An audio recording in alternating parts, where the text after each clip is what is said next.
Chapter 1197. You speak rudely, you deserve to be killed. Yi Xuanji's killing intent surged as he stared fiercely at Yi Dingdang and berated. Yi Dingdang straightened her back and stared back at Yi Xuanji without fear. Tang Jing moved his feet slightly, blocking their line of sight, and said, Yi Xuanji, what kind of hero is it to target a girl?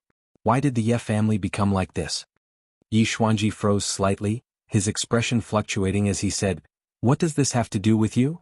It's not good to spread the family's dirty linen, right? Tang Jing's eyes were like torches. He immediately revealed the mystery behind it. The entire Ye family has fallen into a deep sleep. This can't be your doing. I'm afraid it's Yi Meiyu's doing. This means that your control over the Ye family has been taken away, right? Yi Xuanji's face flushed red. He blew at his beard and glared and refuted, Nonsense, the Ye family is mine. How can it be taken away by others? Tang Jing stared straight at him, pointed around and laughed mockingly. Is that so? Then explain all of this. The surrounding guards stared at Tang Jing and Yi Dingdang like tigers eyeing their prey. Yi Xuanji looked at these people. His gaze became unnatural. He snorted angrily and said, This is my Ye family's family matter. Why should I say anything to you? Ha ha ha. What a joke. This is just an excuse for you to deceive yourself. The Ye family has completely lost control. It's just that you insist on wearing a fig leaf. Actually, no matter how your Ye family changes, it has nothing to do with me. I'm just here to ask you a question. Tang Jing shook his head, disdainful of Yi Xuanji's ability to be stubborn, and directly stated his purpose for coming here. Yi Xuanji was startled. He had also been guessing Tang Jing's purpose. After hearing this question, he looked at him suspiciously and asked, What question? Where is the leader? What? Seeing that Yi Xuanji seemed to have misheard, Tang Jing repeated, You didn't mishear. I asked you where the chief is. Don't tell me you don't know the answer? Yi Xuanji's eyes flickered, and he said without hesitation, Of course I don't. If you're really funny. You actually came to me to ask about his whereabouts.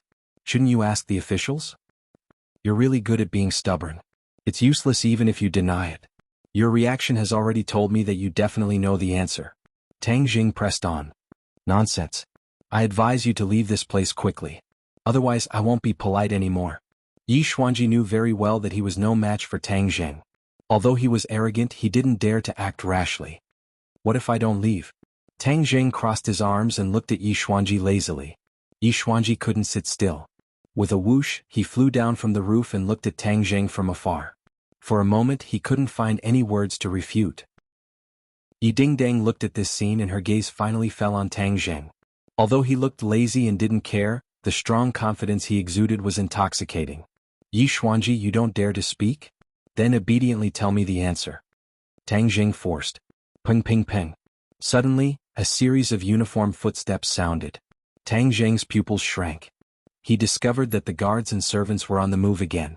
They all rushed towards Tang Jing at the same time. Each and every one of them had a crazed expression. Their eyes were filled with killing intent and hatred.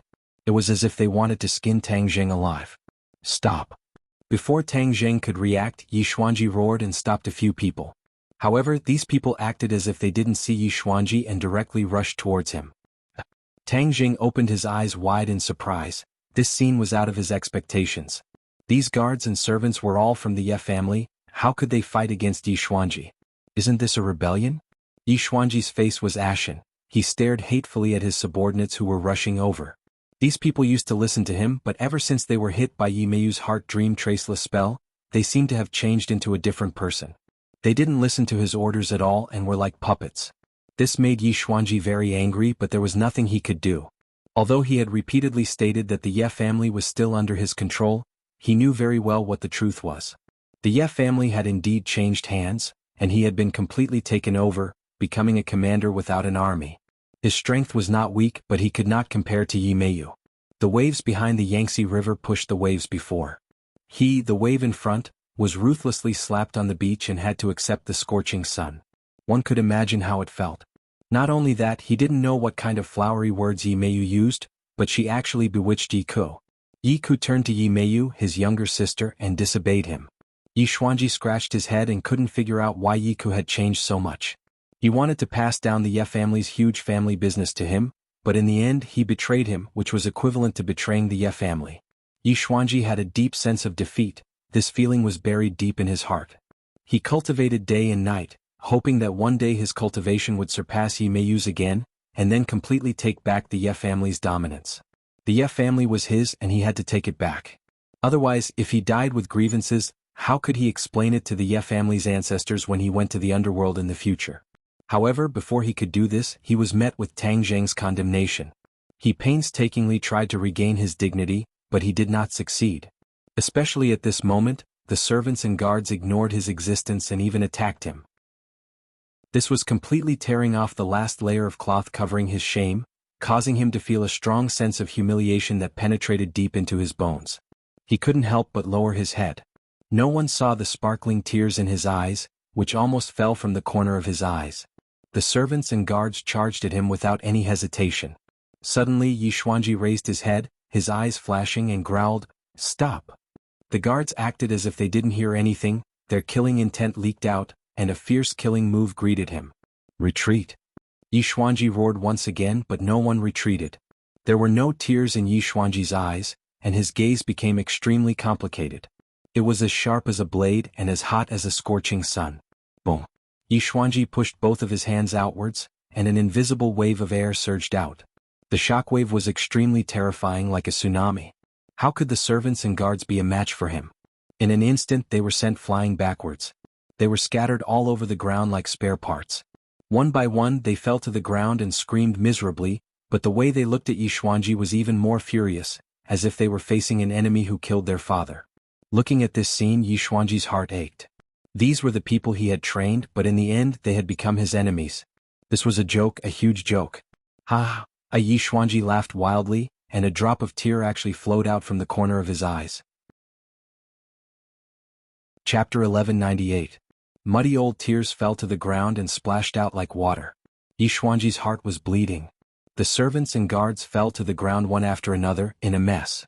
They had the advantage in numbers, but in the end they were no match for Yi Xuanji. Seeing this scene, Tang Zheng and Yi Dingdang were both stunned for a moment. Yi Xuanji had completely lost control of the Ye family, to the extent that he could not control his impulse to attack. "What's going on?" Yi Dingdang asked in confusion. "He has completely lost control of the Ye family. These people have become Yi Meiyu's slaves and only listen to her orders," Tang Jing explained. Yi Dingdang thought for a while, then said, "Could it be that Yi Meiyu is by her side so she can order these people?" Tang Zheng was shocked, realizing that he had overlooked a problem. Yi Meiyu had never appeared, so how did she control these people? She also did not hear anything. What's so hard about that? The inner demon's voice suddenly sounded. Tang Zheng's attention was immediately attracted by the inner demons and he asked, "You know what's going on?" "Of course, how could Nightmare's little trick stop me, humph?" The inner demon said proudly, "Nightmare's heart's dream traceless technique has many magical aspects, one of which is that it can make people fall into a dream and control others remotely. These people are obviously controlled by the heart's dream traceless technique." Tang Jing suddenly realized that this was definitely Yi Meiyu's doing. Her heart was really big. These people's eyes are like the eyes of the caster. What they see is what the caster sees. Do you understand? The inner demons asked. Tang Jing nodded thoughtfully, but he could not suppress the shock in his heart. Not only did Yi Meiyu control others, she had even turned their eyes into an extension of her own vision. Is there a way to break her spell? Others may not be able to do anything, but how can this little trick stop my inner demons? Tang Jing was overjoyed and said, "Then hurry up and help me break this spell." Without Qiyu's check and balance, the inner demon's attitude towards Tang Zheng had changed a lot. They didn't dare to disobey him easily. Moreover, this method of breaking the spell wasn't his core supernatural power, so he heroically agreed, "This is my secret. If other people want to learn it, humph, that's wishful thinking. But you're different. Since you want to learn it, I'll teach you." Tang Zheng automatically filtered out the inner demon's boasting, but his impression of the inner demons had improved. He said, "Thank you. This set of spells is called the Heartbreak spell. With your intelligence, it shouldn't be difficult to learn," the inner demon explained. This set of spells was just a drop in the bucket of his spells, so it wasn't difficult to learn. Heartbreak. Yes, shatter other people's minds. Aren't these people's minds falling into a dream and being controlled? Shatter their minds and they'll naturally be free. Then wouldn't they be dead? Tang Jing asked curiously. The inner demon snorted and said, "Do you think my inner demon spells are so simple? If I want to kill someone, I have thousands of ways. Why would I need to use heartbreak? Heartbreak is to shatter other people's minds. It's not fatal, but it can make the person lose their mind for a period of time. What kind of threat can a person without a mind be? The nightmare spells are good, but they're all used to control normal people. Let me ask you, for a person with an abnormal mind, what use would the traceless dream spell have? Tang Jing nodded while thinking about the meaning of the words. In the end, he couldn't help but admit that the inner demon's words made a lot of sense. Then hurry up and teach it to me. Listen carefully, this is the Heartbreaks chant. Understand it well. As soon as the voice fell, a light flashed in Tang Jing's mind. A passage of words seemed to be engraved in his mind, firmly memorizing it. Tang Jing didn't need to recite it word by word. The chant turned into a profound mystery that was branded in his mind and body. His closed eyes finally opened. Looking at the guards and servants who were charging in front of him, he pointed out with his finger and an invisible force rippled out. This force was like a spring rain, moving with the wind, spreading to the top of everyone's head. The charging movement suddenly stopped, as if their pressure points were sealed and they couldn't move. The murderous intent in their eyes was swept away like the waves, completely disappearing. Bang bang bang. One after another, the sound of people hitting the ground rang out. The rest of the people fell to the ground one after another. Yi Xuanji suddenly raised his head. The tears in his eyes had already dried up. He looked at the people on the ground in shock. He didn't know if they were dead or alive. His eyes became fiery red again. He stared at Tang Jing hatefully and roared, "What did you do?" He looked like he wanted to kill Tang Jing. "You killed them? They're my Ye family's people." Yi Xuanji pointed at Tang Jing with his trembling finger. He was so angry that he didn't know what to say. "I killed them?" Tang Jing pointed at his own nose and laughed. "Why would I kill them? Do you think they're dead?" Yi Xuanji was startled. He squatted down to check. Sure enough, they weren't dead but just unconscious. "What kind of magic did you use?" Yi Xuanji looked up and stared at Tang Jing and asked in surprise. He had seen Tang Jing's magic many times. The most miraculous time was when he was in the ghost realm. He walked through the gates of hell and was reborn. All of this was thanks to Tang Jing. In the ghost realm he saw Tang Jing's strength. He couldn't believe that he could come and go as he pleased in another world. This made a deep impact on him. For a long time he almost didn't dare to think of making an enemy out of Tang Jing. As time passed, the contradiction between him and Tang Jing became deeper and deeper. All kinds of interests led to hatred overshadowing fear. He tried his best to suppress the fear in his heart. At this moment, seeing this scene, that kind of fear once again surged out from the depths of his heart, causing his heart to turn cold. The way he looked at Tang Jing also changed a lot. He suddenly felt a sense of melancholy. The days of martial artists seemed to have come to an end. Whether it was Tang Jing or his granddaughter Yi Meiyu, they were all young and had risen up in a very short period of time. They had completely left these old fellows behind. The heavens seemed to have destined that martial artists had completely declined.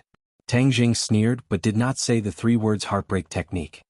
He only looked at Yi Xuanji coldly and said, "You wouldn't know the divine abilities of a cultivator even if I told you. How do you feel seeing the Ye family reach this point?" Yi Xuanji's expression changed, his gaze wandered around the people on the ground, as if he had lost his soul. The huge family business he had created had completely changed hands, and the Ye family no longer had anything to do with him. Chapter 1199. Didn't you want to know where the leader is? Yi Xuanji's words shocked Tang Jing. He stared at Yi Xuanji with a burning gaze and asked, "You're finally willing to tell me the truth?" The change in the Ye family had touched Yi Xuanji's heart, which was why he compromised. Looking at Yi Xuanji's dazed expression, Tang Jing suddenly had a feeling of enlightenment, as if he could understand his thoughts. However, he would not pity him because a pitiful person must have something to hate. Yi Xuanji could have walked on a broad path, but he was too selfish. What he wanted was too different from his own strength, which led to the current situation. All of this was his own fault. Yi Xuanji looked at Tang Jing coldly and said, "I don't know where the leader is, but someone does." "Oh, Yi Meiyu?" Yi Xuanji clenched his teeth and said this name with mixed feelings. In the past 20 years or so, this name was like a child to him, unable to cause many ripples. Even though Yi Meiyu was dissolute and lived a chaotic life, causing the Ye family to be humiliated, he did not feel too strongly about it. After Yi Meiyu became strong and forcefully entered the Ye family, Yi Xuanji's position was in danger, and his feelings became extremely complicated. He looked forward to the descendants of the Ye family becoming stronger, but he did not wish for it to be like this. Completely ignoring him and playing by himself, he was like an old man who did not die, extremely unnecessary. Tang Zheng's pupils constricted as he asked in astonishment, "You really don't know anything, you the patriarch?" He didn't finish his sentence, but the word he was enough to reveal too much. The corner of Yi Xuanji's mouth twitched. His expression seemed calm, but in reality, there were too many emotions that no one knew about. "Where is Yi Meiyu?" Yi Xuanji shook his head. "These people are all his spies. If they see you, it is equivalent to her seeing you. If she knows that you want to find her, she will definitely hide. It will be extremely difficult for you to find her." Tang Zheng frowned. If that was the case, wouldn't all his efforts have been for naught? Yi Xuanji looked at Tang Zheng with a gaze full of ridicule. Seeing Tang Zheng in trouble, he felt a sense of satisfaction in his heart. "You have already successfully used the heart-shattering technique. Searching for the source, how difficult is it for you to find Yi Meiyu?" The inner demon said to Tang Zheng lazily. Tang Zheng's head trembled. He knew that the inner demons had a way, and his heart calmed down. He looked at Yi Xuanji with ridicule and said, "Do you think this is enough to stop me? Just watch." "Inner demon, tell me the solution." The inner demon said, "Not only can the heart-shattering technique shatter a person's mind, it can also follow the trace of thought left in the bottom of their hearts and search for the source. Yi Meiyu can use their eyes to see you, and you can also track Yi Meiyu from their hearts." Tang Zheng's eyes lit up. The heart-shattering technique actually had such a miraculous effect. Although he had learned the technique, if he did not have the guidance of the inner demons, he would not have been able to completely comprehend it in a short period of time. At this point, the inner demons no longer kept Tang Zheng in suspense, and simply told him the method of anti-tracking. Tang Zheng understood, and a line seemed to appear in front of his eyes, spreading out from the hearts of the people on the ground. More than 100 thin lines twisted into a rope, gradually growing larger, and finally appearing more and more clearly in front of Tang Zheng's eyes. The line spread into the distance. "Ding Dang, let's go." Tang Zheng held Yi Dingdong's hand and jumped onto the roof. Yi Xuanji stared at this scene in a daze. He could not see the line, but Tang Zheng's sudden departure caused him to have a strange thought. Could it be that Tang Zheng found a way? Impossible. Yi Xuanji shook his head fiercely, denying this point of view, but he was still not confident in his heart. It was as if every time he concluded that it was impossible for Tang Zheng, the final result would cause him to be taken aback, as if he had been slapped in the face. "Nothing is impossible." A voice quietly sounded in his ears. Yi Xuanji's entire body trembled, like an unsheathed treasure sword. He suddenly turned around and stared at the direction of the voice with a torch-like gaze. A person was standing there unknowingly, as if he had always been hiding there. Yi Xuanji actually did not notice him, and his heart could not help but sink. However, when he saw the person's face, he felt that it was only natural. Because this person was Granny Li, the former palace lord of Li Palace. She was once in existence that Yi Xuanji could not reach. He racked his brains to establish a connection with her and win her over. Now the two sides were people from two different worlds. Yi Xuanji did not let down his guard at all and said, "Granny Li, why did you come to my Ye family? Haha, is this Ye family still yours?" Granny Li hit the nail on the head. Yi Xuanji's face turned red and stammered, "What does this have to do with you? You don't have to be hostile to me because I have no hostility towards you. On the contrary, I am here to help you," Granny Li said with a smile, just like a wolf grandmother. Yi Xuanji was not so easily fooled. He sneered and said, "I advise you not to waste your breath and saliva." Granny Li shook her head and sighed, "You have been deceived by your own grandchildren, so you don't believe in anyone. I can understand, but what path do you have now? You are the only one left, and you are powerless to change this situation. As for the Ye family, do you think you can still take it back with your own strength?" This question made Yi Xuanji speechless. His heart was filled with sorrow, and his face became unnatural. Granny Li knew that she had to take the right medicine, and it had to be strong medicine. So she continued to mercilessly attack. "If you don't have anyone to help you, then you are a complete failure." Could it be that the dignified Yi Xuanji is willing to be a failure? Yi Xuanji raised his head and stared hatefully at Granny Li. Although he did not answer, his meaning was self-evident. He was not willing. Granny Li's lips curled into a smile, and the wrinkles on her face became even more strange and thought-provoking. "If you sincerely submit to the High Lord, then you can take back everything you've lost. This is your chance, and it's also a chance for all martial artists. This world has completely changed. If you stubbornly stick to the old ways, then you will definitely be eliminated by history. The High Lord is at the forefront of history, an existence that creates history. Submitting to the High Lord is the general trend. Granny Li talked non-stop, and Yi Xuanji's eyes slightly fluctuated. His heart was obviously fluctuating, but no one could guess his true thoughts. Not only you but other cultivators will also submit to the High Lord because this is a chance for us cultivators. Haven't you always wanted to increase your strength? Aren't you getting more and more powerless now? Because this society has already been promoted to a great world, and the world's spiritual energy has undergone earth-shaking changes.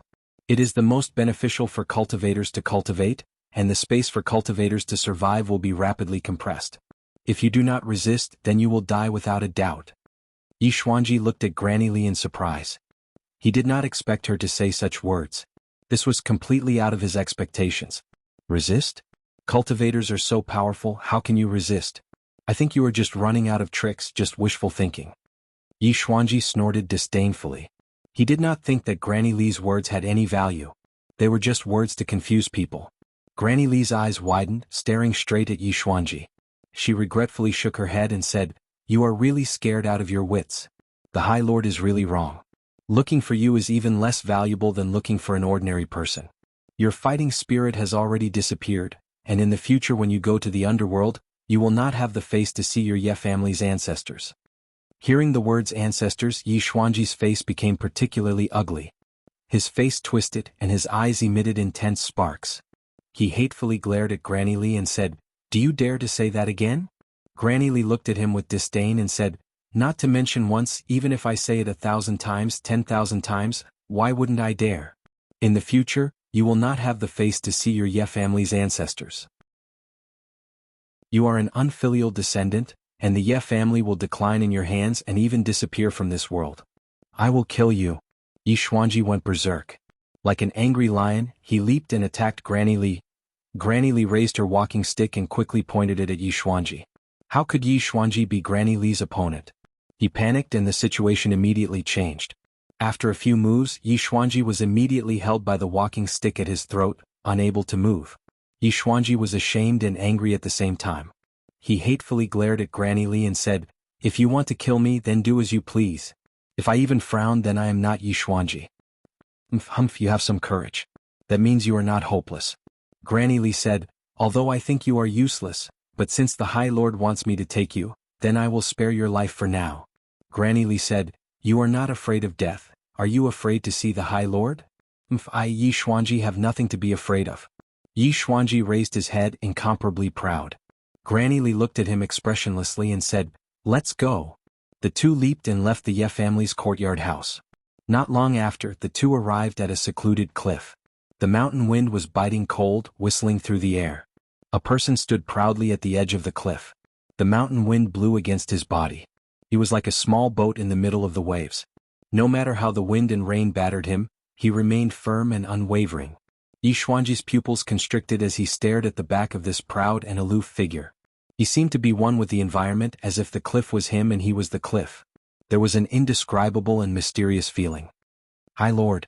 Granny Li walked in front of the person and respectfully bowed, "I have brought Yi Xuanji." Ji Wuxiang turned around and looked at Yi Xuanji with a pair of eyes that were neither sad nor happy. His eyes were calm like an ancient well. No one could guess what he was thinking, but there was an inexplicable attraction. Yi Xuanji looked at Ji Wuxiang with a complicated expression. Of course, he knew that Ji Wuxiang, who had been doing well in the capital, was the High Lord. Now that he saw it with his own eyes, his mood was particularly complicated. "Yi Xuanji, are you curious as to why I am looking for you?" Ji Wuxiang asked. Yi Xuanji said, "No matter what your goal is, I will not let you succeed." Chapter 1200. Ji Wuxiang calmly looked at Yi Xuanji and said, "At least your self-confidence has not been destroyed." Yi Xuanji raised his head like a proud tiger. Even though he was old, his aura did not diminish. "You don't believe what Granny Li said to you, right? You don't believe that I have the ability to fight against cultivators?" Before Granny Li could report, Ji Wuxiang had already exposed Yi Xuanji's thoughts. From this, it could be seen that Ji Wuxiang was extraordinary. Yi Xuanji's expression suddenly changed. He stubbornly snorted and refused to comment. "Haven't you always wanted to increase your cultivation? You are still quite a distance away from the martial king realm. I can help you fulfill your wish," Ji Wuxiang said mysteriously. Yi Xuanji thought to himself, "You know what my wish is, but before he could say anything, Ji Wuxiang made a grabbing motion with his hand and a terrifying force enveloped Yi Xuanji. Yi Xuanji roared, "What are you doing?" No one answered him. His body quickly flew toward Ji Wuxiang and fell into Ji Wuxiang's big hand. A big hand firmly grabbed his head, making him unable to move. Yi Xuanji used all his strength to try and break free. But suddenly his body stiffened and he gave up resisting. Because a huge amount of inner strength poured into him from the top of his head. Wisdom imbuing. This was the first thought that popped into his mind. Ji Wuxiang was actually pouring inner strength into him to increase his cultivation. No matter how stupid Yi Xuanji was, he knew what Ji Wuxiang was doing. This was a critical moment. If he rashly resisted, it would be a great danger for him. Moreover, this was a rare opportunity. He had a premonition that his strength would increase by leaps and bounds, reaching the realm that he had always dreamed of. Before, he doubted Ji Wuxiang's strength. But at this moment he did not want to doubt his strength. Because he was looking forward to this change. No matter how much he disliked Ji Wuxiang in the past, this disgust and hostility was now slowly disappearing. Boom. A loud sound came from Yi Xuanji's body. It was like a thunderclap, but also like a dam bursting, causing a flood to flow for thousands of miles. It rumbled with great momentum. This was a sign that his inner strength had broken through the layers of shackles and completely connected with Yi Xuanji's body and mind. His eyes suddenly widened and flickered with a bright light. His aura changed greatly and became extremely terrifying. Granny Li's eyes lit up as she looked at Ji Wuxiang. Then she looked at Yi Xuanji with disdain. Yi Xuanji's face was filled with both shock and joy. She thought to herself, "Weren't you always so arrogant? Now you know how powerful the High Lord is." Yi Xuanji indeed knew how powerful Ji Wuxiang was, and he was deeply shocked. He could clearly feel the changes in his power. The steady flow of inner strength through every single one of his meridians made him feel an unprecedented power. His heart surged with emotion. Roar. He raised his head to the sky and let out a roar. His roar soared into the sky and shook the surroundings. Ji Wuxiang let go of his hand, took a step back and silently looked at Yi Xuanji. Yi Xuanji's emotions calmed down bit by bit, the light in his eyes gradually converged, and his entire aura underwent an earth-shattering change. Yi Xuanji looked at Ji Wuxiang with a burning gaze. Their eyes met, and many complicated emotions intertwined in each other's eyes. Bang! A knee heavily hit the ground. The hard rock seemed to have been hit by a bullet as it flew in all directions, creating a large crater. Yi Xuanji knelt down on one knee, lowered his head towards Ji Wuxiang, and said respectfully, "From today onwards, Yi Xuanji will be at the High Lord's disposal." He was completely convinced by Ji Wuxiang. This time, his strength had increased by leaps and bounds, and he had broken through to the martial king realm in one fell swoop. This was a realm that he had dreamed of, but in the past he did not even dare to think about it. One must know that back then, it was almost impossible for him to break through to the Great Master realm. It was only because of Tang Zheng's appearance that he had the opportunity to break through. From then on, the progress of his cultivation had been extremely slow. He had racked his brains, but in the end he had been defeated by Yi Meiyu. This had dealt an even heavier blow to his confidence. This was like a demonic barrier that firmly occupied his heart. He understood very well that with this demonic barrier, his cultivation would stop moving forward, and it would be difficult for him to advance in the slightest. He never thought that Ji Wuxiang would be able to help him break through to the martial king realm so easily. What kind of power was this? With his understanding, he was simply unable to think of a reasonable explanation. This was equivalent to the methods of an immortal, and was not the slightest bit weaker than a cultivator. He finally believed Grandma Li's words. The High Lord really had the potential and strength to fight against cultivators. Yi Xuanji's ambition that had been beaten down time and time again awakened, and his unwillingness to accept this had once again sprouted. He wanted to take back everything that belonged to him, clean up the family, and deal with the unfilial descendants of the Ye family. In the future, when he went to the underworld, he could also explain himself to the ancestors of the Ye family. Ji Wuxiang looked at Yi Xuanji with satisfaction and said, "Get up. Follow me and I will not treat you unfairly. What you have lost I will take back for you." Yi Xuanji nodded his head heavily, without the slightest doubt. Grandma Li said, "Now you know what I said was true, right?" Yi Xuanji earnestly said, "It was this Yi who was stupid and had eyes but failed to see. I misunderstood Grandma Li's painstaking efforts. From now on, you better listen to the High Lord's orders, and not let the High Lord's painstaking efforts go to waste," Grandma Li warned. Yi Xuanji nodded, and after pondering for a while, he curiously asked, "High Lord, this Yi has something that I don't understand. How can my cultivation advance by leaps and bounds?" "Of course it's because the High Lord's cultivation is profound, that's why you can do this," Grandma Li rushed to say. This reason was not enough to convince Yi Xuanji, and it could be seen from his expression. Ji Wuxiang faintly smiled, pointed to the sky and asked, "What do you see?" Yi Xuanji looked up at the sky. The blue sky stretched as far as the eye could see, and there were only a few clouds and nothing else. He blankly shook his head. Sky. Ji Wuxiang was obviously not satisfied with this answer, and Yi Xuanji also knew this, but he really did not know what answer Ji Wuxiang wanted, so he could only answer what he saw. "What else? Clouds? What else?" Yi Xuanji pondered for a while and blankly shook his head. Ji Wuxiang did not find it strange and said, "You only see the sky and clouds, but what I see is through this boundless sky, I see the stars. The power of the stars is channeled into a person's body, and that's why your cultivation advances by leaps and bounds." "Star power?" Yi Xuanji asked in astonishment. "You know that cultivators need to absorb the spiritual energy of heaven and earth to increase their cultivation, right?" Ji Wuxiang asked. Yi Xuanji nodded. This was a well-known fact.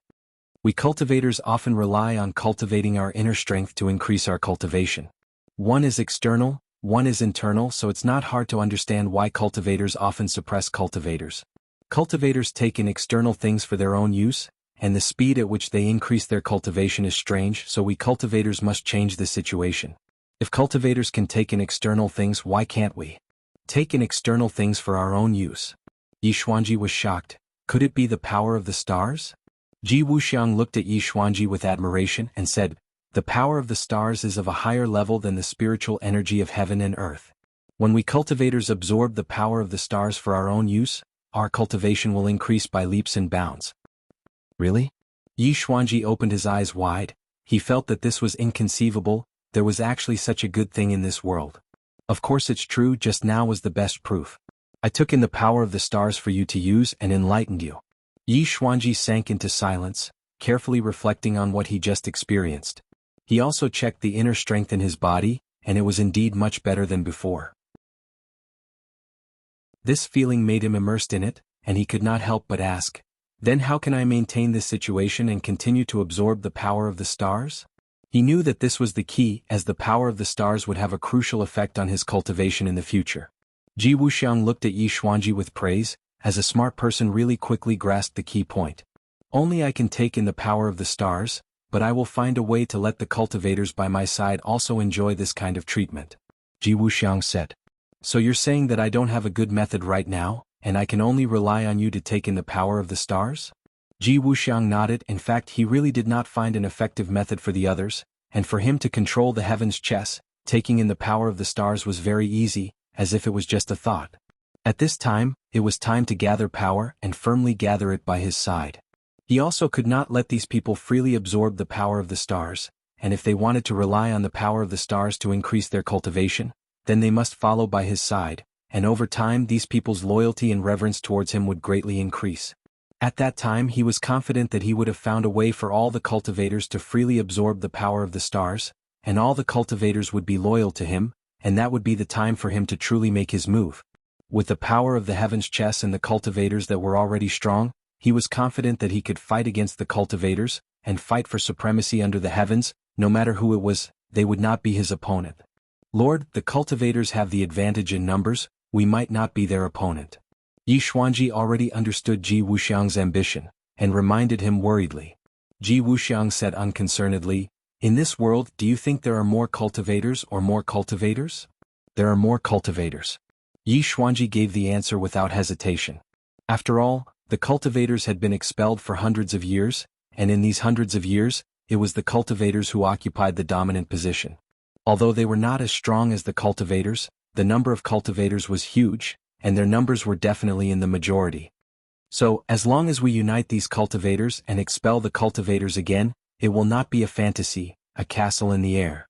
Ji Wuxiang concluded. Hearing these words, Yi Xuanji's blood boiled. He who had long passed the hot-blooded years, felt as if he had returned to his youth, and was extremely excited. "Come and meet the people with the same ideals." Ji Wuxiang pointed at the cliff in the distance, and Yi Xuanji suddenly realized that there were many people sitting cross-legged on the cliff, obviously cultivating, and there were even familiar figures among them. This is? Yi Xuanji asked in shock. Chapter 1201. Yi Xuanji looked at these smart people, and actually found a familiar figure among them. He subconsciously exclaimed, Long Xianyuan. The patriarch of the Long family in Dianan. This family had been reduced to a marginal power because of their repeated clashes with Tang Zheng. Their influence was limited to Dianan, and their influence in the country was almost negligible. The few great families in the capital were in imminent danger. How could they have the mood to care about the Long family in Dianan? Yi Xuanji never thought that he would see Long Xianyuan here. Ji Wuxiang had actually subdued him, and Yi Xuanji had a rough impression of many of the other people's faces. Although they were not as powerful as the great families, they were still famous figures in the martial arts world. At this moment, Yi Xuanji understood that Ji Wuxiang was not acting on a whim, but had planned for a long time and made sufficient preparations. Ji Wuxiang would definitely recruit other warriors, and in the future, all warriors would be under Ji Wuxiang's rule to fight against cultivators. What kind of scene would that be? Just thinking about it made Yi Xuanji feel his blood boil and his fighting spirit soar. Ji Wuxiang patted Yi Xuanji's shoulder. From now on, under your feet will be a new world that belongs to us warriors, look forward to it. Tang Zheng followed the thin line that was invisible to the naked eye and quickly chased after it. Not long after, he actually chased after it outside the capital. This line stretched for thousands of miles as if it had no end. This line actually showed signs of weakening, causing Tang Zheng to immediately frown. Yi Dingdang looked at him in surprise and asked, What's wrong? Tang Zheng fell into silence, but in his heart, he asked the inner demons, Why is this line getting weaker and weaker? This Mingyi Meiyu is too far away from us. If it wasn't too far away, we would have been able to find her very quickly by following this line. The tracking effect of the heartbreak technique is also limited, it is not omnipotent. The inner demons explained regretfully. Then wouldn't we have worked for nothing? That might not be the case. At least for now we can follow them, the inner demons suggested. Tang Zheng pondered for a while. He didn't want to give up this great opportunity. He held Yi Dingdong's hand and said, Dingding, let's speed up. Then she felt herself flying like a gust of wind. With a whoosh, she swept up from the ground and rushed into the distance. At this moment he was walking as if he was flying. With a tap of his toes, he leaped dozens of meters into the air. In the blink of an eye, he had moved an extremely long distance. He was only slightly slower than sword flight. Yi Dingdang felt the wind blow past her ears. At first, she felt her heart palpitate. Then hot blood rushed out of her heart and flowed to all her blood vessels, limbs, and bones. In an instant, it filled her entire body. She snuggled tightly in Tang Zheng's arms, her face flushed with excitement. The two of them traveled a long distance, crossing mountains and crossing roads. The line was getting weaker and weaker, as if it was about to disappear without a trace. Suddenly, a mountain peak stood proudly in front of them. This mountain peak was majestic and magnificent. It made people involuntarily sigh at the uncanny workmanship of nature. Why does this mountain peak feel so strange? Yi Dingdang stared at the mountain peak in a daze and muttered to herself. What's so strange about it? Tang Zheng did not understand. This is actually... Yi Dingdang cried out in surprise. Her beautiful face was flushed red. She covered her cheeks, but her eyes were staring at the mountain peak through the gaps between her fingers. Tang Zheng was attracted by Yi Dingdang's reaction. He stared at the mountain peak without blinking. Suddenly, he widened his eyes in realization and said, So it's this thing. He finally understood why Yi Dingdang was so shy.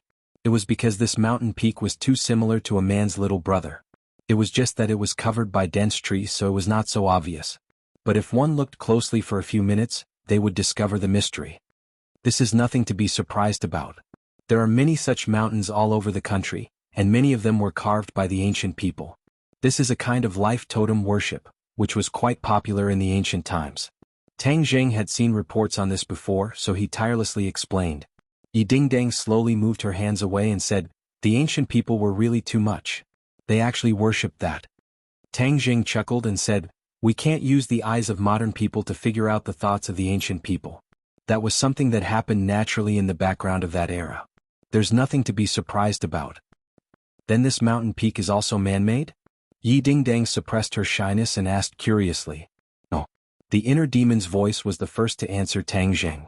Tang Zheng was slightly stunned and asked, "How do you know?" "Don't forget, I am the ancient people you are talking about. The life totem worship has been around since ancient times. In ancient times, there was a lack of population. Every tribe hoped to have a prosperous population. So, many people are believers of the life totem worship." The inner demons continued to explain. Many tribes spent a lot of manpower to carve the life totem, just like this mountain peak in front of you. But this is completely different from a naturally formed life totem. A naturally formed life totem is a resource that many tribes would not hesitate to start a war to obtain. For example, this mountain peak in front of you. In ancient times, it was definitely a life totem that many tribes fought over. Tang Zheng looked pensive as he stared at the mountain peak. It was hard to imagine that the ancient people would worship this thing so much that they would even start a war. What's the benefit of this life totem worship? The ancient people couldn't be fools, right? Why would they fight over something useless? Tang Zheng asked curiously. Others might look down on the ancient people, but Tang Zheng had met too many of them. He could not help but sigh that the ancient people were not as ignorant as modern people thought. The ancient people's wisdom was not inferior to modern people. If one really looked at the ancient people, they would be complete idiots. So, the ancient people would definitely not worship the life totem for no reason. There were no benefits. The inner demons were not stingy with their praise and said, "You are much smarter than the others. You immediately found the key." The life totem worship is of course useful. It can gather the pure yang energy between heaven and earth and strengthen the tribe's males. This is beneficial to the inheritance of life. The man-made life totem requires a corresponding array to have this effect. The natural life totem is formed by nature. The effect of gathering the pure yang energy between heaven and earth is very different. Tang Zheng was shocked. He was too familiar with the pure yang energy. Ever since Tian Chanzi lived in his body, the term pure yang energy often circled in his mind. He had the 9 yang saint body. His pure yang energy far exceeded that of ordinary people. If he did not have enough pure yin energy to balance it, his life would end when he was 20 years old. The pure yang energy would completely erupt, causing his body to explode and die. Tang Zheng's cultivation grew stronger day by day, and his pure yang energy increased day by day. However, he had many women by his side. For the time being, he had enough pure yin energy to balance the pure yang energy. So, he was able to escape disaster time and time again. Now, he was not worried about the pure yang energy. This was because he was confident that he could suppress it. After listening to the inner demon's introduction, his eyes changed slightly as he looked at the mountain peak and said, "Then the pure yang energy on this mountain peak is very strong?" Of course, this is a life totem that has gathered pure yang energy for countless years. The pure yang energy contained within it is immeasurable. You can go and investigate. The residents around this mountain peak are definitely flourishing. The inner demons was full of confidence. The inner demon's words were indeed accurate. The residents around this mountain peak had always been flourishing, especially in ancient times where many families gathered. However, in recent years, due to urbanization, they did not want to have children like in ancient times. Therefore, the population gradually decreased. Tang Zheng was deep in thought, looking at the weak line that extended towards the mountain peak. He was almost certain that Yimeyu was on this mountain peak. Yimeyu had come all the way to this mountain peak. She was definitely not on a sightseeing trip, she definitely had a purpose. He had accidentally discovered this clue, so he had to investigate it. As for the pure yang energy, Tang Zheng frowned and thought for a while, ignoring this problem. "Are you worried that this mountain peak will affect your 9 yang saint body?" The inner demons immediately saw through Tang Zheng's thoughts and asked straightforwardly. "Yes. You don't have to worry at all. Although the pure yang energy contained within the life totem is extremely powerful, its effects on the human body are accumulated over time. It's not like you're going to live there for a long time, so how much of an impact will it have on you?" The inner demons asked. This question made Tang Zheng's heart completely at ease. He resolutely decided, "All right, let's go up the mountain and investigate." Yi Dingdang looked at him in surprise. "Is there a problem with going up?" Yi Dingdang understood Tang Zheng very well. From his reaction just now, she could tell that there was definitely a problem. Tang Zheng smiled and held her hand tightly. He comforted her, "Don't worry, it's fine. The pure yang energy contained within this mountain peak is extremely strong, but it won't have much of an effect on me." Pure yang energy? Yi Dingdang was shocked. She was especially sensitive to this word because it concerned Tang Zheng's life. Seeing that Tang Zheng wasn't worried, she let out a sigh of relief. She held his hand, With me here, even if the pure yang energy causes trouble, I can still adjust your pure yang energy. Tang Jing laughed involuntarily and looked at her gently. If you want to adjust my pure yang energy, you'll have plenty of opportunities after we return. Annoying. Yi Dingdang rolled her eyes at him in a flirtatious manner. Tang Jing's head shook. He quickly suppressed his impulse and said, "Let's go up the mountain." The two of them moved as fast as lightning. They stepped on the towering treetops and flew towards the peak of the mountain, leaving behind only two afterimages. Whoosh! The two of them stopped at the same time and hid themselves in a treetop. The dense foliage covered the two of them and prevented them from being discovered. Holding his breath, he looked over. On the peak of the mountain there were many people gathered. They stood around the peak with serious expressions. Among them, there were two familiar figures that immediately attracted Tang Jing's gaze. Chapter 1202. Tang Jing stared fixedly at the two familiar faces in the distance. He had expected Yi Meiyu to be at the peak of the mountain, but he did not expect Lu Wuxin to be there as well. Ever since they parted ways at Heaven Mountain, the two of them had not seen each other. Their appearance on the mountain peak of the life totem caused Tang Jing to immediately become vigilant. Who is that person beside Yi Meiyu? Yi Dingdang had never seen Lu Wuxin before, but she had discovered that she was extraordinary, so she asked curiously.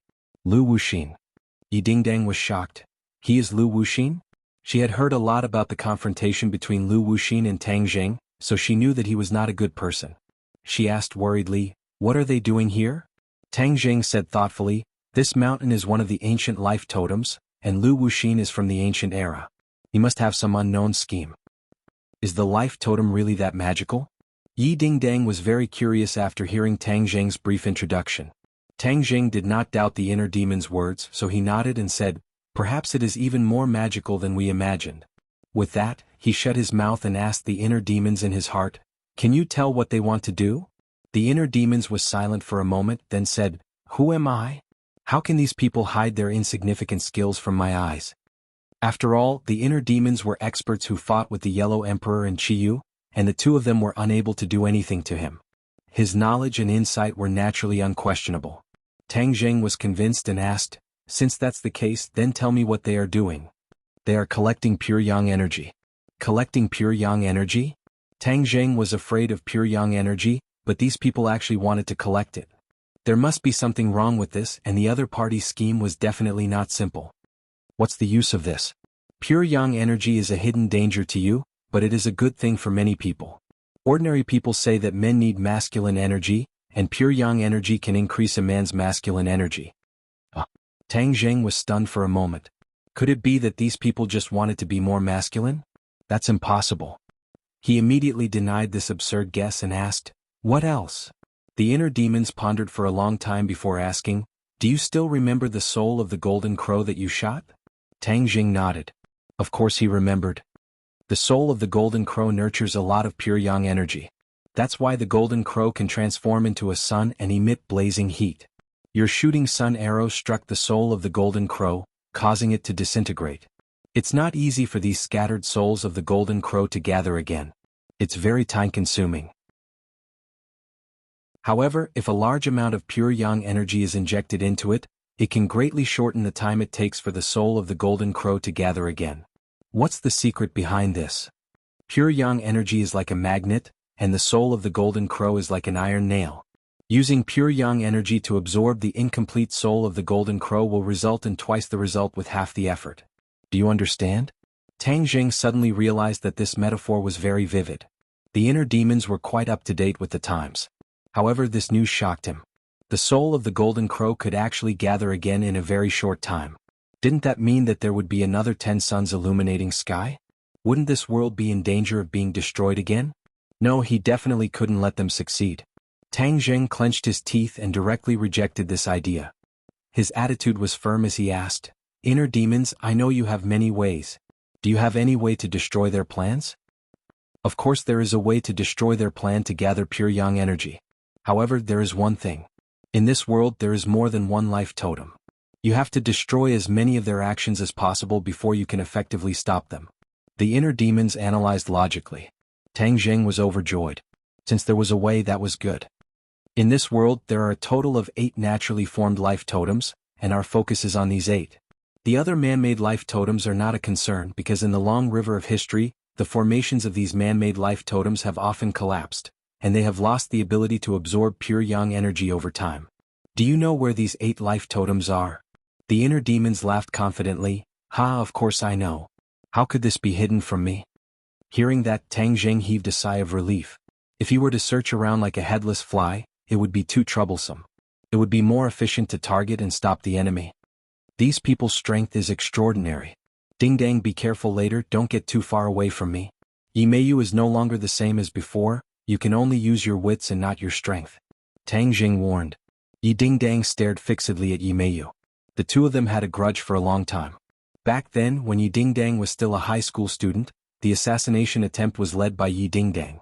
Later on, it was left unsettled, but Yi Ding Dang did not forget this grudge. New grudges and old grudges, this time he had to settle them all. Yi Ding Dang also understood the difference between him and Yi Meiyu.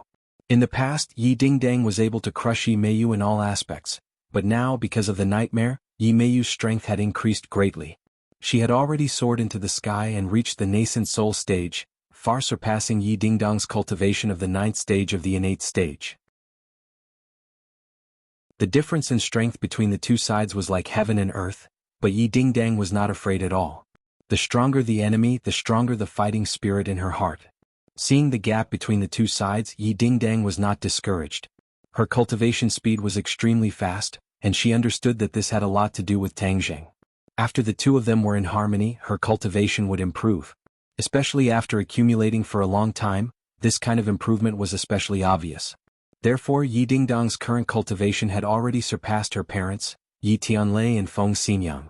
If it was in the past, Yi Ding Dang would never have dared to dream that such a day would come so quickly.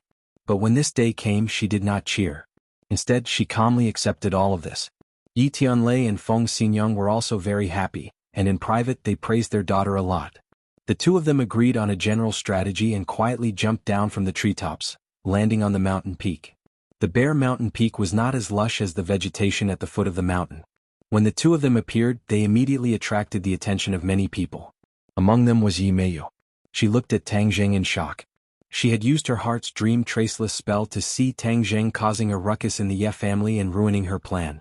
She was furious, but she did not expect the other party to appear in front of them so quickly. How did he find them?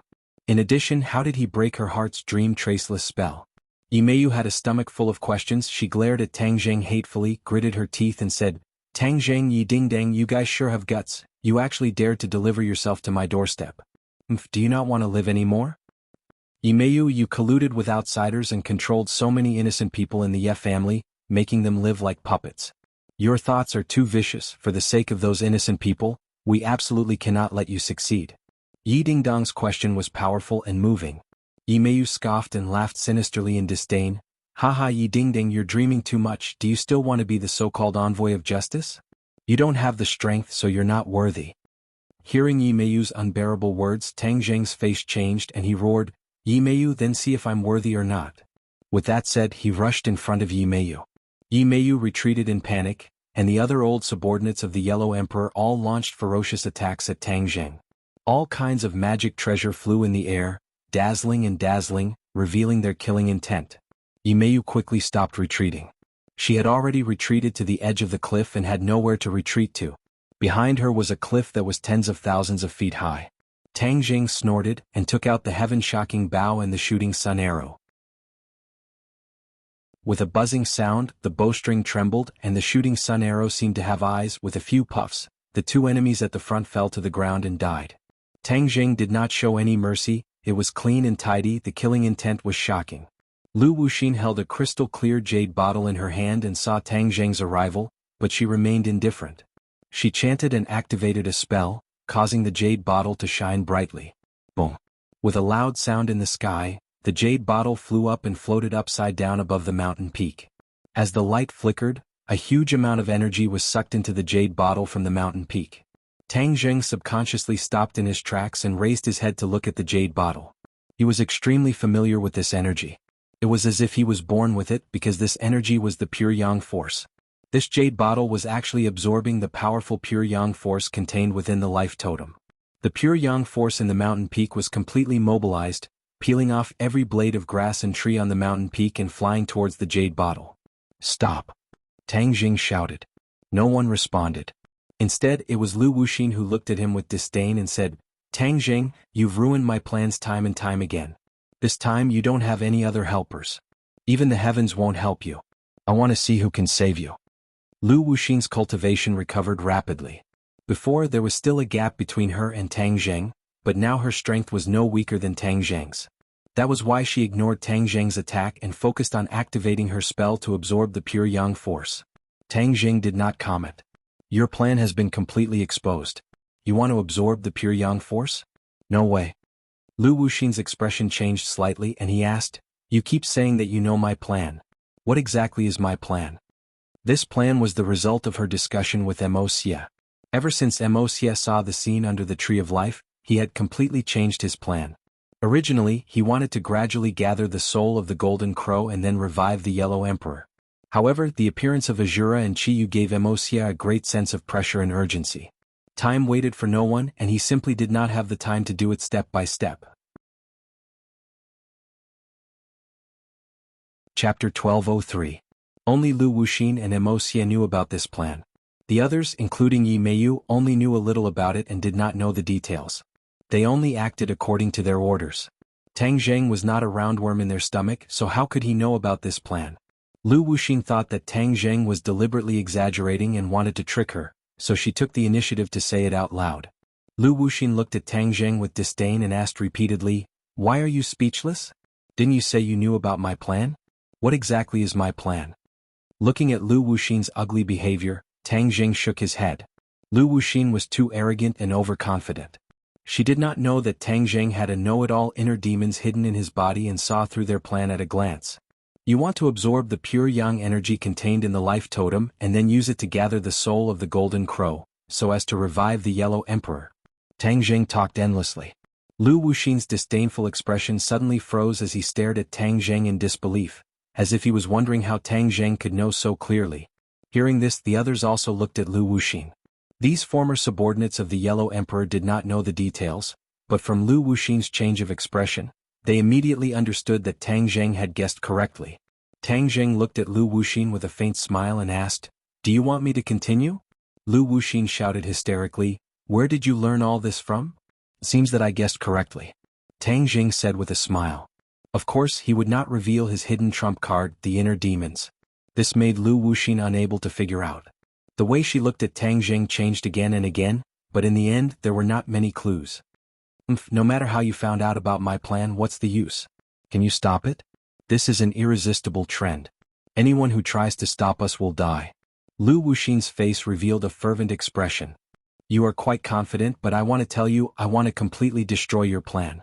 Tang Jing's voice was loud and clear, and he was also extremely confident. Lu Wuxin raised his head and laughed maniacally, saying disdainfully, "Arrogant words. I'll kill you first and let you know the consequences of your arrogance." Kill.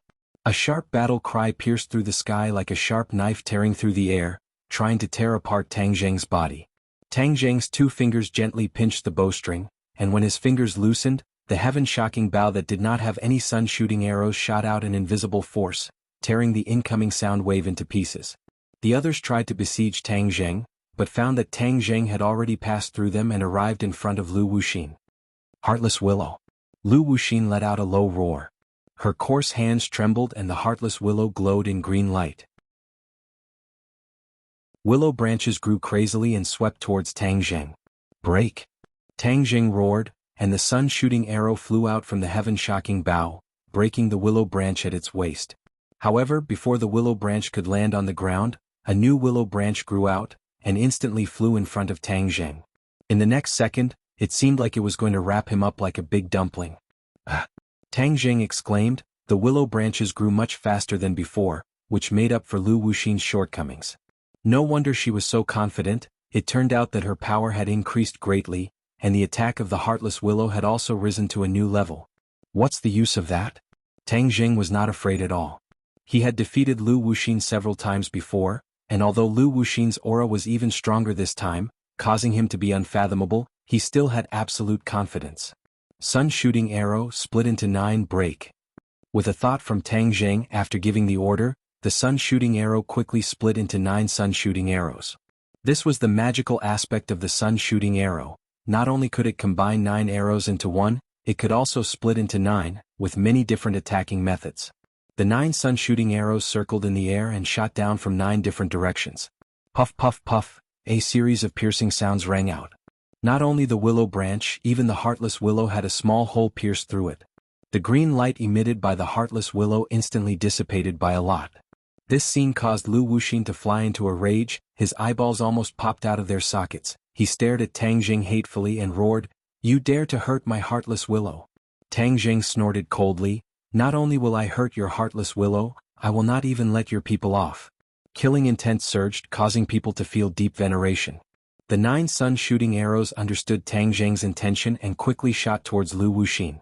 Lu Wuxin flew into a rage. "You really think you can hurt me?" Lu Wuxin pointed his finger at the heartless willow, a drop of dark red blood dripping from the tip of his finger, quickly merging into the heartless willow. In an instant, the heartless willow shone brightly, revealing a demonic red color. The heartless willow crazily grew like many pythons. It was not just one willow branch but more than 10 willow branches. They all rolled towards Tang Jing, giving off an imposing aura that made people tremble in fear. Tang Jing's face sank, realizing that this attack was more than twice as powerful as before, but he was not to be trifled with. He recalled the sun-shooting arrow, knocked it and firmly placed it on the bowstring. Whoosh! The sound of the air being torn apart suddenly rang out, forming a conspicuous ripple. The heartless willow met the attack head-on, tearing the air and letting out a series of sharp hissing sounds, like the hissing of a poisonous snake. Bang! The sun-shooting arrow was the first to break a willow branch, but its attack did not slow down. 3 more willow branches were cut in half, but the other willow branches had already entangled the sun-shooting arrow, causing its attack to come to an abrupt halt. With the sun-shooting arrow trapped, Tang Jing felt as if his hands and feet were bound, his breathing involuntarily quickened. Lu Wuxin laughed sinisterly, "Tang Jing, the heartless willow was fed with my blood, and its mind is connected to mine. Do you really think it only has that little attack power? You underestimate me too much." Tang Jing, don't underestimate Lu Wuxin. Back then he was a Mahayana realm cultivator, but now that he has just been reborn, his strength has been depleted, and he's only in the apotheosis realm. His heartless willow is very strange and many people have suffered great losses back then. Otherwise, she wouldn't have become the #1 female general under the Yellow Emperor. The inner demons warned. He had a close relationship with Tang Jing, so of course he did not want to see him lose. Tang Jing did not comment, but his understanding of Lu Wuxin had increased by another level. He asked, "What other strange tricks does the heartless willow have?" "You'll know when you see. Lu Wuxin is about to use his ultimate move. Be careful, dodge." The inner demons only had time to warn him. Tang Jing was shocked. He looked over and saw that the heartless willow had changed. Wisps of red smoke were emitted from the willow leaves, and with a gust of wind, they swept towards Tang Jing. On the ground, wherever the red smoke passed, the flowers and plants withered, and even the rocks and soil turned blood red. It was extremely frightening. "Get out of the way." The former subordinates of the Yellow Emperor cried out in shock. They understood Lu Wuxin and her methods quite well, so when they saw this scene, they understood how powerful it was. However, there was still one who didn't manage to dodge in time and was enveloped by the red smoke. He let out a scream and then stopped abruptly. It was as if his throat was being strangled. His flesh and blood dissolved at a speed visible to the naked eye. After a few seconds he became a skeleton. However, the bones were permeated with a strange red color, which made one's hair stand on end. What is this? Tang Jing quickly retreated a few steps and stood in front of Yi Dingdang to protect him. "Blood willow. The evolved state of the heartless willow," Lu Wuxin said arrogantly. Tang Jing was shocked, so this was the evolved state of the heartless willow. No wonder its attack power had increased so much, especially the red smoke, which made one's hair stand on end. On the other side, the battle between Yi Dingdang and Yi Meiyu had also entered its climax. Yi Dingdang's cultivation was much weaker, but her perseverance and battle experience were outstanding. She had been in danger several times, and although she had been injured, she did not let Yi Meiyu succeed. On the other hand, Yi Dingdang's few unexpected attacks made Yi Meiyu quite angry, and she almost got hit. What Yi Dingdang used was the wind-chasing sword technique. This sword technique was originally extremely exquisite and caught people off guard, causing them to be unable to defend against it. Back then Yi Xuanji had wanted to imitate the wind-chasing sword technique, but in the end, he was unable to learn the essence of it and ended up becoming a laughingstock. Yi Dingding, I don't believe that I can't kill you. Yi Meiyu's face was ashen. In the past, when she was not a cultivator, she was always compared to Yi Dingdang. Everyone in the Ye family thought highly of Yi Dingdang, and even disdained her, the eldest miss of the Ye family. On the surface they were in agreement, but in reality, there were many people who disdained her actions. Yi Meiyu was very clear about this, but there was nothing she could do. She was unrestrained by nature and was indeed unrestrained. At that time she did not care about the gazes of these people at all. She did as she pleased, thinking that she was the one with the true personality and that everyone else was just an ordinary person. But now that she thought about it, she finally understood how stupid she was back then. Those people, especially the servants, inadvertently revealed looks of disdain that were like steel needles piercing into her bones. Yi Dingding, I will kill you and let those people understand who is stronger between the eldest miss and the second miss of the Ye family, and who is the true expert. Yi Meiyu clenched her teeth and roared crazily. Yi Dingdong's face was gloomy, he clenched his teeth, his mind couldn't help but recall the Ye family's doll-like appearance, his anger rising. She glared at Yi Meiyu as if her eyes were about to spit fire and said, Yi Meiyu, you are a madman. For your ambition you actually turned so many people into puppets. If not for Tang Zheng's help to free them, they would have lived in the dreamland created by the traceless dream spell for the rest of their lives, completely becoming your Yi Meiyu's slaves. You are truly too ruthless. Ah, ruthless. That's their honor. What's wrong with living in the dreamland that I created and becoming my slave? What did they do with that old thing Yi Xuanji in the past? Only by following me can they truly start a new life. Yi Meiyu laughed crazily. At least they didn't use the efforts of others. They had their own feelings and lives. Yi Dingdang retorted. No matter what, she could not forget the empty eyes of those people. Without thoughts, how could a person be called a person? Chapter 1204. You are a madman, there is simply no way to communicate with you. Although I do not recognize myself as a member of the Yi clan, but for the Yi clan to produce someone like you, it is truly the Yi clan's misfortune and shame. You don't even let off your own family, you are simply not human. Yi Dingdang hysterically roared, she was simply too angry. You don't have the qualifications to judge me, none of you have the qualifications. Yi Meiyu glared angrily and retorted. Yi Dingdang did not say anything else, she raised her sword and thrusted forward, as fast as lightning, as fast as a storm. She was not afraid of Yi Meiyu. Although she was at a disadvantage, she took the initiative to attack again and again. This made Yi Meiyu especially angry, as if her dignity had been greatly provoked.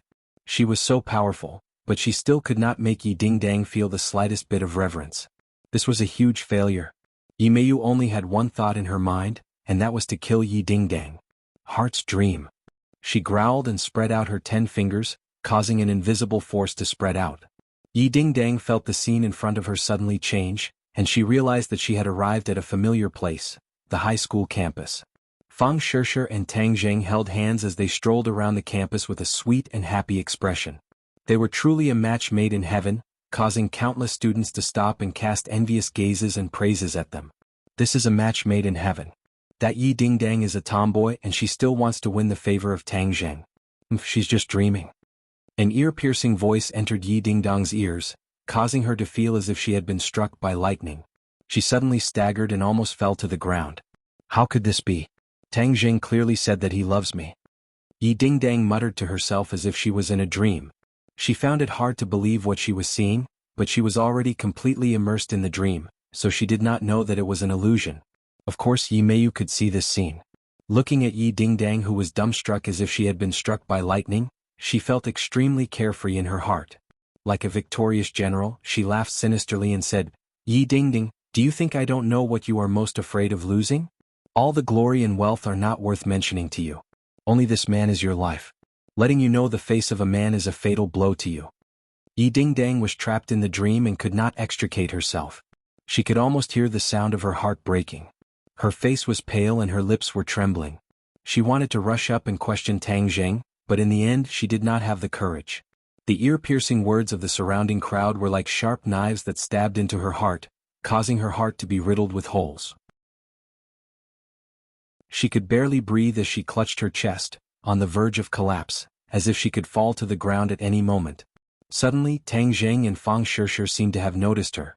They both turned their heads to look at her and gave her a strange smile. This smile contained too many meanings such as ridicule, disdain, and so on and so forth. In short, this smile was enough to make people feel like they were about to collapse. Yi Dingdang fiercely trembled, her expression fluctuating. Yi Meiyu was extremely carefree.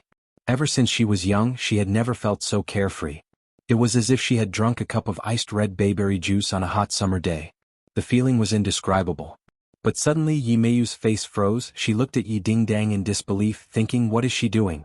Yi Dingdang laughed. This smile made Yi Meiyu extremely uneasy because this was supposed to be a heartbroken moment. Why would she laugh? Could it be that she had received too much of a shock and went crazy? How could Yi Dingdang go crazy? Her willpower far exceeded that of an ordinary person. Although she had suffered an unprecedented blow this time and was on the verge of collapsing, when she saw the smile that Tang Zheng and Yi Meiyu revealed to her, her body and mind were greatly shaken, and a kind of absurd feeling assaulted her heart. It was as if a switch had been turned on at the bottom of her heart, illuminating her body and mind, causing her to come to a sudden realization. Dream, all of this is a dream created by Yi Meiyu's heart dream. Yi Dingdang muttered to herself. She had already seen through the mystery. She had actually used her own strength to break through the shackles of the heart dream. Although the heart's dream was powerful, it had a huge flaw, and that was that it had to be as close to reality as possible. Otherwise, if it was too outrageous or if it deviated from the knowledge of the person who entered the dream, everything would collapse. This was like a skyscraper. Without the support of a foundation, everything was like a pavilion in the air. It was extremely illusory. Yi Dingdang had discovered something that did not conform to reality, and her heart had received a great shock. Only then did she see through the mystery and wake up from the dream. Tang Zheng might have fallen in love with someone else, and Fang Shishir might have been together with Tang Zheng, causing others to be envious of them. However, the two of them would definitely not show that kind of mocking and disgust towards Yi Dingdang. This understanding was deeply rooted in Yi Dingdang's bones, so when she saw that gaze, she understood that everything was fake. This was a foundation of trust and deep feelings, and was not something an ordinary person could do. Yi Dingdang was carefree and did not care about trifles. In fact, her meticulous thoughts were no different from other girls. Yi Meiyu had overlooked this point, and had also underestimated the relationship between Tang Zheng and Yi Dingdang. She had added fuel to the fire, and in order to completely destroy Yi Dingdang's body and mind, she did not know that she had overreached herself, and had instead allowed Yi Dingdang to escape. When Yi Meiyu heard Yi Dingdang's words, her eyes almost popped out of their sockets as if she had seen a ghost. She hysterically roared, "Impossible! How could she see through the heart's dream technique with her little strength? This is simply impossible." Yi Meiyu kept shouting, but she was unable to change the situation. Even in her dreams she could not think of the reason for her failure. How could she be the same as Tang Zheng? How could she easily escape from the heart's dream technique? Could it be that what Nightmare said was false and was just bragging? Yi Meiyu's confidence was shaken. However, when she thought of the scene where the entire Ye family was immersed in the dream and was captivated by her, her confidence returned to her body. She took a deep breath and said, "No, this is just an individual phenomenon. The heart's dream is indeed a very powerful spell." But what was the use of that? If this spell could not deal with the enemy he hated the most, then it would be extremely useless. She simply could not imagine that the reason why the heart's dream technique was ineffective against Yi Dingdang was because of her own fault. She was too anxious and did not understand the enemy, which led to this situation. Yi Dingdang had already completely retreated from the dream. The scene in front of her changed and she returned to the peak of the mountain. The biting cold mountain wind made her mind even clearer. She glared hatefully at Yi Meiyu and said, "Yi Meiyu, you are too cunning. You actually used this kind of dream to scare me, but your scheme still failed. Yi Dingdang, even without a dream I can still kill you." Yi Meiyu roared, but she did not seem to have any confidence as she rushed towards Yi Dingdang. After Yi Dingdang broke through the traceless dream technique, her confidence was greatly boosted. Her wind-chasing sword technique's attainments had once again risen to another level. On the contrary, Yi Meiyu was flustered and did not have any ideas. The originally disparity in strength between the two sides was actually difficult to determine the victor. Tang Zheng saw this scene, but he was too busy to do anything. Seeing Yi Dingdang escape from the dream, he could not help but secretly cheer and heave a sigh of relief. The power of the blood willow gradually appeared, causing Tang Zheng to fall into a predicament and be surrounded by danger.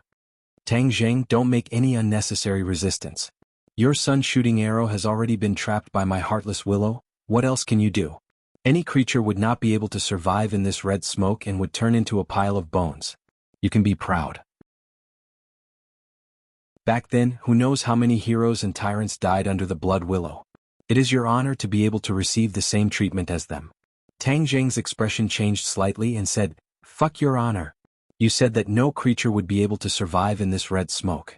Hee, that reminded me. Lu Wuxin said disdainfully, "So what if I remind you? What can you do?" Four symbols venerable, come out. Tang Zheng roared, and with a loud bang, the entire mountain seemed to tremble violently. A huge creature appeared out of thin air and stood in front of everyone. It's the four symbols venerable again. Lu Wuxin's eyes shone with hatred. You're in cahoots with Qiyu. Back then, the four symbols venerable killed many of our Yellow Emperor tribe's warriors. Today I will take revenge for them. The four symbols venerable had participated in countless wars with the Yellow Emperor tribe, and had outstanding battle achievements. Back then, no one would have ignored the existence of the four symbols venerable. In addition, the last time in the Heavenly Mountain, the four symbols venerable had also helped Tang Zheng, so this group of old subordinates of the Yellow Emperor naturally hated Qiyu to the bone. Hee, that depends on whether you have the ability or not. Tang Zheng disdainfully retreated, using his hand as a sword. He forced Yi Meiyu back, picked up Yi Dingdang, and flew up to the four symbols venerable, then disappeared into his chest, safely entering the core of the four symbols venerable. Come back. Yi Meiyu fiercely stomped her feet, but she was unable to catch up. Four symbols venerable, destroy them. Tang Zheng gave the order. The four symbols venerable did not say anything and strode towards Lu Wuxin. Lu Wuxin knew how powerful the four symbols venerable was. The blood willow was useful against living beings, but the four symbols venerable was a magical treasure in the end, not a living being. The blood willow could not do anything to the four symbols venerable. It was as if Tang Zheng was wearing a treasured robe that was impenetrable by swords and spears, completely fearless. The four symbols venerable rushed into the red smoke as if there was no one around.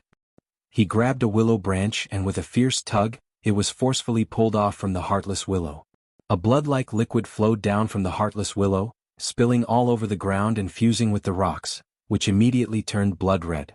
The venerable of the four symbols pulled off the willow branches binding the shooting sun arrow in just a few moves. The shooting sun arrow regained its freedom and let out a resounding cry, as if it was cheering, but also as if it was shouting in anger. Whoosh whoosh whoosh. Chapter 1205. Lu Wuxin was enraged when he saw his men fall to the ground dead, but there was nothing he could do. He roared, "I'll fight you to the death." A stream of crimson blood spurted out of her mouth like an arrow released from a bow.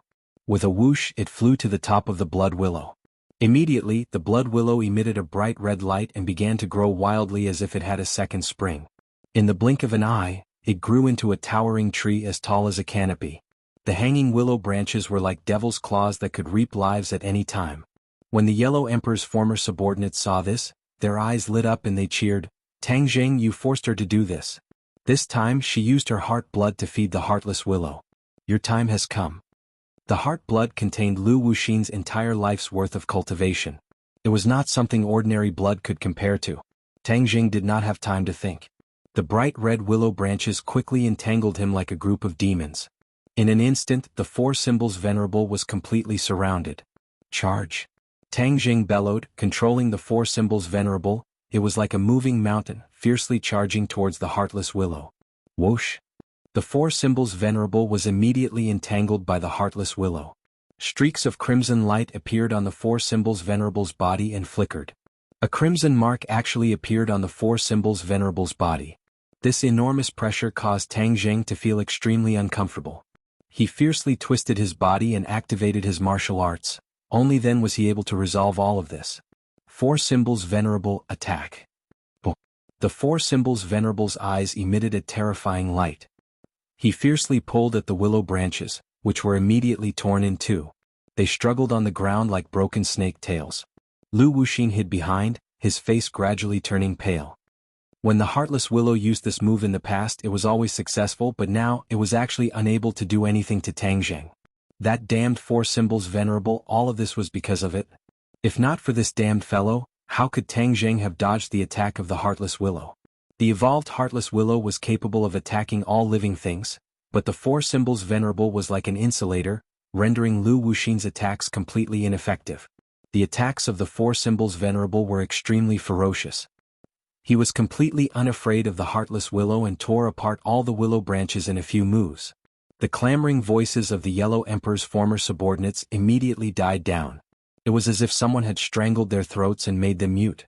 The pressure on Tang Zheng's body suddenly disappeared. His spirit was greatly boosted. His mind moved and the shooting sun arrow flew out again. With a puff sound, it directly pierced through the heartless willow, and a big bloody hole appeared. The willow branches and leaves of the heartless willow immediately drooped down, like a defeated soldier, dejected like a stray dog. With a spurt of energy, Tang Zheng roared, "Rise!" The four symbols venerable hugged the heartless willow and used all his strength to pull it up by the roots. In the blink of an eye, drops of blood dripped from the roots of the heartless willow and dyed the ground red. Lu Wuxin was aghast at this scene. She knew how powerful the four symbols venerable was, but she never expected him to be so powerful in Tang Zheng's hands. He was actually not much weaker than when he was in Qiyu's hands. How could the four symbols venerable give her time to be shocked? With a crack, the four symbols venerable was snapped into two at the waist. All the branches and leaves drooped down as if they had lost their souls. Pfft. Lu Wuxin spurted out a mouthful of blood as if she had been ruthlessly stabbed. She was connected to the heartless willow in body and mind, so when the heartless willow was cut into two, her body and mind suffered a similar blow. Naturally, she would vomit blood. In the blink of an eye, her momentum weakened a bit. She hung her head dejectedly and listlessly. "Lu Wuxin, you've tried to kill me time and time again. Today I'll kill you first." Tang Zheng roared. Lu Wuxin was a core member of the Yellow Emperor's former subordinates. If he killed her, it would be a severe blow to them. Naturally, he would not take advantage of this great opportunity. As soon as he finished speaking, the sound of footsteps hitting the ground was earth-shattering. The four symbols venerable charged at Lu Wuxin. Lu Wuxin retreated in panic. Without the heartless willow, her fighting strength was greatly reduced. Against the four symbols venerable, she felt a sense of defeat. "Careful." The other former subordinates of the Yellow Emperor screamed and chased after her in an attempt to stop the four symbols venerable's attack. However, the four symbols venerable quickly left them behind and took the lead, instantly arriving in front of Lu Wuxin. Lu Wuxin had nowhere to retreat. Behind her was a bottomless cliff. Even if she could fly, she could not completely escape the four symbols venerable's attack. She clenched her teeth and her eyes flickered as she tried to think of a countermeasure. Suddenly, her eyes lit up as she came up with a plan. "I've got it. Tang Zheng, don't you have the 9 Yang Saint body? Didn't you want to stop me from gathering pure Yang energy? I'll fulfill your wish." Tang Zheng did not know that danger was approaching. Although victory was in his grasp, he was still very cautious, afraid that something out of the ordinary would happen. He really did want to kill Lu Wuxin. Lu Wuxin stopped retreating and silently formed a hand seal with her fingers. A formless energy rippled from the ground, immediately causing a subtle change to take place in the massive life totem mountain. The originally concealed pure yang energy erupted like a volcano and soared into the sky like a tornado, instantly engulfing Tang Zheng. This pure yang energy did not attack Tang Zheng. Instead, Tang Zheng was like a giant whirlpool while the pure yang energy was like little boats that were sucked into the whirlpool without resistance. In other words, the pure yang energy contained within the life totem seemed to have found an outlet. Tang Zheng's body trembled and the four symbols venerable immediately stopped. The great inertia almost caused the four symbols venerable to fall off the cliff. "What's going on?" Tang Zheng's expression greatly changed as he discovered some clues. The enormous pure yang energy had actually rushed into his body like a stream flowing into the sea. In the blink of an eye, the pure yang energy had taken over both his body and mind, surging through his 8 extraordinary meridians to every part of his body. This caused an ominous premonition to surface in Tang Zheng's heart. His body contained a lot of pure yang energy and he was very familiar with this energy. However, he usually kept a respectful distance from it. Now that such an enormous amount of pure yang energy had entered his body, he immediately realized that danger was right in front of him. Pure yang energy was not a good thing for him. If he stored too much in his body, he would be one step closer to the god of death. He knew very well that there were only a few months left until his 20th birthday. That was the time that truly worried him. Although he seemed to have forgotten about this matter on the surface, he was still very clear in his bones that he was still far from being able to overcome this crisis. The pure yin energy he had absorbed before was only a temporary solution to the problem. The final problem was not so easily solved. Seeing the four symbols venerable stop, the others all looked over, not understanding why the four symbols venerable had stopped at the last moment. Chapter 1206. The pure yang energy played a role, causing Tang Zheng to instantly fall into an absolutely dangerous situation. His complexion had already undergone a subtle change. Others might not have noticed it, but Yi Dingdang saw it clearly. She hurriedly asked with concern, "What's wrong?" "Lu Wuxin is channeling the pure yang energy from the life totem mountain into my body. She wants me to explode and die," Tang Zheng said in a deep voice. He had once used this move to deal with Qin Shi Huang. At that time, Qin Shi Huang wanted to absorb the dragon qi and cultivation in his body. He took advantage of the situation and channeled a vast amount of pure yang energy into Qin Shi Huang's body. In the end, Qin Shi Huang's body exploded and Tang Jing narrowly escaped from the gates of hell, escaping from death. Lu Wuxin also knew the drawbacks of the nine yang saint body, so she deliberately channeled the pure yang energy to deal with him in the same way. Tang Jing knew the pros and cons of this move. He hurriedly circulated his cultivation to try and stop the pure yang energy from entering his body. However, the pure yang energy was everywhere and he was powerless to stop it. He could only watch as it entered every part of his body and every meridian. Rumble. In an instant, his meridians were like a great river. The pure yang energy flowing through them was like a surging river. A violent conflict was transmitted to every nerve ending. Ah! Tang Jing screamed as his meridians were torn apart by the vast pure yang energy. It was as if they were about to be torn apart. "Tang Jing, don't scare me. What can I do for you?" Yi Dingdang hurriedly held his hand and asked anxiously. When the two of them held hands, a strong attractive force came from the center of their palms. Yi Dingdang sucked in a breath of cold air. It was as if she was facing a black hole. A mysterious energy in her body was being sucked in, as if her entire body was about to be sucked in. A black hole appeared in Tang Zheng's palm, but it didn't absorb anything other than pure yin energy. A lot of the pure yin energy in Yi Dingdang's body was instantly sucked away. Pure yin energy was very important to a woman. It was a component of the body. If it was completely absorbed, it would be fatal to the body. Yi Dingdang knew this point and also guessed that the energy being sucked out of her body was definitely pure yin energy. An intense tearing pain caused her to almost faint. It was like the pain of flesh and bone being separated. She had never experienced it before, but she gritted her teeth and didn't make a sound. She knew that Tang Zheng's pain was definitely more intense than hers. It was evident from his gradually trembling body and his frown and the beads of sweat that dripped down his face. "He has reached the most dangerous moment. I have to support him. If he wants to absorb the pure yin energy, then I don't mind giving up all of my pure yin energy as long as he is safe." She silently made up her mind. However, as her pure yin energy was. Tang Zheng's entire body and mind was resisting the pure yang energy, so he didn't notice the changes in Yi Dingdang's body. A cold energy entered his body and gradually neutralized a part of the pure yang energy, making him feel as if he was bathed in a spring breeze.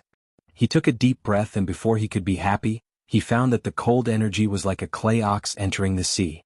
It was instantly submerged by the mighty pure yang energy. It didn't change the situation. Almost instinctively, he quickly circulated his cultivation and absorbed the pure yin energy. In an instant, the pure yang energy in Yi Dingdang's body was almost emptied. Her body went soft and fell to the ground. She looked at Tang Zheng with blurred eyes. She couldn't even make a sound. She could only open her eyes with difficulty and look at Tang Zheng. She silently prayed in her heart, "Tang Zheng, you must get better. You are invincible. Pure yang energy can't defeat you.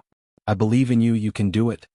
Tang Zheng's eyes were looking straight ahead, so he didn't notice Yi Dingdang on the ground.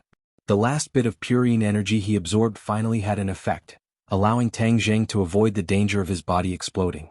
But with the pure yang energy rushing through his body, his meridians had been widened by a third. This kind of tearing pain almost made him faint, but his willpower was extraordinary, so he forcibly resisted it. "Tang Zheng, you cannot die. You still have a great responsibility on your shoulders. The life and death of countless people are related to you. You must survive." He secretly warned himself, and his consciousness was gradually pulled back from his wandering state to reality. The scene in front of him became clear. His eyes suddenly opened wide as he looked at Yi Dingdang on the ground. He loudly shouted, "Dingdang, what happened to you? He picked up Yi Dingdang and found that her aura was unstable and very weak. His expression changed as he asked, "Dingding, what happened?" Yi Dingdang was still conscious, so she weakly said, "Seeing that you're fine, I'm relieved." Tang Zheng's head trembled as he suddenly remembered the energy that had neutralized the pure yang energy. Wasn't that purine energy? In this sealed environment, where could there be purine energy? Besides Yi Dingdang, who else could provide it? He immediately realized that he must have absorbed too much purine energy, causing Yi Dingdang to become like this. He investigated a bit and found that the purine energy in Yi Dingdang's body was very weak, almost negligible. Of course, he knew how important purine energy was to women. In the past, he had only absorbed a small portion of their purine energy. The harmony between yin and yang was beneficial to both parties.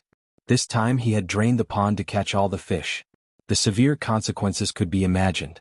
She was harmed by me. As if he had been struck by lightning, his entire body began to tremble. Don't be like this.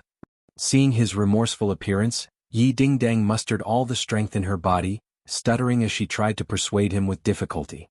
Before she could finish speaking, she had used up all of her strength and almost fainted. Don't speak. I'm here. I'll definitely save you. Tang Jing tightly hugged her and gently comforted her. Yi Dingdang's lips slightly curled, revealing a happy and sweet smile.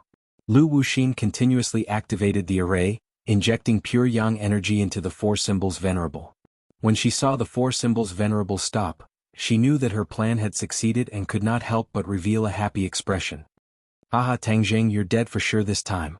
Lu Wuxin was very clear how dangerous the situation was after the pure yang energy erupted. Tang Jing had absorbed so much pure yang energy, and without purine energy to balance it, he would definitely die. Let's see how you're going to ruin our plans now.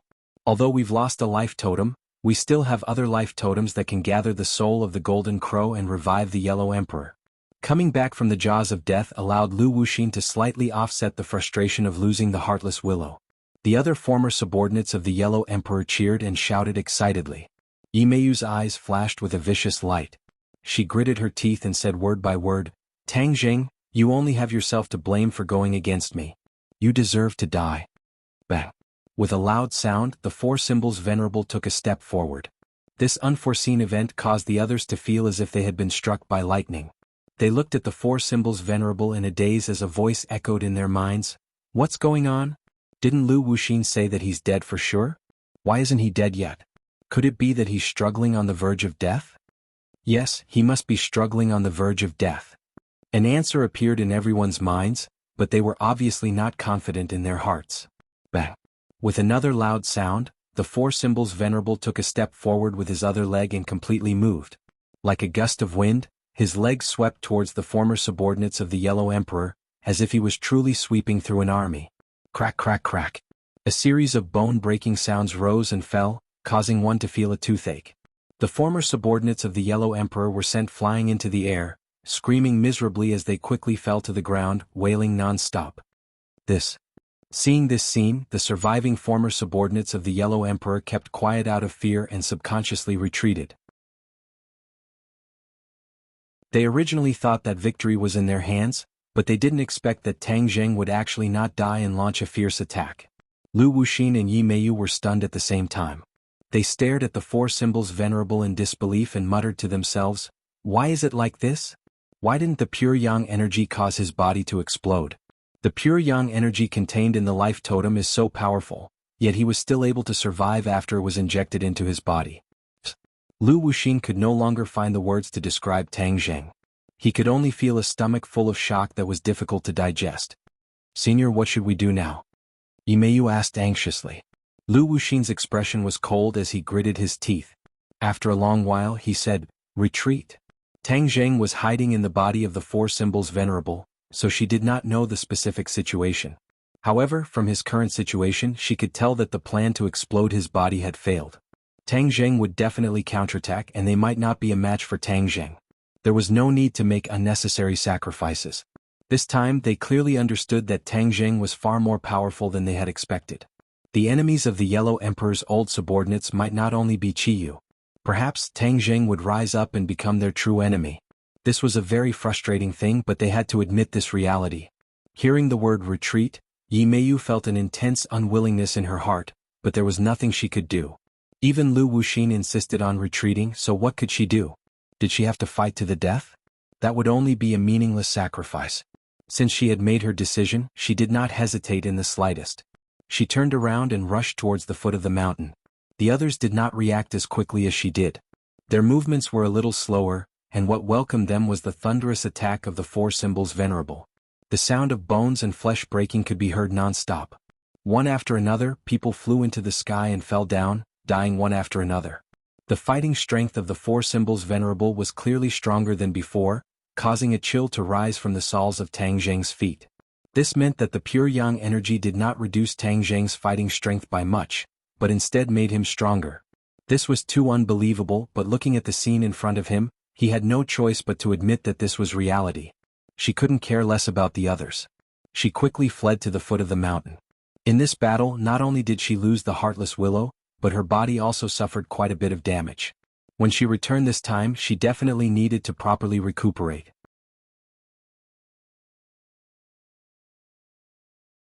Chapter 1207.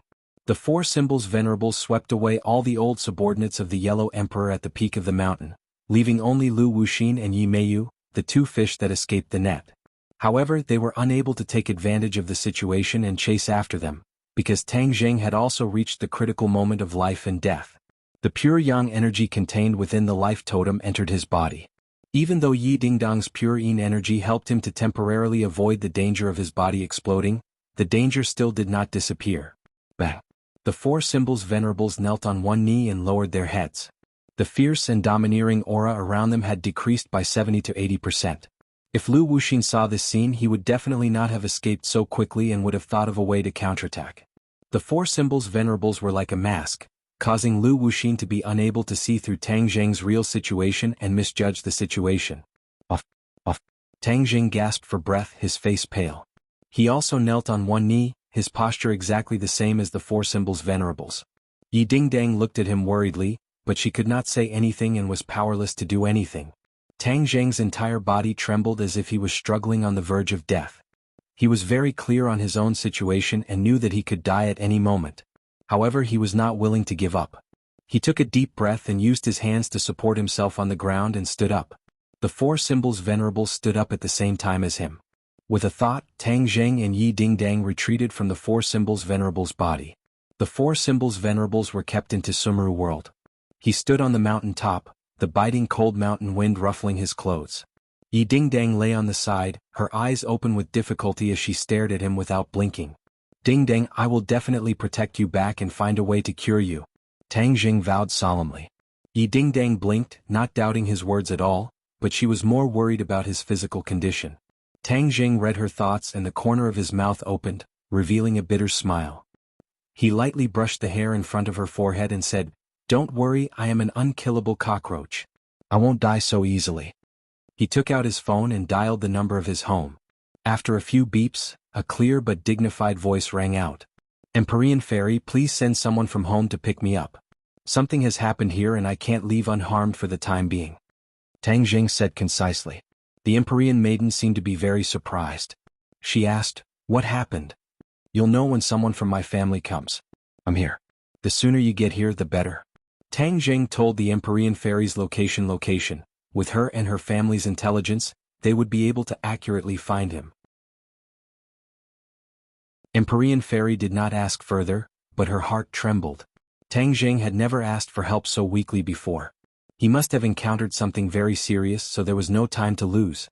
The longer he delayed, the more dangerous it would be. Her relationship with Tang Zheng was very subtle.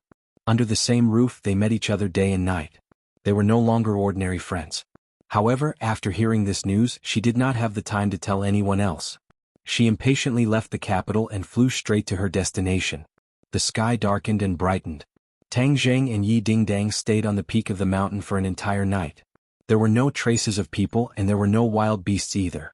Tang Zheng lit up a bonfire to drive away the cold for Yi Dingdang. His condition was simply too terrible. There was no way for him to bring her down the mountain safely, so he might as well stay on the mountain and wait for his family. Moreover, Lu Wuxin and Yi Meiyu were extremely cunning. If they were to ambush him at the foot of the mountain with his current strength, he might not be their match. Therefore, the most effective method was to deal with all changes by sticking to the status quo. Lu Wuxin and Yi Meiyu had indeed not escaped far. They had been hiding at the foot of the mountain for a long time, but they did not see Tang Zheng coming down the mountain. However, they did not dare to rashly go up the mountain, as they were worried that they would not be able to go down the mountain. The two of them hesitated for a long time, but in the end they did not have the courage to go up the mountain to investigate, so they turned and left. In the middle of the night, the two of them met up with the rest of the group. Seeing the two of them in such a sorry state, Mosie's expression changed slightly, but he did not immediately flare up. After the others had all left, he asked in a deep voice, "What happened?" Lu Wuxin lowered his head dejectedly, and told the whole story with righteous indignation. When Mosie heard this, his long eyebrows trembled non-stop. His eyes overflowed with a bright light, as if a sharp sword light was about to fly out from his pupils. Tang Zheng actually knows our plan? Yes, he guessed it word for word. Lu Wuxin was also in disbelief. Where did he get this information from? Mosie asked, his eyes burning as he stared at Lu Wuxin. Only the two of them knew about this plan, but an outsider knew about the details. Lu Wuxin squinted his eyes and stared back at Mosie. Mosie's expression relaxed and said, "Of course it can't be the two of us." Mosie could not believe others, but he would not believe that Lu Wuxin and Tang Zheng had colluded in private. This was because he understood Lu Wuxin very well. Lu Wuxin's loyalty to the Yellow Emperor could be seen by the heavens and earth, and would not change. Then how did he know? Yi Meiyu already knew about their plan. Although she was somewhat dissatisfied with them hiding this matter from her, she did not dare to say anything. Seeing that the two of them had fallen into silence, she could not help but ask curiously. Mosie looked at her deeply and asked, "What do you think?" Yi Meiyu was startled and said resentfully, "This junior is ignorant, how could I know?" Mosie sighed inwardly, thinking that you are not being modest.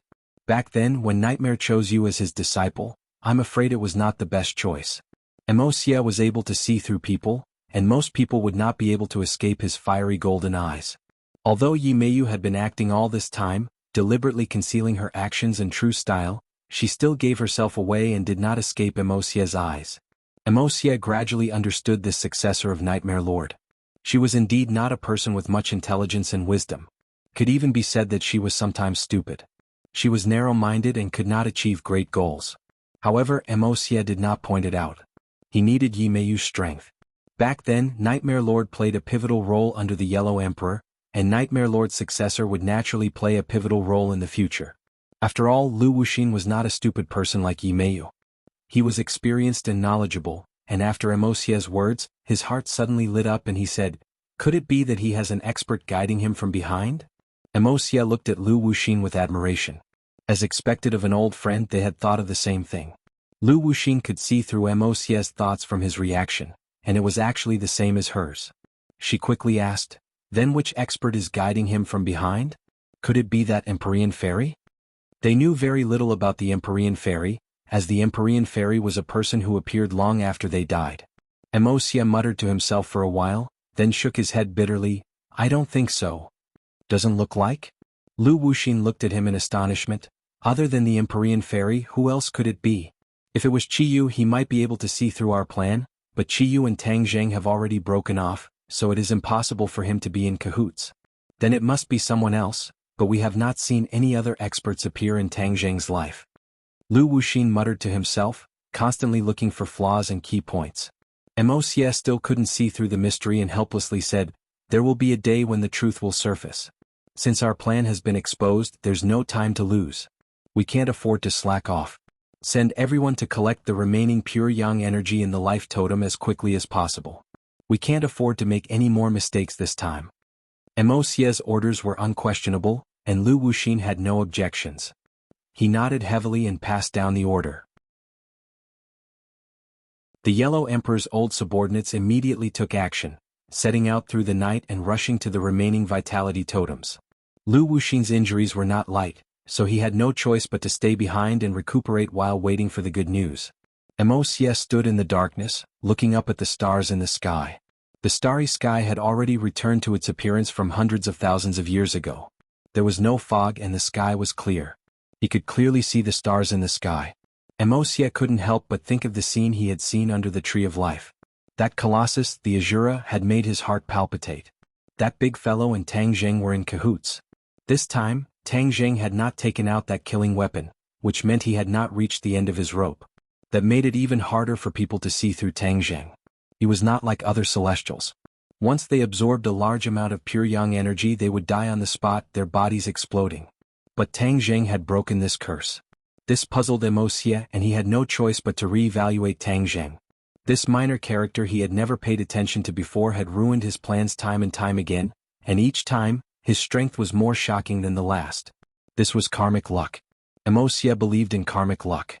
If a person who was not very strong had karmic luck and some true ability, they would definitely become an ambitious and ruthless character.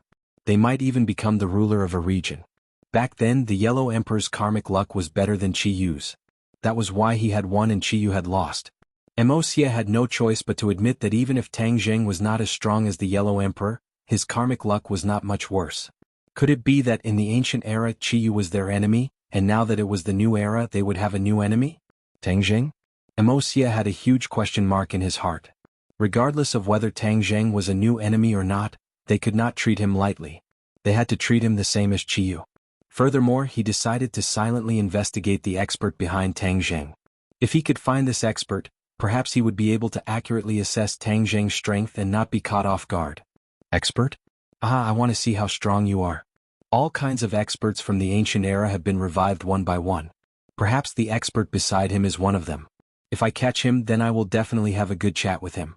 Let me see what kind of person he is, to actually dare to ruin my good fortune.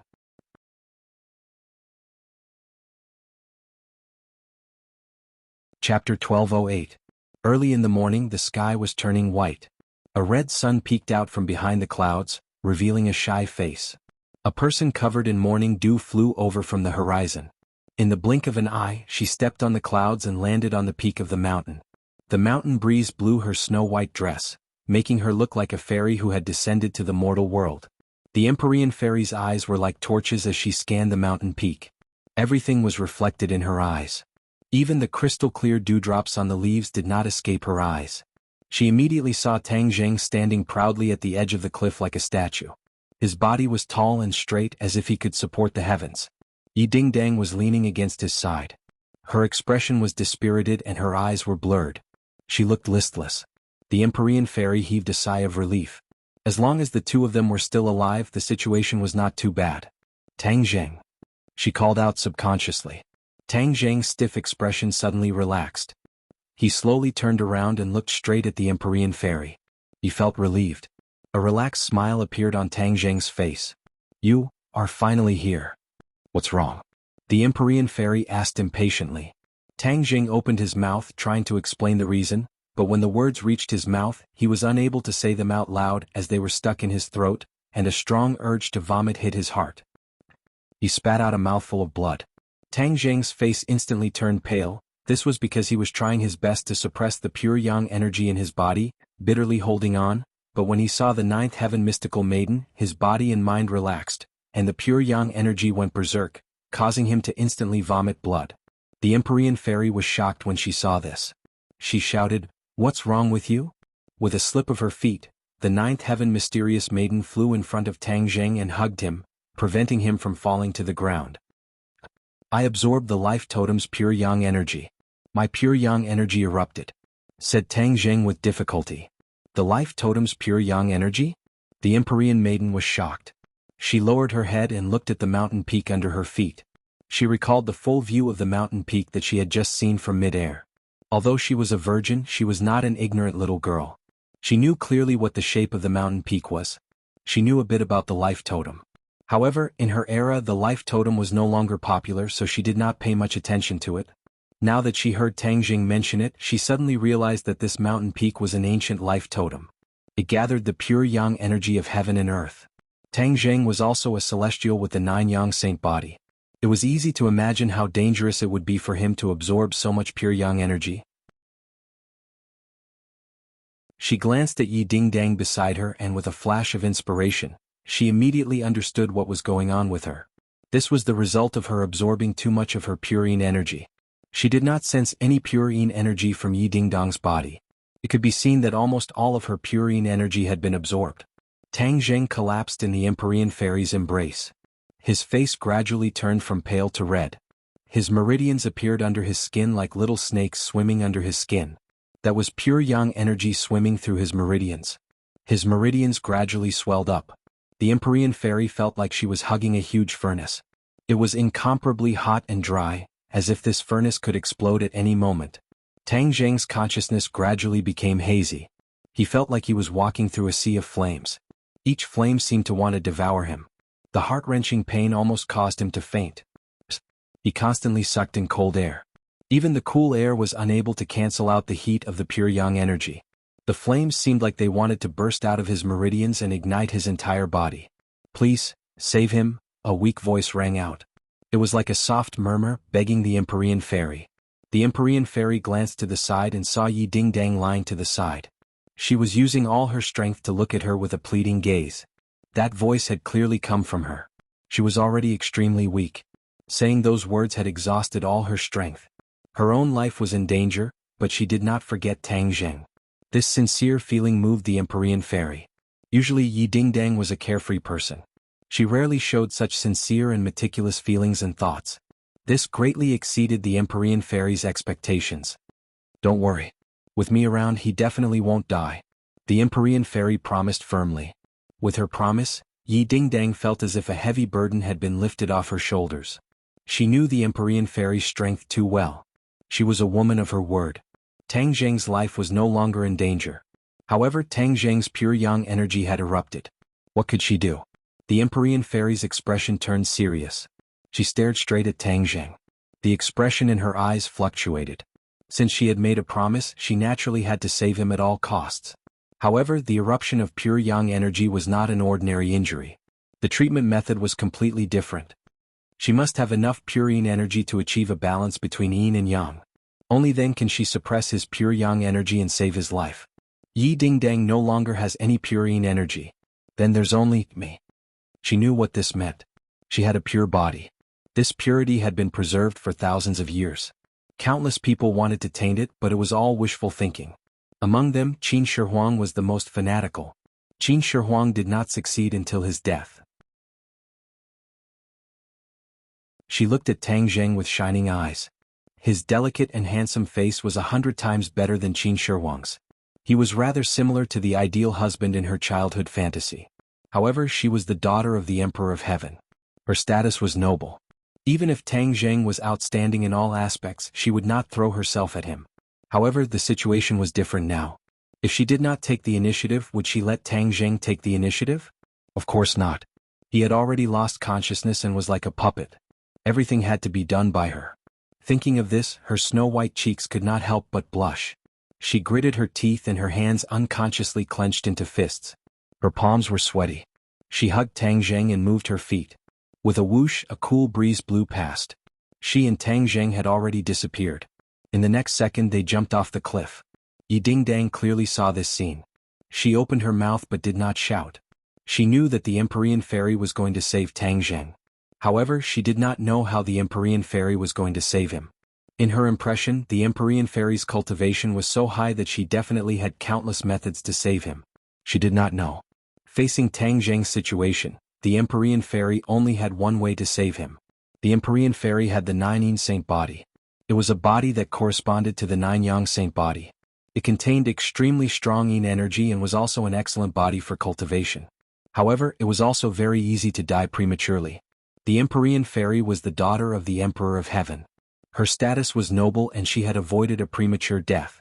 The 9 yin saint body was most suitable for the 9 yang saint body to balance the yin and yang energy and neutralize the pure yang energy. The Empyrean fairy knew this very well. Therefore, she had absolute confidence that she could save Tang Zheng. However, the scene of saving someone was not suitable for children. It was even more inappropriate to show it in front of others. She hugged Tang Zheng and jumped off the cliff. Her body floated in mid-air. The white clouds in the sky surged and quickly converged toward the two of them. In an instant, the two of them disappeared into the white clouds. The white clouds were like a curtain, blocking the view of others. In the white clouds, the Empyrean fairy stared at Tang Zheng without blinking. She gently bent down and planted a kiss on Tang Zheng's lips. The Empyrean fairy had never been so close to a man before. When their lips touched, she felt as if she was struck by lightning. She had a strange feeling that she had never felt before. This feeling quickly spread from the kiss to her limbs and bones. It spread through her meridians and soon enveloped her entire body. This feeling is so strange, a voice sounded in her heart. Of course, she knew about the matters between men and women. So this was what it felt like. Entering you really did have a captivating charm. It made her want to go one step further and experience this feeling that she had never experienced before. She breathed out like orchids. Her heart was beating so fast that it felt like it was going to jump out of her throat. Her heart was swaying and her soul was leaving her body. She suddenly bit her tongue and immediately woke up. She realized that at this juncture she should not have such random thoughts. Calm down, you want to save someone, she kept telling herself. The Empyrean fairy was also a human. She had 7 emotions and 6 desires. In many aspects she was no different from a normal woman. This kiss seemed to have opened up a new world for her life. She took a deep breath. Her lips did not separate. Instead, she held her breath and circulated her energy. She urged the pure yin energy in her body to flow into Tang Zheng's body. The pure yin energy in her body had always been in a controlled state. At this moment, the pure yin energy was being urged. Like 10,000 horses galloping, it crazily rushed into Tang Zheng's body. The pure yin energy was actually in danger of going out of control.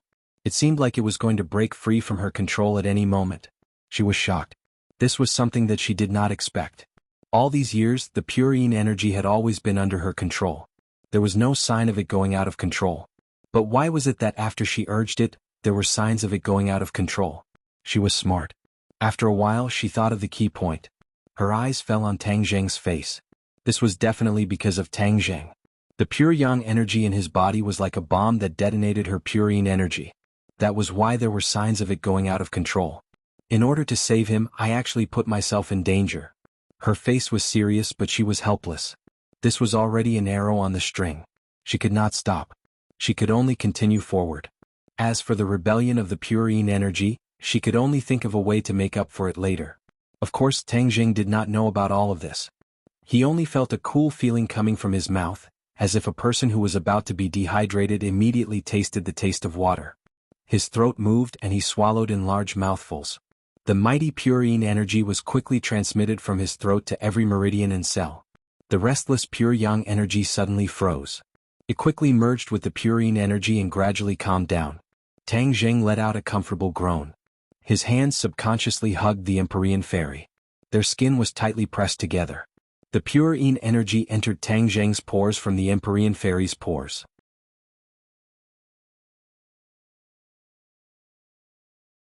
Chapter 1209. Tang Zheng's hands became restless, and he subconsciously hugged the Empyrean fairy's body. Her snow-white skin was full of elasticity, and Tang Zheng's palms were pressed together without any reservation.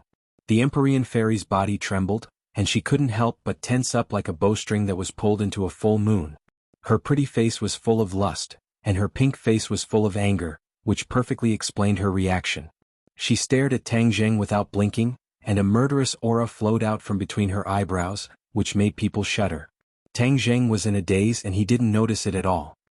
His hands became more restless, and they instinctively went into her clothes. The Empyrean fairy bit her lips with her snow-white teeth and squeezed out 2 words from between her teeth. Stop. Tang Zheng turned a deaf ear to her and continued to do as he pleased. The Empyrean fairy wasn't a weak woman. Seeing that her persuasion didn't work, and in fact she knew that she couldn't persuade him, so she immediately took action by force. She grabbed Tang Zheng's hand and Tang Zheng struggled with all his strength, but he couldn't break free and had to give up. I promise to save you, but I won't let you do whatever you want, she whispered to herself. She had the 9 yin sacred body, which was different from the ordinary pure yin body. She could freely control the pure yin force in her body, just like how Tang Zheng controlled the pure yang force. Therefore, she could let the pure yin force enter Tang Zheng's body without too much physical contact. Of course, Tang Zheng needed too much pure yin force. If her hands were to be crossed, it would be very time-consuming for the transfer, and kissing could obviously speed up the process. In order to save him, she sacrificed her first kiss, which she had kept for thousands of years. How could she let Tang Zheng do anything else? Although Tang Zheng's body was under control, the pure yin force was continuously flowing into his lips, making him feel relaxed and happy. His lips opened and closed, making a sizzling sound. The Empyrean fairy's heart skipped a beat. Her face became redder and redder, and her breathing quickened involuntarily. A primitive impulse was born from the bottom of her heart and spread throughout her body, as if wanting to devour her entire body and mind. She had unknowingly let go of Tang Zheng's hand. Having regained his freedom, Tang Zheng burst out with high enthusiasm. His hands tightly hugged the Empyrean fairy. The Empyrean fairy tensed up, but soon softened as if she had melted under Tang Zheng's fingertips and palms. Tang Zheng's hand sneaked under her skirt. Her smooth skin fell into Tang Zheng's palm, as if it was about to be ignited. The Empyrean fairy was shocked. She found that her body was heating up as if it was not her own. It was as if she was about to lose control. This feeling that she had never felt before made her instinctively alert. Her brain immediately rang an alarm bell for herself. Her eyes shone brightly and she suddenly trembled. With a low roar, she walked out of her daze. Her eyes were like bright stars in the night sky as she looked at Tang Zheng with burning eyes. Tang Zheng's expression was blank, but he subconsciously froze under the gaze of the Empyrean fairy. He stared into her eyes, and the blank look in his eyes gradually became clear. The Empyrean fairy's eyes seemed to have magic. Like a sharp blade, they pierced through the absurd thoughts in Tang Zheng's mind. The Empyrean fairy was relieved, but when she saw Tang Zheng's eyes gradually returning to normal, she panicked and subconsciously separated her lips from Tang Zheng. Without the injection of pure yin energy, the pure yang energy in Tang Zheng's body became restless again. His face showed pain, and his body twisted as if he was about to explode. The Empyrean fairy was shocked. She quickly leaned forward and pressed her lips on Tang Zheng's. When their lips touched, the continuous pure yin energy was transmitted through the gap between their lips.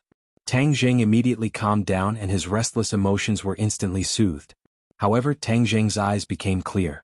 They were not blinded by emotions and pure yang energy. They were as bright as the stars. He stared at the Empyrean fairy with burning eyes, and a look of disbelief gradually emerged from the depths of his eyes. He looked at the Empyrean fairy in horror. They were so close, and the key was that their lips were firmly kissed. This was something he had never thought would happen. Although he knew that the Empyrean fairy had the 9 yin sacred body and would be of great use to him, her identity was so noble that he did not have the slightest improper thoughts. In the past, Qin Shi Huang also wanted to touch the Empyrean fairy, but in the end he died. How could Tang Zheng have thoughts about her so easily? Moreover, the relationship between the two of them was not the same as before. Unknowingly, they had formed an alliance and cultivated a deep comradeship. He would not destroy this rare relationship. However, when he saw the scene of him and the Empyrean fairy kissing, everything fell apart. His brain almost crashed and he did not understand why it had become like this. The Empyrean fairy also noticed the situation with Tang Zheng. His clear eyes were like steel needles that pierced her heart. She subconsciously turned her head to avoid his eyes. She no longer cared about the pure yang energy in Tang Zheng's body. She took a few steps back and widened the distance between them. Tang Zheng felt that the pure yang energy in his body was suddenly startled and showed signs of going berserk again. He had already regained consciousness and hurriedly activated his mysterious art to suppress the signs. He had absorbed too much pure yin energy from the Empyrean fairy. Although it was not enough to completely balance his pure yang energy, it was enough to temporarily get him out of danger. A pair of eyes stared at each other like this. The air was dead silent, and even the sound of the wind had disappeared. Only the white clouds around them gently drifted, as if they were each other's situation.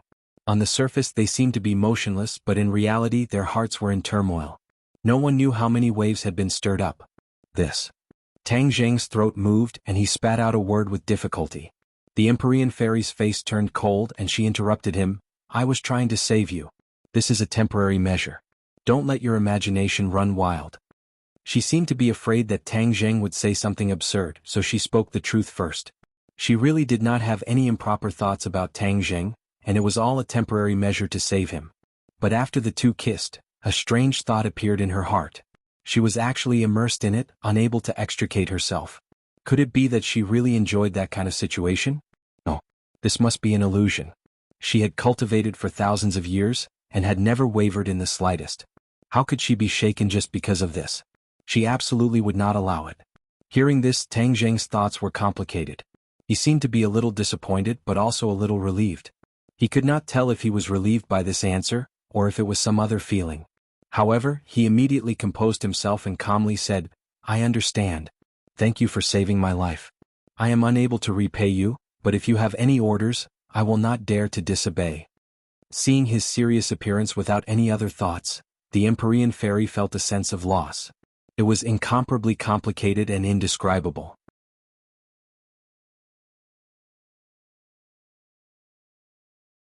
Chapter 12:10. The ambiguity between the two was restrained by each other and did not continue to ferment. As their eyes met, everything seemed to have quietly returned to normal. In reality, the two people involved did not know that two strange seeds had taken root and sprouted in their hearts. The Empyrean fairy turned and flew towards the cliff with Tang Zheng following behind like a shadow. Seeing Yi Dingdang, Tang Zheng hurriedly rushed over to help her up and asked with concern, "How are you feeling?" Yi Dingdang stared straight at Tang Zheng. Seeing that he was safe and sound, she let out a sigh of relief as a smile appeared at the corners of her eyes. She opened her mouth and squeezed out two words with difficulty, "I'm fine." "You call this fine?" Tang Zheng said in pain as he suddenly turned his head to look at the Empyrean fairy and asked, "Can you save her?" The Empyrean fairy bent down and placed her fingers on Yi Dingdang's pulse. After a while, she frowned and said, "The pure Yin energy in her body has already been exhausted. There's nothing I can do to save her." After saying this, she let out a long sigh. Of course she knew that Yi Dingdang's pure Yin energy had been completely absorbed by Tang Zheng. This was equivalent to Yi Dingdang using her own life in exchange for Tang Zheng's life. This great kindness and love was truly moving. The Empyrean fairy looked at Yi Dingdang with sparkling eyes, as if she wanted to discern from her reaction where her courage and perseverance came from.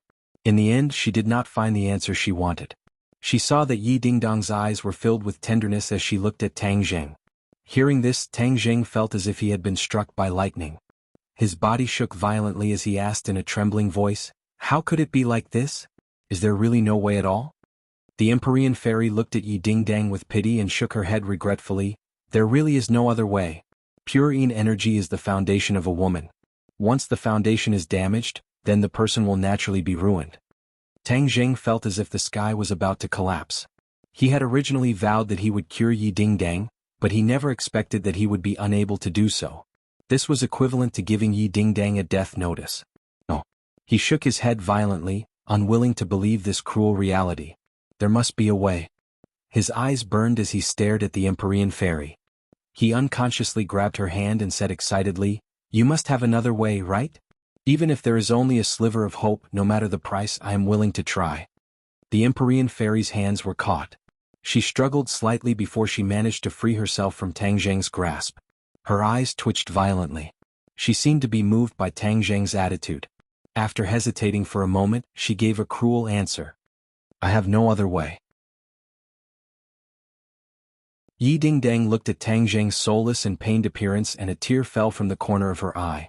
She wasn't crying because she was afraid that she wouldn't live for long, but because she felt sorry for Tang Zheng. She took a deep breath with difficulty and used all of her strength to stutter, "Tang Zheng, don't be like this. This is my life. As long as you always have me in your heart, it doesn't matter. I am willing." "No." Tang Zheng tightly hugged her and forcefully shook his head. His neck seemed like it was going to break. "I want you to always be with me. In the past, I was always busy and didn't have time to be with you. From now on, I want to spend more time with you. You can't leave me and I won't allow you to leave me." These words were very overbearing. When Yi Dingdang heard this, the corners of her eyes bloomed with a smile, but she didn't have the strength to respond. She just stared at him without blinking. The complex emotions in her eyes were very moving. Tang Zheng looked at Yi Dingdang and then stared at the Empyrean fairy. Seeing that she was helpless, his heart was like dead ashes. It was as if he had fallen into a bottomless abyss. Yi Dingdang could feel Tang Zheng's despair and pain, but she was also helpless. She didn't even have the strength to speak again. Tang Zheng carried Yi Dingdang and walked step by step to the foot of the mountain. He didn't say a word. The Empyrean fairy quickly chased after him. She wanted to ask what was going on this time, but she swallowed her words. Now was clearly not a good time to ask these questions. The three of them accompanied each other silently as they traveled through the night and night back to Beijing. When they returned home, everyone in the house saw the scene of Tang Zheng carrying Yi Dingdang. They were all stunned and began to ask about the reason. Seeing that Tang Zheng didn't say a word, everyone looked at the Empyrean fairy. The Empyrean fairy shrugged her shoulders and helplessly shook her head. She also didn't completely understand what was going on. On the way back, Tang Zheng didn't say a word. He was completely immersed in pain. His every expression and every action was filled with deep pain. It made people feel as if they were in his shoes. The Empyrean fairy suddenly had a flash of inspiration. It was as if she had been enlightened. She actually understood the problem that had been troubling her. Yi Dingdang was willing to sacrifice so many people for Tang Zheng. Tang Zheng was like a walking corpse, suffering great pain. These two people had sacrificed themselves for each other and paid a great price. All of this was because of love. The Empyrean fairy had never experienced love before. She also never thought that love would have such great magic that it would make people willingly make such great sacrifices and changes. However, looking at the two of them, she seemed to understand that the magic of love was far beyond her imagination.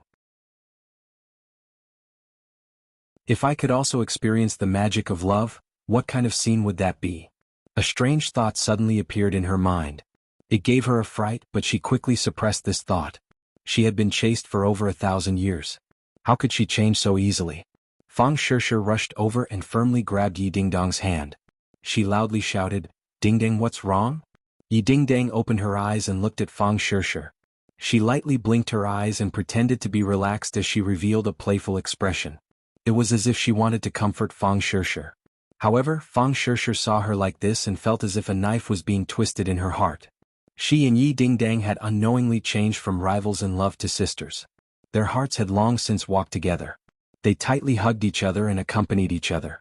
Tang Dehai's expression was solemn as he walked over. Seeing that Tang Zheng was silent and didn't reply to the other people's questions, he asked, "Little Zheng, tell us what happened?" Hearing his grandfather's words, Tang Zheng finally raised his head and swept his gaze across everyone's faces. Everyone deeply felt the sorrow in his heart and their hearts were filled with sorrow. "When we went to the Ye family, we discovered a strange phenomenon." Tang Zheng explained in detail that they had gone to the Ye family, then followed Yi Meiyu's magic all the way and discovered the plot of the Yellow Emperor's old subordinates. Furthermore, they had a great battle. Tang Zheng's pure yang energy had exploded, and Yi Dingdang was willing to sacrifice herself to save his life.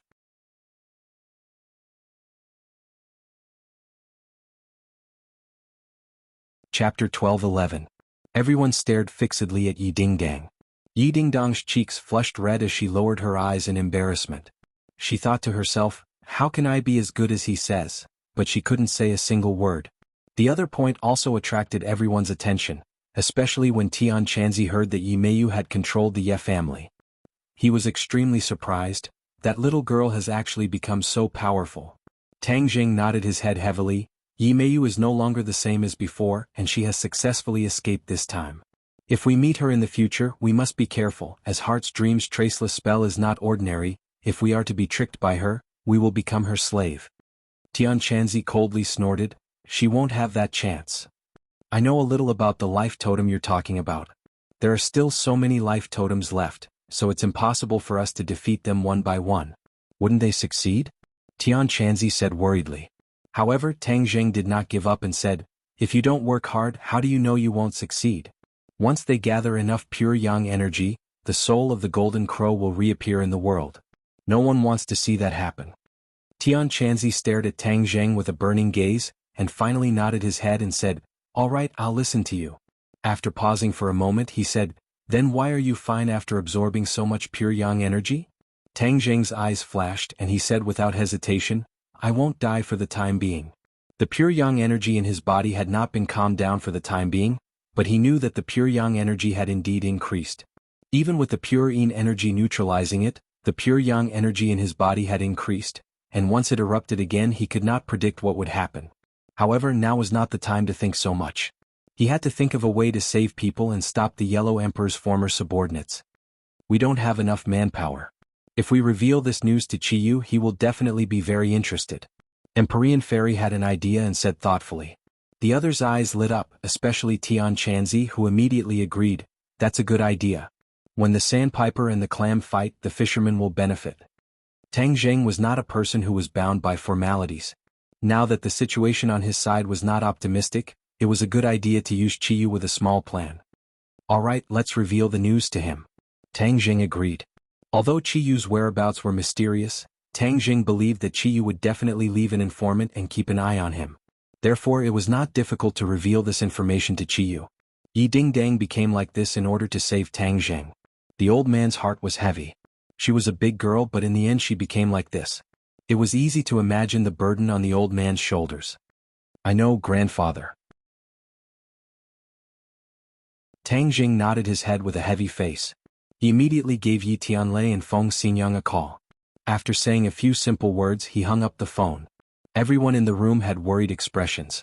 Feng Shishir accompanied Yi Dingdang by her side, secretly crying.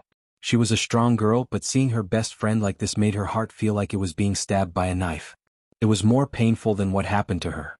A moment later, Yi Tianlei and Feng Xinyang rushed in. Feng Xinyang shouted, "What happened to Dingdang?" When she saw Yi Dingdang lying on the sofa, motionless, with a weak breath, Feng Xinyang's face changed. She rushed over like the wind and grabbed Yi Dingdang's hand. She asked with concern, "Dingdang, what happened to you?" Yi Dingdang blinked her eyes and tried to squeeze out a smile, but there was no reaction. Feng Xinyang and Yi Tianlei looked at each other, their hearts thumping as they revealed an aghast expression. As parents, they were most afraid of seeing this scene. The two realized that the situation this time was not normal and that something serious had happened to their daughter. Yi Tianlei as a man was relatively steady. He looked at his daughter and his gaze fell on Tang Jing. Seeing his dignified expression and unconcealable grief, Yi Tianlei's heart immediately sank into the abyss. He took a deep breath and suppressed the emotions in his heart with difficulty. He asked, "Tang Jing, what exactly happened to Dingdang?" Tang Jing did not have time to reply before the old man took the initiative and said with incomparable shame, "Tianlei, I want to solemnly apologize to you. Our family did not protect your precious daughter. She became like this because of little Zheng. We will definitely not shirk the responsibility. Little Zheng will definitely take responsibility to the end." A simple old man did not have many comforting words, and this was the most sincere expression. When Yi Tianlei heard these words, it was as if he was struck by lightning. He understood the seriousness of the situation and his body swayed. In the end, he forced himself not to fall down and said with a trembling voice, "Old man, let's not talk about this first. Let's first figure out what happened." Feng Xinyang called out to her daughter a few times, but there was no response. She also raised her head and stared at Tang Jing, wanting to understand the truth. Tang Jing explained the whole story in detail and finally said with extreme grief, "Uncle Yi, Aunt Feng, Dingdang became like this because she wanted to save me. I, Tang Jing, am an indomitable man and will definitely take responsibility to the end.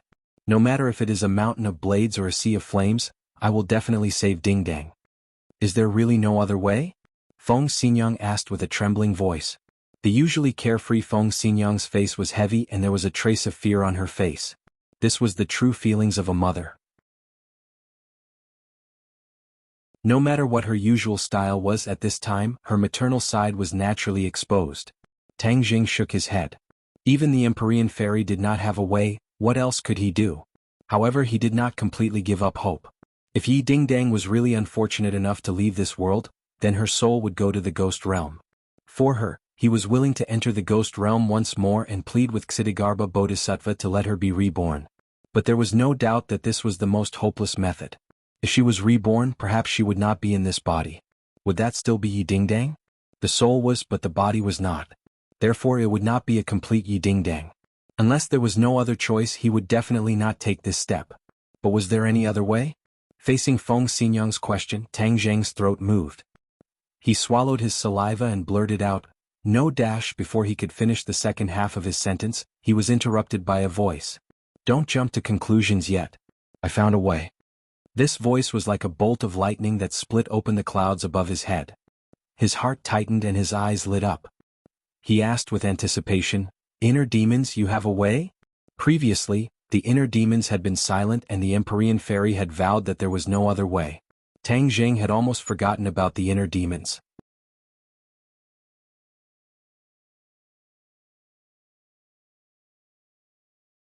Chapter 12:12. The inner demons had been silent the whole time, but they suddenly spoke. This meant that they had thought it through carefully. Tang Jing naturally thought of this point, and his mood became excited. The inner demon's proud voice sounded again, "Who am I? How could such a small matter be difficult for me?" Tang Jing ignored the inner demon's boasting and hurriedly asked, "Then what can we do?" The inner demons muttered, "Find a place of absolute yin and re-inject pure yin energy into Yi Dingdang." Tang Jing was shocked. He had never heard of a place of absolute yin. Where is this place of absolute yin? Look at you making a fuss. What is there to make a fuss about? You have to know that since there is a life totem in this world that gathers pure yang energy, then there will also be a place where purine energy gathers. The inner demons explained. Tang Jing suddenly realized that it made sense. But the key point was that a place of absolute yin was not an ordinary place. It was not easy to find. Do you know where there is a place of absolute yin? Tang Jing asked the key point. The inner demons stammered, as long as you put your heart into it, you will find it.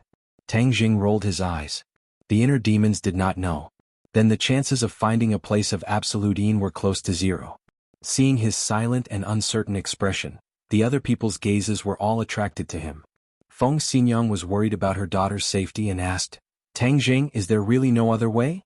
Tang Jing seemed to have woken up from a dream. He looked at Feng Xinyang in a daze, wanting to say something but hesitating. If you have something to say, just say it. Why are you still being so wishy-washy at this time? Feng Xinyang said sternly. The old man also earnestly advised, Little Zheng, if you have any ideas or difficulties, just say it. Everyone can pool their wisdom and work together. Tang Jing pondered for a moment and said, There is a way, and that is to find a place of extreme yin energy. From there, we can inject pure yin energy into Ding Dong's body and let her fully recover. Yin field? Tian Chanzi immediately raised his eyebrows and exclaimed, The land of extreme yin is the most dangerous place in the world, and very few people know about it. In any case, as far as I know, no one in my generation knew about the yin terminating land. It was said that the yin field was very beneficial to many people who practiced the yin soft cultivation method. It could greatly increase one's power in a short period of time. Of course, there were many dangers in it as well, and the slightest carelessness would cause one to be consigned to eternal damnation. Therefore, the land of extreme yin is a place that people both love and hate. Hearing Tian Chanzi's introduction, everyone's interest was piqued, especially Feng Xinyang and Yi Tianlei, who said at the same time, No matter how dangerous the land of extreme yin is, as long as there is a chance for Ding Dang, then we will not hesitate even if we have to die 10,000 times. We will definitely not give up. As parents, how could they watch as their daughter's life was hanging by a thread and remain indifferent? Even if there were thousands of difficulties and tens of thousands of dangers, they would still step forward without hesitation. Empyrean Fairy did not say a word, but her expression subtly changed. The others did not notice her change as their attention was firmly attracted by Tang Jing. Yi Dingdang heard that it was so dangerous and blinked with all her might, as if she wanted to dissuade her parents from taking the risk, but to no avail. On the contrary, Fang Shishir said with a resolute expression, For Dingdang, I will also go to the land of extreme yin. I must find a way to save Dingdang. Yi Dingdang heard this and the corners of her eyes flashed with tears. She tried to use her eyes to stop Fang Shishir, but there was no way. Shishir, if there is a next life, I will definitely be your sister again. Yi Dingdang silently thought in her heart. These days she and Fang Shishir were together and understood each other more and more. In the past, although they were classmates, they were like people from two different worlds and did not understand each other that much. Now that they were living under the same roof, getting along day and night, and had a tacit understanding to form a united front, their friendship grew day by day and they had developed into sisters. Seeing everyone's solemn vow, Tang Jing said solemnly, Everyone's morale is commendable, but the key is that no one knows where the land of pure yin is. We do not have any clue or direction, we are like headless flies, aimlessly moving around. Although the land of extreme yin is mysterious, there will definitely be some records of it in the long river of history. Let's go through the ancient records and maybe we will find something. Fang Shishir was smart and quick-witted, immediately thinking of a way. Tang Jing's eyes lit up. There were many amazing people in the archaeology department who had read all kinds of historical materials, maybe they would find something. This made him overjoyed as he hurriedly said, Everyone don't worry, I will go back to the school to organize people and investigate where the land of extreme yin is. However, this was a long-term and huge project.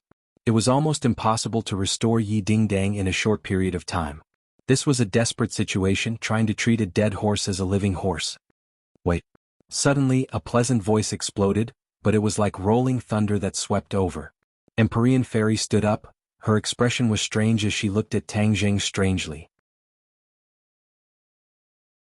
Tang Jing's head moved as he asked, Do you have any ideas? Empyrean Fairy was not in a hurry to answer but asked back, Are you sure that the land of pure yin has a way to save Dingdang?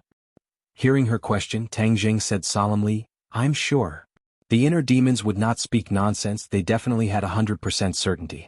Empyrean Fairy looked deeply at Tang Jing, but did not ask where his information and confidence came from because she believed in Tang Zheng. She only said meaningfully, I also don't know of this method. But since you're so confident, you must have a plan. In this world there are very few places with no yin. Moreover, many of them contain extremely strong yin energy. Once it is injected into the human body, it can make the person lose their mind and finally turn them into a killing machine.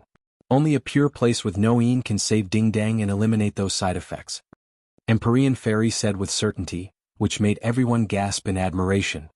Fortunately, I know a pure place with no yin that can meet your requirements. The Empyrean Fairy paused for a moment and said proudly. Seeing that everyone was looking at her expectantly, she took a deep breath and finally revealed the answer to the riddle. Elysium. This is a place with no yin. The main reason why I was able to survive the 9 yin divine bodies tribulation and survive until now is mainly because of Elysium. When the others heard this answer, they were stunned. Tian Chanzi was also stunned. He knew a thing or two about Elysium's illustrious reputation, but it was too mysterious and had long disappeared, so he did not think much about it. Tang Jing also exclaimed and shouted in shock. Elysium? Why did you think of Elysium?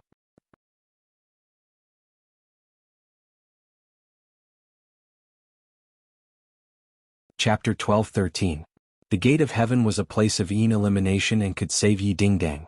This news was beyond everyone's expectations and lit a fire of hope. Everyone looked at the Empyrean Fairy with burning eyes.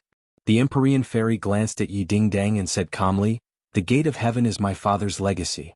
If it wasn't to save Ding Dang, I would never have made it public. The others also understood this logic and were secretly convinced by the 9th Heaven mystical maiden's deep sense of righteousness and generosity. This was especially true for Yi Tianlei and his wife. They took a few steps forward and directly arrived in front of the 9th Heaven mystical maiden. Their words were sincere and incomparably moved as they said, Fu Yao, thank you. As long as we can save Ding Dang, we will work like cows and horses to repay your great kindness. The Empyrean Fairy looked at the two calmly and pointed at Tang Jing. You don't have to thank me. Although I know that the Gate of Heaven is a place of yin elimination, I don't know how to save her. You should thank Tang Jing. Yi Tianlei and his wife quickly turned to look at Tang Jing. Before they could say anything, Tang Jing took the initiative and said, Uncle Yi, Aunt Feng, this is my duty. I won't shirk my duty. Hearing him say this, the two felt relieved. Feng Xinyang nodded secretly. She didn't misjudge him. This handsome young man was affectionate and righteous. She was relieved to entrust her daughter to someone like him. After saying this, Tang Jing couldn't wait to ask the Empyrean Fairy, Where is the Gate of Heaven? We will go now. The Gate of Heaven is not as simple as you think. It is a place of yin elimination. When my 9 yin saint body broke out, I used a large amount of pure yin energy in the Gate of Heaven to suppress it. Then I was lucky to escape. The Empyrean Fairy explained patiently. Shouldn't the 9 yin saint body break out with pure yang energy? Why did you use pure yin energy to suppress it? Isn't this adding fuel to the fire? Tang Jing asked in surprise. The others didn't understand what was going on either. They all looked at the Empyrean Fairy suspiciously. When things reach an extreme, they will move in the opposite direction. Extreme yang produces yin and extreme yin produces yang. This is interconnected, the Empyrean Fairy said concisely. Tian Chanzi looked pensive as he muttered to himself, I've heard of this principle before, but I don't know how it works. Of course there's a secret behind it. Even if a normal person knew this, it would be impossible for them to achieve this effect. My father is extremely capable, which is why he was able to achieve this. The Empyrean Fairy said proudly. Since her father had been bestowed the title of Emperor of Heaven, this title was not ordinary. He was definitely not an ordinary person but a powerful person. Does that mean I can't use your method to absorb more pure yang energy and achieve the goal of balancing yin and yang? Tang Jing asked in disappointment. Just now, he had thought of this fluke in his mind, but after listening to the Empyrean Fairy's explanation, he had to throw this idea out of the window. The Empyrean Fairy looked deeply at Tang Jing. Although she knew that Tang Jing had always been good at creating miracles, she still didn't think that Tang Jing had the luck and ability to create such a miracle. Looking at the Empyrean Fairy's eyes, although she didn't say a word, Tang Jing already understood her thoughts. He couldn't help but smile bitterly. He took a deep breath and suppressed this unrealistic and absurd idea. He said, Let's not talk about other things for now. Let's go find the Gate of Heaven first. Saving people is more important. Okay. The Empyrean Fairy nodded. The Gate of Heaven is hidden in the world. I have to lead the way before you can go there. Otherwise you won't be able to find the way. But one day the world will change. The gate of heaven will experience the changes of the world. As for what it has become, it is hard for me to predict. Even if there are thousands of difficulties and dangers, even if there are mountains of blades and seas of fire, I still have to go. Tang Jing said without fear. He had just returned home, but he had to go on a long journey. Time waits for no one. When Yi Dingdang heard that there was a ray of hope, the flames of hope lit up in her eyes. She looked at Tang Jing with a burning gaze. Tang Jing gently stroked her forehead and said softly, "Don't worry. With me here I will definitely save you." Yi Dingdang blinked, indicating that she understood. "We also want to go." Yi Tianlei and Feng Xinyang said dutifully. Yi Dingdang was their daughter. Of course they couldn't stay out of it. Tang Jing glanced at the Empyrean fairy. Seeing that she didn't object, he also nodded. "I'll go too. I can take care of Dingdang along the way." Fang Shishir volunteered. The others were also eager to go. Tang Jing was afraid that everyone would rush to go first. If too many people went, there would be too many unknowns. Having more people might not be a good thing, so he hurriedly waved his hand to stop them. "There are enough people. Someone must stay at home. Tian Chanzi, you stay at home to protect everyone. If there are any problems, immediately contact us." Tian Chanzi also wanted to see the famous Gate of Heaven, but he also understood that Tang Jing's arrangement was very reasonable. It was impossible for there not to be a master at home. Now that they were surrounded by strong enemies, they couldn't let their guard down. Tian Chanzi nodded embarrassedly. He could only accept this arrangement helplessly. Seeing this, the others no longer volunteered. They all comforted them with kind words. "This time we are going to see. We won't reach it in 3 or 5 days, so everyone needs to be mentally prepared." The Empyrean fairy suddenly reminded them. "See. Yes, the Gate of Heaven is at the end of the world, where heaven and earth meet." Everyone looked at each other. The ancients would have such a mysterious description, but for the modern people, there was no such thing as the end of the world, where heaven and earth meet, or it could be said that there was a visual error. The Empyrean fairy was influenced by modern knowledge.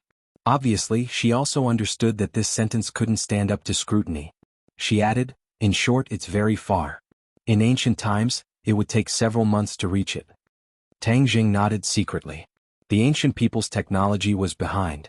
For the modern people, a few months of sailing could be reached in 10 days. Now time was tight. 10 days wasn't a short period of time. After they finalized the itinerary, Tang Jing immediately contacted the Yen family. They needed a large ship to cross the ocean. The Yen family owned a shipping company, so they were naturally the best choice. After the Yen family heard about it, they naturally didn't refuse. A moment later, the Yen family's car stopped outside the villa. Yen Luyun and Yen Qingyi got out of the car and walked straight in. After seeing the two of them, Tang Jing was shocked. He said, "Why are you here?" "The old man heard your anxious tone. Something big must have happened, so he sent me to mediate. It'll be more convenient." Yen Luyun explained. Tang Jing nodded. This time they needed to borrow the Yen family's power. If the young master of the Yen family accompanied them, it would be much more convenient. His gaze then fell on Yen Qingyi.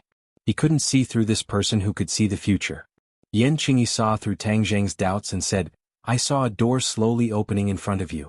It was as if there was a voice from the unseen world guiding me, telling me to travel with you this time." Hearing how mysterious her words were, everyone was astonished. However, after seeing Yen Qingyi's prophecy, they didn't dare to underestimate her. "Door? What kind of door?" The Empyrean fairy frowned and asked. Yen Qingyi glanced at the Empyrean fairy and took out a scroll. There was a huge bronze door drawn on it. It was as if it was supporting the heavens and the earth. It was extremely huge.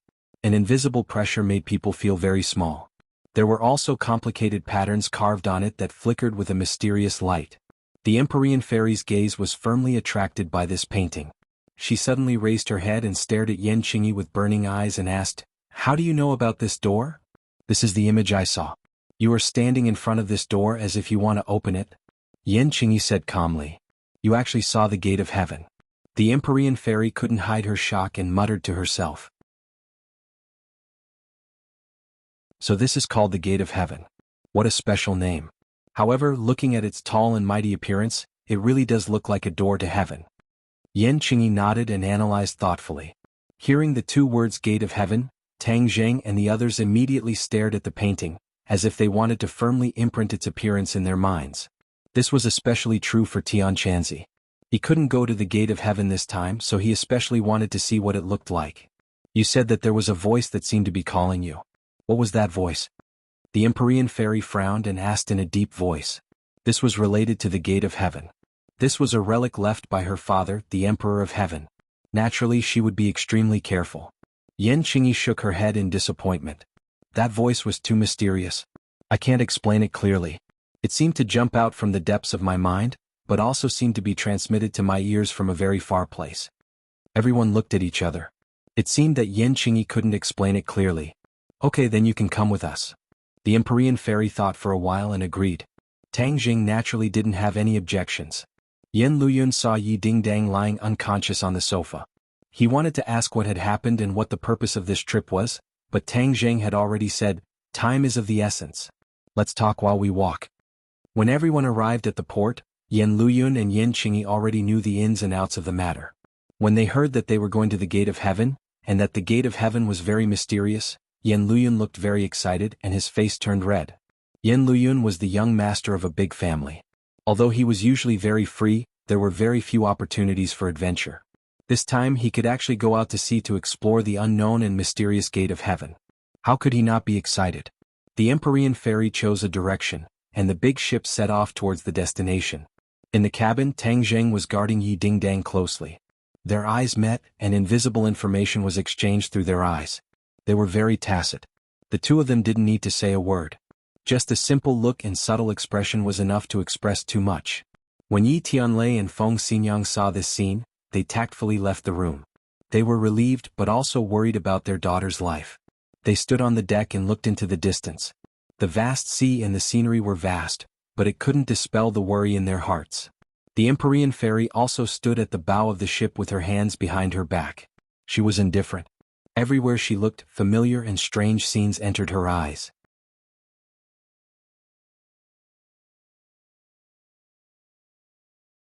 Chapter 12-14. Time flies and the sea turns into mulberry fields. This waterway seemed familiar, like the way home. It was familiar yet strange.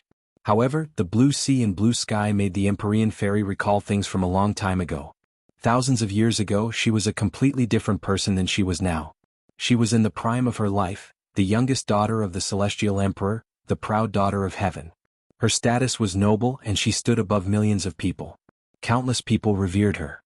She was very arrogant and very few people could enter her eyes.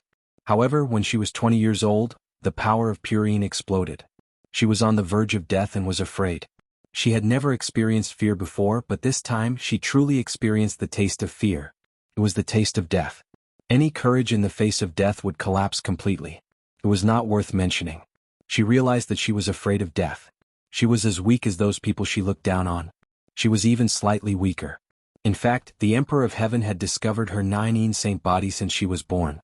However, he kept quiet and did not tell anyone. Even the Empyrean fairy herself did not know. Since then, the Emperor of Heaven began to find a way to save his daughter's life. In fact, the power of pure yin could be like the body of pure yang. It could absorb the power of pure yang from different men and achieve the balance of yin and yang. However, how could the Empyrean fairy do such a thing with her status? Even if it was to survive, she would not take off her noble appearance. Of course, this path would not work. The Emperor of Heaven racked his brains and flipped through ancient books, trying to find a way to solve this problem from the long river of history. In the long river of history there were other women with the 9 insane body. However, they either died at the age of 20 or became promiscuous women. They absorbed the power of pure yang from men and were like demons. The Emperor of Heaven's heart was dead. He almost lost all hope. However, his responsibility and love as a father made him not give up. He finally found a ray of hope, and that was to find a place with no yin energy. With his powerful martial arts, he could turn yin energy into yang energy and seize the good fortune of heaven and earth. He could fight for a ray of hope for the Empyrean fairy. At that time, the Empyrean fairy did not know about this. She went out to sea with her father without a care in the world. She thought that it was a vacation and was very happy. However, when she reached the gate of heaven, she realized that something was wrong, but by then it was too late. After traveling for several days, they could no longer see the shadow of the continent. They kept heading south as if they were about to reach the end of the world. After experiencing several storms, the storms of nature could not do anything to them. Yi Dingdang was unable to eat and had to rely on nutrient solutions to maintain her vitality. It was heartbreaking.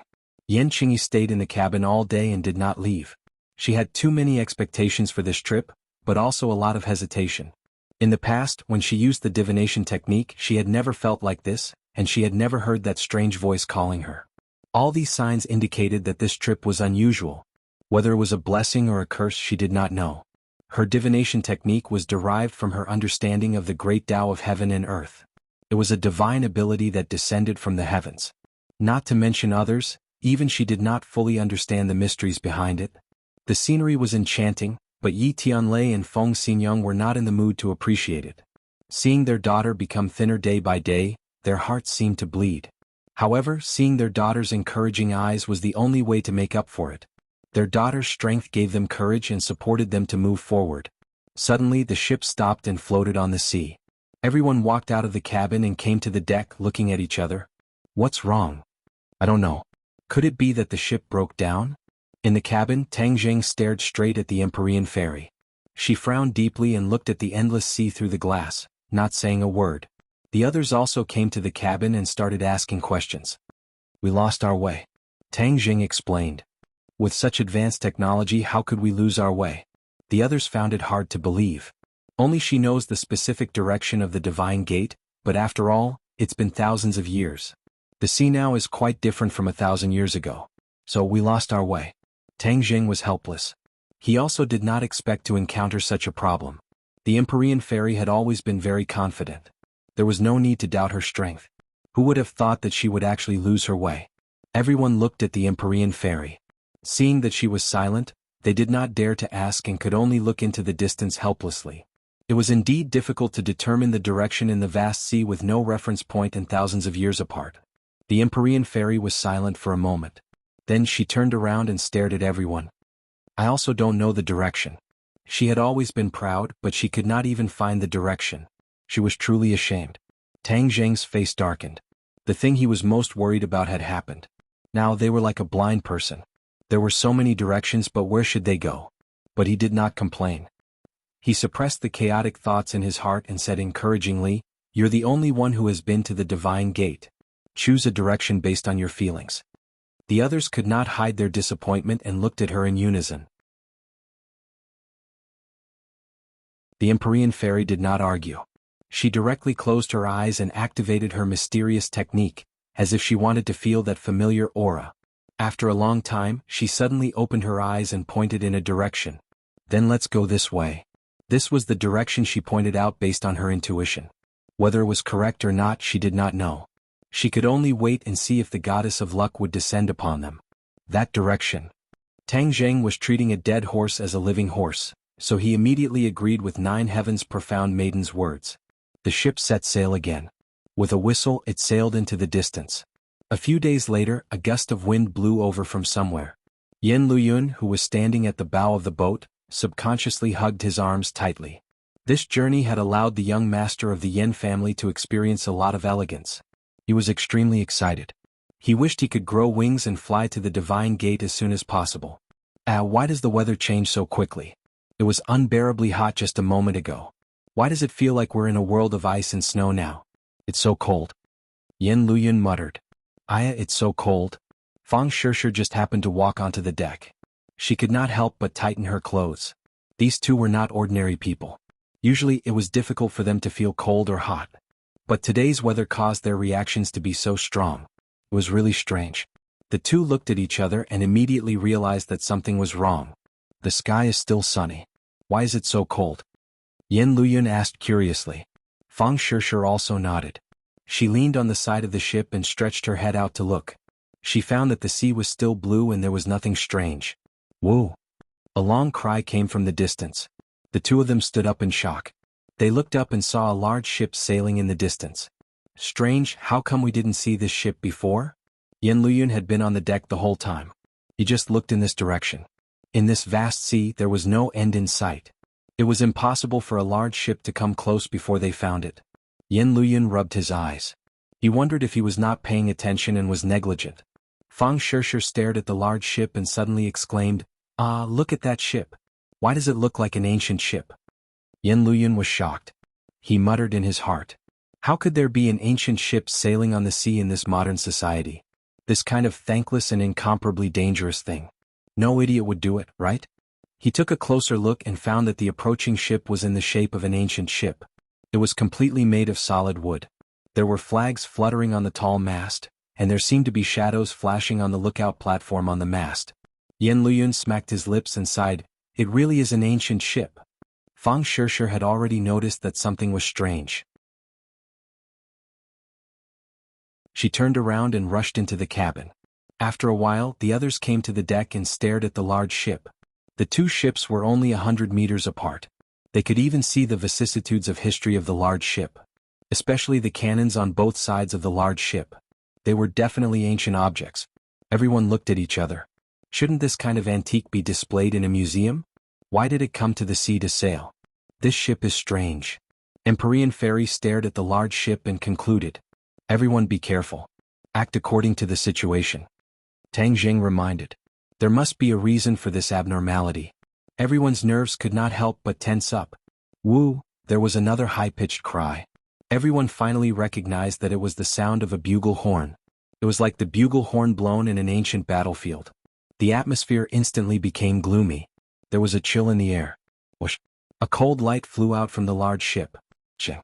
The cold light landed on their deck and it buzzed and trembled. Everyone's pupils shrank as they stared at the cold light. It was actually an arrow.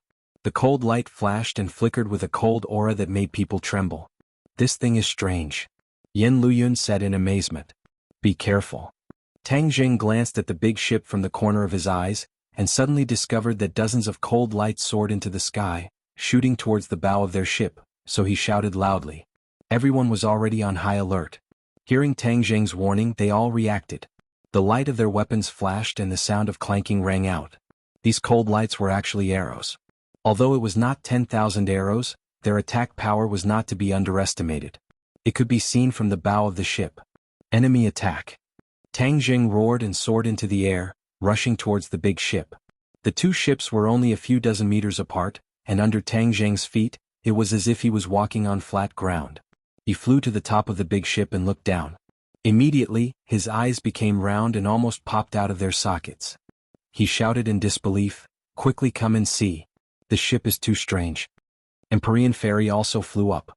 The others did not have such powerful skills. They could only stand on their tiptoes and look up. Empyrean Fairy flew above the large ship. When she saw the scene on the ship, her reaction was similar to Tang Jing's. Her face changed and she could not help but cry out in alarm, "How did it become like this?"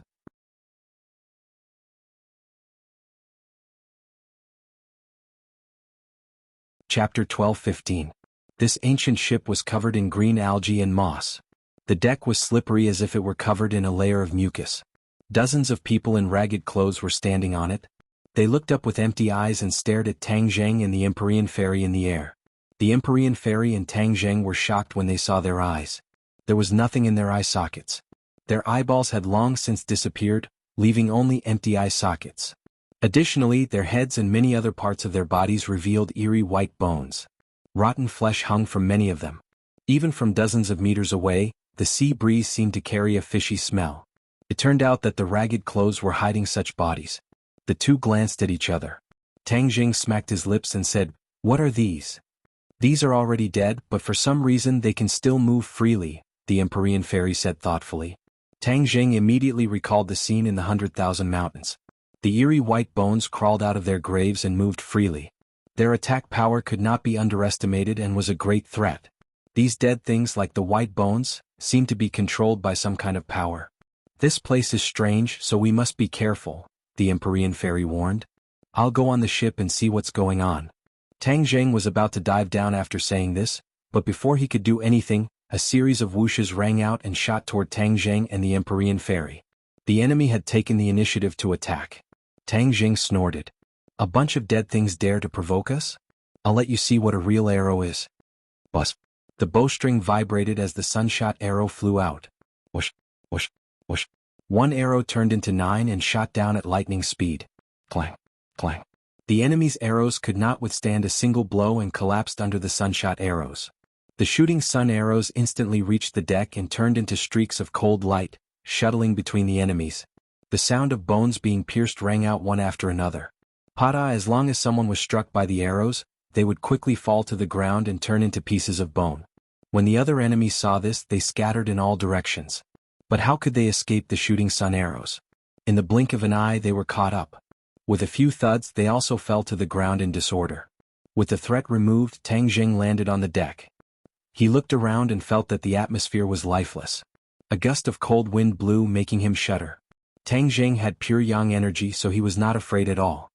He strode forward, and the deck under his feet creaked as if it would shatter at any moment. The Empyrean fairy also landed. She frowned and said, "This ship is an antique. I don't know how many years ago it sank. But the key point is that it floated up again.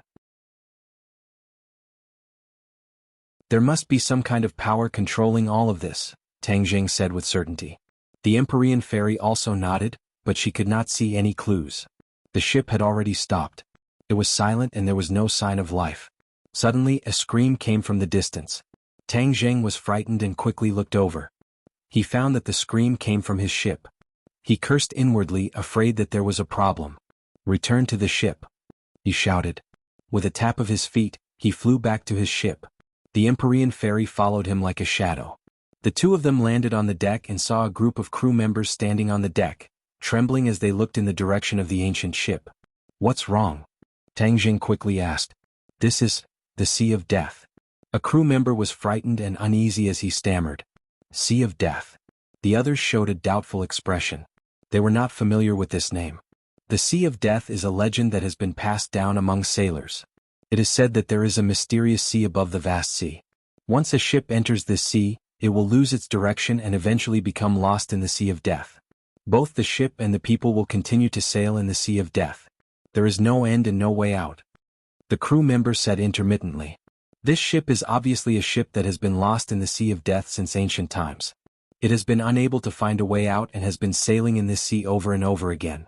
This is a curse. Moreover, it is said that after a person dies in the Sea of Death, their soul will not be reincarnated and will be imprisoned here forever. This is the cruelest punishment. Tang Jing's head trembled as he recalled the scene he just saw. Perhaps the souls of the dead really did not reincarnate, which was why the sea had accumulated so much yin qi. Seeing the crew members' pale faces, Tang Jing asked curiously, "Then have you heard of how the Sea of Death was formed?" The crew members looked at each other and shook their heads. "We only heard it from the older generation of crew members. We don't know the specifics of the Sea of Death." Fang Shishir said worriedly, "We entered the Sea of Death. Could it be that we will be trapped in this sea forever and can't get out?" Tang Jing's face was gloomy as he said without thinking, "So what if it is the Sea of Death? We have more people and more power. Could it be that we are afraid of a sea?" Although the Empyrean fairy's face was solemn, she did not despair. She comforted them, "Everyone, don't worry. I will definitely take you out." They were sailing in the direction she had pointed out. Therefore, she had an unshirkable responsibility for entering the Sea of Death. Of course, she would not shirk her responsibility. She took it without hesitation. "Quickly look. What is that?" Feng Xinyang suddenly pointed into the distance and shouted. Everyone turned to look at the source of the sound, only to hear a loud rumble. A colossal object rose from the bottom of the sea, breaking through the waves and floating to the surface of the sea. Many people were dumbfounded, unable to calm down. This behemoth was a huge battleship. It looked like a modern battleship. Its mighty appearance was like a ferocious beast entrenched in the sea, breaking out from the depths of the sea. The bow of the battleship fiercely slammed into the surface of the sea, creating a wave that was several feet high. Then, the battleship turned around and fiercely charged towards the ancient ship. Following a loud sound, the ancient ship was broken into two by the battleship and quickly sank to the bottom of the sea. Hiss. Many people sucked in a breath of cold air. This battleship's style made them tremble. It was majestic like the king of the sea. They subconsciously looked at the ship under their feet and found that compared to the battleship, they were as weak as a baby. They would definitely not be able to withstand the impact of the battleship. "Turn the rudder," the captain shouted. The crew members seemed to have woken up from a dream and hurriedly turned the rudder to escape the battleship's rout. Everyone on the deck was in a mess and screams could be heard everywhere. "Don't panic," Tang Jing shouted. He seemed to calm everyone down. However, facing the fear of the unknown, this group of crew members did not know the details of Tang Jing and the others. Naturally, they were terrified. They were in a mess and did not listen to Tang Zheng's words. Yan Luyun stood out and shouted, "Don't panic. Everyone calm down. You are all members of the Yan family. Are you all so cowardly and afraid of death?" Swish. All the crew members calmed down. Yan Luyun's words were clearly more intimidating than Tang Zheng's. After all, these people were all members of the Yan family and recognized Yan Luyun more. Yan Luyun's aura surged as he said in a stern voice, "The Sea of Death may be useful to others, but it is definitely useless to us. Everyone calm down and listen to my orders. I guarantee that you will be able to return home safe and sound.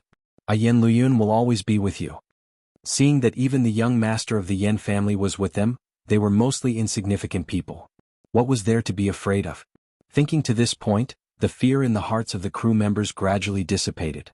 They finally calmed down. Seeing the battleship rushing over, they no longer had the fear from before. Yan Luyun took a deep breath. He was also a bit panicked, but he believed in Tang Zheng's strength. Although the current situation was strange, Tang Zheng definitely had a way to get through it. This was a kind of unreserved trust. "Young Master Tang, you take command," Yan Luyun said. Tang Zheng nodded and said, "Let's avoid the battleship first. Then we'll board the battleship to investigate the situation." "Yes." The captain gave the order and continued to turn the rudder, successfully avoiding the battleship. The battleship broke through the sea with a crash and rushed past the ship's previous position. The huge waves it set off seemed to be displaying its might. If they didn't manage to turn the rudder in time, they would definitely be broken in two by the battleship and follow in the footsteps of the ancient ship. The battleship's attack missed. An angry roar rang out from the battleship. The battleship suddenly turned and charged forward. With a loud bang, the cannonball on the warship was fired. A pitch-black cannonball whizzed over and smashed into the sea on the side of the ship, setting off a huge wave that was dozens of meters high. It fiercely slammed onto the deck, drenching many people like drowned rats. Tang Zheng's eyes trembled as he roared, "The cannons on the battleship can still be used. Everyone be careful." He was truly puzzled. The battleship had floated up from the bottom of the sea and had been submerged in the sea for who knew how many years. How could it still fire? None of this could be explained by science, so there was no need to waste his brain cells to investigate. Ping ping ping. After the first attack missed, another series of cannonballs whistled through the air. The captain personally steered the ship and continuously dodged. He was in danger after danger and was almost hit several times. "We can't go on like this. I'll go to the battleship." Tang Zheng flew into the air. With a swoosh, the shooting sun arrow was fired at one of the cannonballs. With a boom, the cannonball was struck, but there was no smell of gunpowder. Instead, there was a plume of black smoke that flew out from the exploding cannonball. In energy. Tang Zheng recognized at a glance that the black smoke produced by the explosion of the cannonball was Yin energy. Tang Zheng directly rushed through the Yin energy without any abnormalities and arrived above the battleship in an instant. At the same time, the Empyrean Ferry also took action. The mountain river map rose into the air and floated above everyone's heads. An invisible force shrouded the incoming cannonballs and blocked them. They fell into the sea nearby and splashed up huge waves, but no one was hurt.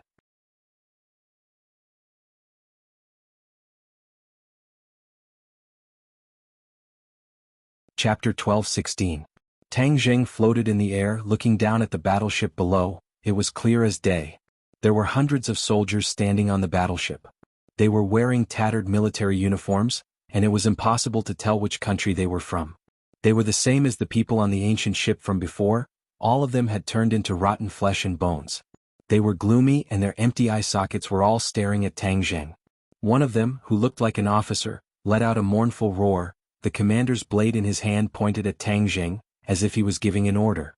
Immediately, the people on the deck screamed. The mournful sound waves soared into the sky. It was especially ear-piercing, causing people to tremble in fear. Tang Zheng snorted in disdain. "A group of dead things, how dare you be noisy in front of me, break." Whiz. Tang Zheng swooped down like a cannonball and fiercely pierced into the deck. A few people jumped up and tried to attack Tang Zheng. Bang. Tang Zheng landed on the ground and ruthlessly stepped on these people's bodies, causing them to immediately shatter and scatter all over the ground. Tang Zheng crushed the soles of his feet, and a pile of white ashes sank deep into the deck. When the others saw this, they were not afraid at all. Instead, they roared fiercely and their empty eye sockets seemed to shoot out a dark light, which was extremely terrifying. Tang Zheng did not mind. he held the shooting sun arrows and heaven-shocking bow in his hands and roared, "Go!" With a piercing sound, the shooting sun arrow turned into a ray of light and disappeared from the bowstring. Then it flew into the crowd like a clap of thunder. Immediately, one could only see people falling down one after another silently. A chilling murderous aura assaulted their faces. In an instant, the shooting sun arrows swept through a large area, and all of them turned into broken bones, with Tang Zheng as the center, covering the ground. The commander hid behind the crowd and continued to clamor, which was especially ear-piercing. Tang Zheng stared, locking onto the other party. He rushed over with large strides. The shooting sun arrow left his hand once again. The 9 arrows merged into one and quickly flew in one direction. Its speed was so fast that it could not be seen, and did not even leave behind an afterimage. With the shooting sun arrows leading the way, Tang Zheng followed behind them as if there was no one around. As soon as the shooting sun arrows came into contact with the people in front of him, they fell to the ground and turned into pieces. The commander kept retreating as if he was also afraid. But it was too late. How could he escape the shooting sun arrows? The shooting sun arrows firmly enveloped him, making it impossible for him to retreat. There was no way out. In the next second, the shooting sun arrow was about to shoot into his head. However, the shooting sun arrow stopped right in front of his forehead, just a hair's breadth away from him. If it had moved a little bit further, it would have pierced right in, ending his life in an instant. Tang Zheng came in front of him and grabbed his head. He had no room to resist and could only let Tang Zheng do whatever he wanted. "Who are you?" Tang Zheng roared in a low voice as he questioned. The other party looked at him with empty eye sockets and roared like an angry lion, but he didn't say a complete sentence. Tang Zheng frowned. He felt a steady stream of yin energy passing from the top of his head to his palm. It seemed to want to drill into his meridians, but it couldn't break through his defense and could only linger in his palm. "It seems that you don't have real intelligence. You're really a dead thing," Tang Zheng said disappointedly. As soon as his voice fell, he let go of his hand. At the same time, with a bang, the head immediately exploded into a pile of powder. When the others saw that the commander had been killed, their angry voices almost became a tide, trying to drown out Tang Zheng. Tang Zheng smiled faintly and walked forward. With a point of his finger, the shooting sun arrows automatically flew up. It was as if they were his arms. They were telepathically connected and shuttled through the crowd. Not long after, everyone fell to the deck. Not a single enemy could stand up. A gust of wind blew up from the surface of the sea, carrying with it the yin energy on the deck of the ship as it rose into the air and merged with the seawater. The battleship stopped. Tang Zheng stood at the bow and looked at the people on his ship. Everyone breathed a sigh of relief. Seeing that Tang Zheng alone had swept away the enemies on the battleship, this showed that they weren't completely at a disadvantage. Of course, the ordinary crew deeply understood Tang Zheng's strength. They couldn't help but secretly admire him. "Good." A cheer sounded from the crew as if giving them courage. Thunderous cheers rose and fell one after another. "Goyalo." A bubbling sound quietly sounded and fell into Tang Zheng's ears. He quickly looked down and found that the sea seemed to be half boiling. Bubbles appeared one after another. The bubbles burst, releasing clouds of black gas, little by little rising into the air. A dense fog rose above the sea. The others also discovered this and cried out in alarm. "What's going on?" The sea was boiling. Even the experienced crew had never seen such a scene before. They were all shocked. Tang Zheng leaped up and jumped back to his own ship from the battleship. He stood with everyone and asked, "Does everyone know what's going on?" No one answered. The Empyrean fairy also fell into silence. She stared blankly at the boiling sea with a strange expression. Tang Zheng didn't disturb her. Instead, he comforted the others and asked them to calm down. They had seen Tang Zheng's extraordinary ability and were very happy with his comfort. Their panic was relieved. The sea was boiling more and more violently. The bubbling sound seemed to come from the bottom of people's hearts. It was like the boiling of people's blood, giving people a very strange and uncomfortable feeling. Wah! The seawater automatically parted to two sides, opening up a huge fissure. It was so dark that it was impossible to see what was inside the fissure, but the fissure was like a monster opening its mouth, as if it wanted to swallow everything on the surface of the sea. "Is there a demon beast?" Tang Zheng recalled his previous experience and couldn't help but think. How can it be a demon beast? The inner demon's voice sounded. "This sea is a bit strange. I can't see through it. In my time, everyone was on the continent. Very few people would go to the sea. Therefore, I know nothing about the Sea of Death. But there is one thing. The yin qi in the Sea of Death is too strong. I don't know how many people have died here. Hearing the inner demons refuting the judgment of the demon beast but couldn't see through it, their mood couldn't help but become heavier. Even with the inner demon's knowledge and cultivation, they couldn't see through this sea. This place was really strange. The crack on the sea became bigger and bigger. It was like the sea opening its mouth to swallow the world. The water flowed into the crack like a waterfall. It was unknown how high it was. The battleship followed the water flow and flowed into the crack. With a loud bang, the battleship fell into the crack. Only the sound of cracking could be heard. Everyone guessed that this steel battleship had probably been smashed into smithereens, broken into pieces. The steel battleship that could ride the wind and break the waves couldn't withstand a single blow from this power. Humans were especially small. Back off. There was no need for Tang Zheng's command. The captain had already issued a command. He turned on all the power and spared no effort to retreat. He only wanted to get as far away from the crack as possible. But the power of the water flow was too great. It was so great that even modern ships couldn't resist it. Even if they turned on all the power, there was no way to retreat. They could only watch as they got closer and closer to the crack. It wouldn't be long before they followed in the footsteps of the steel battleship and were smashed into pieces. Not to mention the people on the ship. Perhaps a few experts could come out unscathed, but the rest of the crew would be in danger. How could Tang Zheng watch these people die? He was the one who brought them here. He had the obligation and responsibility to bring them back safe and sound. He was just about to open Sumeru World and take in all the crew members so that they could escape this disaster. But then he saw the Empyrean Fairy suddenly raise her head. As if waking up from a dream, her eyes lit up. She stared at the crack and shouted, "Don't act rashly." Tang Zheng unconsciously stopped his movements and curiously looked at her and asked, "What's wrong?" The Empyrean Fairy muttered to herself, "This feeling is becoming more and more familiar." She stared fixedly at the crack in the flowing water. She had never seen such a scene before, but there was a mysterious familiarity in her heart. It was very strange. But she was willing to take the risk and trust her intuition. Thus she stopped Tang Zheng. Everyone looked at her curiously, wondering what new discovery she had made. They quietly waited for her to continue, but there was no explanation. Everyone's hearts were in their mouths again. Tang Zheng couldn't help but ask, "How do you feel?" The Empyrean Fairy didn't say anything else. She just stared at the crack with her eyes fixed on it. Tang Zheng had no choice but to take action. But due to his trust in the Empyrean Fairy, he suppressed this impulse. But as they approached the crack, the atmosphere became particularly somber. Everyone's breathing became heavy. On the verge of death, everyone's reactions were completely different. Some were crying, some were laughing, and some were throwing tantrums. But those close to Tang Zheng didn't have much of a reaction. They only looked at Tang Zheng. As long as he gave the order, they would act accordingly. They trusted Tang Zheng completely. Among them, Yan Qingyi's expression was the calmest. There wasn't even the slightest ripple. Although she wasn't as powerful as the others, her conviction was incomparably firm. Few people could compare to her. In her prophecy, she had seen these people standing in front of the giant divine gate. Thus, she was fearless and believed that the crisis before them couldn't completely defeat them. The ship had been pulled to the edge of the crack. The rumbling water flowed down, striking the souls over and over again. Many people were trembling from the depths of their souls. Tang Zheng was also a little anxious. After all, if he didn't take action now, it would really be too late.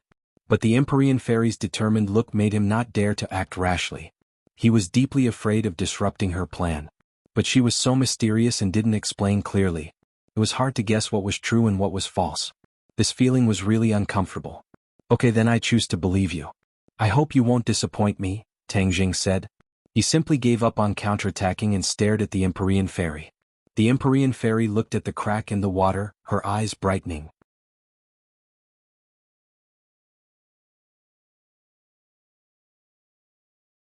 Chapter 12:17. Seeing that the ship had reached the edge of the chasm and was about to fall into the bottomless chasm, many people's faces turned pale. The courage and composure that they had just regained were all gone. Tang Zheng took a deep breath and finally couldn't help but shout, "Fu Yao!" Amidst his shout, the others tightly gripped the ship's railing and gritted their teeth. Their eyes couldn't help but reveal a look of despair. The Empyrean Fairy remained motionless like a statue. Her eyes emitted a dazzling light like resplendent stars, so bright that no one dared to look directly at them. Suddenly, her cherry lips parted slightly and the corners of her mouth blossomed with pleasant surprise. She shouted, "Don't be impatient, we're saved." As if to fulfill her words, with a rumble, a huge wave surged out from the crevice shrouded in dense mist. It was dozens of meters tall and seemed to have erupted from the bottom of the sea. The seawater flowed backwards, counteracting the force of the downwards flow. The ship immediately came to a stop. Under everyone's watchful eyes, something floated up from the crevice. In front of this thing, the battleship from before was like a tiny dot. This was a towering mountain rising from the bottom of the sea, with the seawater parting on its own. The crowd stared fixedly at this scene and gasped. The battleship was already shocking enough, but this mountain rising from the bottom of the sea made them unable to find any words to describe it. What is this? Question marks appeared in their minds one after another, but no one could answer. Tang Zheng's eyes were also filled with suspicion and shock. This sudden change made him unable to guess what was going to happen, and it was impossible for him to predict what was going to happen. But when he saw the Empyrean Fairy's reaction, he couldn't help but ask, "Empyrean Fairy, do you recognize this mountain?" A mountain peak floating on the surface of the sea was already extraordinary, but the 9 heavens profound maiden seemed to be very excited, as if she knew this mountain peak, causing Tang Zheng to mutter to himself. The Empyrean Fairy looked straight ahead and said, "Of course I know it, this is the destination we've been looking for." Destination? Tang Zheng was suspicious. A light flashed through his mind. "You mean the gate of heaven?" The Empyrean Fairy smiled and nodded slightly. "Of course, other than the Elysium, what else is there?" Elysium? Tang Zheng looked up, but he didn't see the door that Yan Qingyi had drawn. He only saw towering mountains that seemed to reach into the clouds. "This is the gate of heaven." The Empyrean Fairy pointed at the mountain and jumped from the deck to the mountain. The mountain was verdant and lush. It was hard to believe that it actually floated up from the bottom of the sea. The others looked at each other, not knowing what to do. Yan Qingyi walked up to Tang Zheng and said, "What are you waiting for?" As if waking up from a dream, Tang Zheng hurriedly turned around and returned to the cabin. He picked up Yi Ding Dang and glanced at the others. "We'll go up the mountain. The crew will stay." "Is there no danger?" The crew members were trembling with fear. Seeing the Empyrean Fairy walk up the mountain without looking back, Tang Zheng said thoughtfully, "Everyone, don't worry. There won't be any danger. The crack has already been filled up by the mountain and the water flow has stabilized." The crew members didn't refute. They just looked at the others in shock. Yi Tianlei and the others naturally wouldn't stay on the ship. They all jumped off the ship. Yan Qingyi didn't know martial arts. Yan Luyun brought her up the mountain and the group chased after the Empyrean Fairy. The Empyrean Fairy walked for a while before stopping. She looked up at the towering mountain. The others caught up with her and asked curiously, "The gate of heaven is in this mountain. Why is it so different from what you've seen before?" From the Empyrean Fairy's reaction, they could tell that she had never seen the Sea of Death before. That meant that it was very different from the last time she came to the gate of heaven. That was why Tang Zheng asked this question. The Empyrean Fairy said in a deep voice, "When I saw this mountain, I understood everything. The reason why I didn't see the Sea of Death when I saw the gate of heaven was because the Sea of Death was created by the gate of heaven." "Is that so?" Everyone's hearts trembled. They couldn't believe it. The world changes. Anything can happen. The gate of heaven is a place of absolute yin. Over time, this area of the sea has been affected and turned into the Sea of Death. Any ship that passes by will be imprisoned in the Sea of Death. It's difficult to escape. This is the danger of a place of absolute yin. The Empyrean Fairy explained without stopping. Everyone fell into deep thought. They gradually understood. If a place of absolute yin is so dangerous, what will we encounter? Fang Shishir asked curiously. The Empyrean Fairy glanced at her and said, "Things have changed. We didn't encounter too much danger back then, but it's hard to say now." Everyone's heart sank. It seemed that this trip would really be dangerous. If the Sea of Death could be created, this mountain would definitely have unknown dangers. "Everyone be careful. I'll be at the front. If there's any movement, I'll definitely warn everyone," the Empyrean Fairy said dutifully as she walked at the front. "Follow closely. Don't fall behind," Tang Zheng reminded. He carried Yi Ding Dang and walked forward. He was half a body's length behind the Empyrean Fairy. His eyes were on the 6 directions and his ears were on the alert. Boom! A loud sound rang out. The ground beneath their feet shook violently. Everyone stopped in their tracks at the same time and looked around. The loud sound rang out again. It was like the sound of footsteps. It came from afar and approached, shaking everyone's hearts. "What is it?" Yen Luyun cried out in alarm, but his face was flushed red, and his heart was excited. This was a combination of fear and excitement. He wanted to come out on an adventure to see the new world and new things. But when he heard those loud sounds, his blood seemed to be trembling. The Empyrean fairy gazed at a nearby mountain peak with a burning gaze. Suddenly her eyes lit up. She tapped the ground lightly with the tip of her foot and flew out like a bolt of lightning. Boom! Another loud sound rang out as a gigantic creature walked out from behind the mountain peak and entered everyone's line of sight. A giant. This word immediately popped up in everyone's minds. However, Tang Zheng had a different idea in his heart. This giant was not made of flesh and blood, but a stone giant. Its entire body was made of stone, and it was over 100 meters tall. In front of it, humans were insignificant, extremely tiny. A stone turning into a human didn't give everyone too much of a shock. It was just that the giant's body was somewhat intimidating. There was no doubt that the Empyrean fairy had never seen this stone giant before. It must have been born later. Looking at its huge body, its combat power couldn't be underestimated. The fairy of the 9 heavens rushed forward fearlessly. The painting of mountains and rivers of the gods of earth and Vale flew out from her hand and suspended in midair. A gust of wind swept out from the painting and wrapped around the giant. Boom! The giant staggered a few steps. The tall trees around it were trampled under its feet and turned into debris. The giant waved its fist and tore through the gust of wind. It rushed out of the encirclement. It raised its head and opened its mouth as if it was roaring silently at the mountain river map. The Empyrean maiden frowned when she saw that her attack had failed to injure her opponent. She cast another spell, and a huge stream of water gushed out from the painting of mountains and rivers of the gods of earth and Vale. It was as if the water of the Milky Way was pouring down on the giant's head. Under the impact of so many water droplets, the giant bent down and supported itself with its hands on the ground, resisting with difficulty. Bang! Finally, the giant couldn't bear it and fell on its knees, creating a large pit. Smoke and dust rose and the ground trembled. The Empyrean fairy said with a stern expression, "How dare you stir up trouble in the divine gate left behind by my father? If I don't kill you, I'm not the Emperor of Heaven's daughter." Swoosh! The mountain river map shone brightly and once again, something glittering with cold light fell. Ice blades. Everyone saw it clearly. The mountain river map was all-encompassing and its attacks were endless. The ice blades hit the giant's body and left white marks. The giant couldn't even raise its head. This storm-like continuous attack made the giant unable to resist at all. When the others saw the Empyrean fairy's true strength, they were shocked. Yen Luyun smacked his lips and exclaimed, "This is an expert." This subverted his understanding once again. He was already considered experienced and knowledgeable, but what he saw and heard this time opened the door to a new world in front of him. Don't worry, the giant is no match for the Empyrean fairy. Tang Zheng's eyesight was better than others, so of course he understood everything. As soon as he finished speaking, the giant was completely prostrated on the ground. He no longer had the strength to resist. He hung his head dejectedly and stared at the fairy of the 9 heavens and the painting of mountains and rivers. The Empyrean fairy landed and stood in front of the giant. Her body was as small as an ant, and the giant was like an elephant. However, the giant submitted at her feet and didn't dare to act rashly. "What are you?"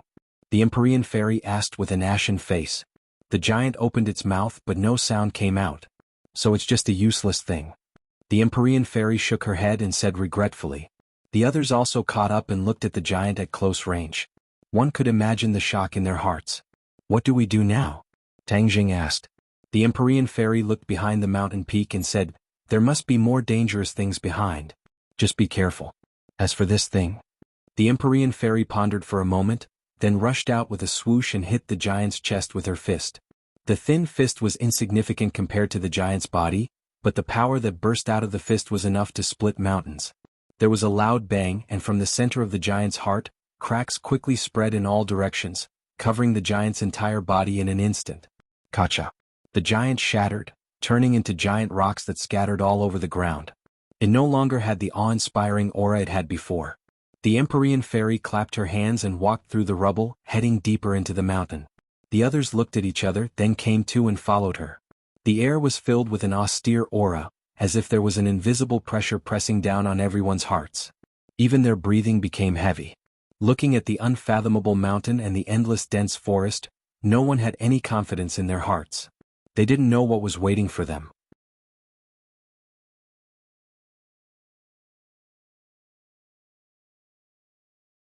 Chapter 12:18.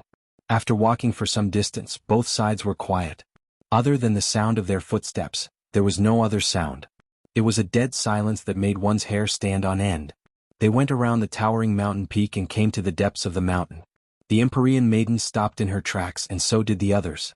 They all looked up and stared ahead with burning eyes. A huge stone door stood in front of them. Heaven's Gate. Tang Jing subconsciously shouted. He couldn't help but remember what the five-clawed golden dragon said before. The Heaven's Gate was a secret place of the Fu clan. It was said that it hid a huge secret and countless treasures. If he could enter the Heaven's Gate and obtain these, he could become the new Emperor of Heaven. Besides, Ji Wuxiang also had bad intentions towards the Heaven's Gate. The Heaven's Gate was a place of absolute yin, and it was also the Fu clan's hunting ground. The fact that the Empyrean fairy was willing to share it showed that she was open-minded. Now that he had the chance to enter the Heaven's Gate, other than saving Yi Dingdang, he could also see the wonders of the Heaven's Gate. Of course, he never expected to be able to see through the secrets of the Heaven's Gate and become the new Emperor of Heaven. The others stared at the Heaven's Gate and sighed in amazement. Is this the Heaven's Gate? It's so majestic, so extraordinary. The Empyrean fairy's eyes also became passionate. All kinds of emotions surged in her heart. Too many memories appeared in the depths of her mind like a movie. She had been pampered since she was young and lived a carefree life. Her father brought her across the ocean to the Heaven's Gate. When she saw the Heaven's Gate, she was shocked and asked what it was. The Emperor of Heaven didn't answer her. He only brought her through the giant door. What happened next completely overturned her worldview, causing her to be imprisoned here for over 1,000 years. After traveling through time and space for over 1,000 years, she escaped and left Heaven's Gate. However, when she returned to the continent, everything changed. The Celestial Emperor disappeared and became a legend. In addition, she had also heard rumors about the Heaven's Gate. It was said that the Heaven's Gate was a secret place of the Fu clan, and once one found the Heaven's Gate, he could become the new Emperor of Heaven. After the Empyrean fairy recovered from her shock, she didn't know whether to laugh or cry. At the same time, she also understood the Emperor of Heaven's painstaking efforts. The Emperor of Heaven imprisoned her not to harm her, but to save her. The Emperor of Heaven had used his great divine ability to fuse the pure yin energy in the Gate of Heaven with the pure yin energy in her body. In the end, he had reached the realm of extreme yin, giving birth to Yang, thus pulling her back from the gates of hell. When the Emperor of Heaven imprisoned her and left her alone in the Gate of Heaven, she was filled with despair and anger. She hated the Emperor of Heaven to the bone. After that, she finally understood the Emperor of Heaven's good intentions after thousands of years had passed. Since then, her personality had changed greatly. She was no longer unruly and arrogant. She had even become humble and kind. This was a quality that she absolutely did not have in the past. Since then, she had never stepped into the Gate of Heaven again. She was completely unaware of all these changes. Revisiting this place, all sorts of feelings welled up in her heart. For a moment, she didn't know what to say. Looking at her strange expression, Tang Jing asked, "What's wrong with you?" The Empyrean fairy came back to her senses and shook her head. "It's nothing. Along the way we haven't encountered any other dangers. This means that there isn't any danger. There shouldn't be any danger in the Gate of Heaven either," Tang Jing said thoughtfully. The Empyrean fairy was slightly startled. She hesitantly said, Perhaps. She couldn't give a definite answer. When he revisited his old haunts, he found that everything had changed drastically. In the past, the Gate of Heaven floated in the sea like an immortal mountain island. Now, it had sunk to the bottom of the sea, causing this part of the sea to become the Sea of Death. All these changes made it impossible for her to figure out the specific changes and current situation of the Gate of Heaven. Tang Jing opened his mouth but couldn't say a word. His heart gradually sank. The Empyrean fairy couldn't determine the changes in the Gate of Heaven. Didn't that mean that there was a possibility that changes had also occurred in the land of Absolute Yin, which delayed the rescue of Yi Dingdang? He lowered his head and looked at Yi Dingdang's eyes. There was a glimmer of hope in them. Yi Dingdang also didn't want to die. She wanted to continue staying by Tang Jing's side. Especially after seeing the Gate of Heaven, her survival instincts became even stronger.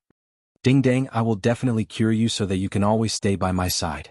Tang Jing secretly gritted his teeth and silently made up his mind. Yan Qingyi looked at the gate of heaven with an excited expression. She subconsciously wanted to reach out and touch the gate of heaven. She muttered to herself, "It's this scene, it's this scene." This was the scene she had foreseen. However, the voice that guided her did not appear in her mind. Therefore, in addition to her excitement, there was also a trace of regret and melancholy in her expression. "Come, let's go in." The Empyrean fairy took the lead and walked to the front of the gate of heaven. She stretched out her finger and a drop of bright red blood spurted out from her fingertip. Her finger slowly approached the gate of heaven. Finally, the tip of her finger came into close contact with the gate of heaven. With the tip of her finger as a dot, the blood quickly spread in all directions. It was like veins, and in the blink of an eye, it covered the entire gate of heaven. The gate of heaven glowed with a red light. It was like a rosy cloud, enveloping the surroundings of the gate of heaven. Everyone was stunned. They all widened their eyes and stared at this scene. Tang Zheng's hand that was hugging Yi Dingdang tightened involuntarily. He looked at the red light excitedly. He suddenly realized why the five-clawed golden dragon said that the Fu clan was required to open the gate of heaven. It turned out that the Fu clan's bloodline was required. This drop of the Empyrean fairy's blood contained the power of the Fu clan's bloodline inheritance. It was the key to opening the gate of heaven. This was a restriction set by the Emperor of Heaven, Fuxi. No one else could break it. The capillary-like thin lines completely covered the gate of heaven. The gate of heaven seemed to come alive. It moved backwards bit by bit. With a rumbling sound, a crack appeared in the gate of heaven. The gate of heaven opened. The crack became bigger and bigger. There was no light behind the gate of heaven. Instead, it was darkness. The deep darkness was filled with a terrifying power that could take one's soul away. No one dared to look inside. It was as if they looked, their eyeballs would sink into it and they would not be able to pull themselves out. Everyone became more and more excited. They did not even dare to blink as they stared at the gate of heaven. The Empyrean fairy continued to cast her spell. The meridians on the gate of heaven completely released their power. The gate of heaven slowly opened. After a few minutes, the gate of heaven opened completely. The darkness rushed towards them as if it was going to swallow the gate of heaven and earth. Everyone looked away with difficulty. They looked at each other, not knowing what to do. The Empyrean fairy stopped casting her spell. She pointed to the back of the gate of heaven and said, "This is the back of the gate of heaven. To save her, we must enter the gate of heaven. The purine energy here will be the purest. It will be the best for nourishing her body and soul and rejuvenating her vitality." Tang Jing nodded. He carried Yi Dingdang and strode in without hesitation.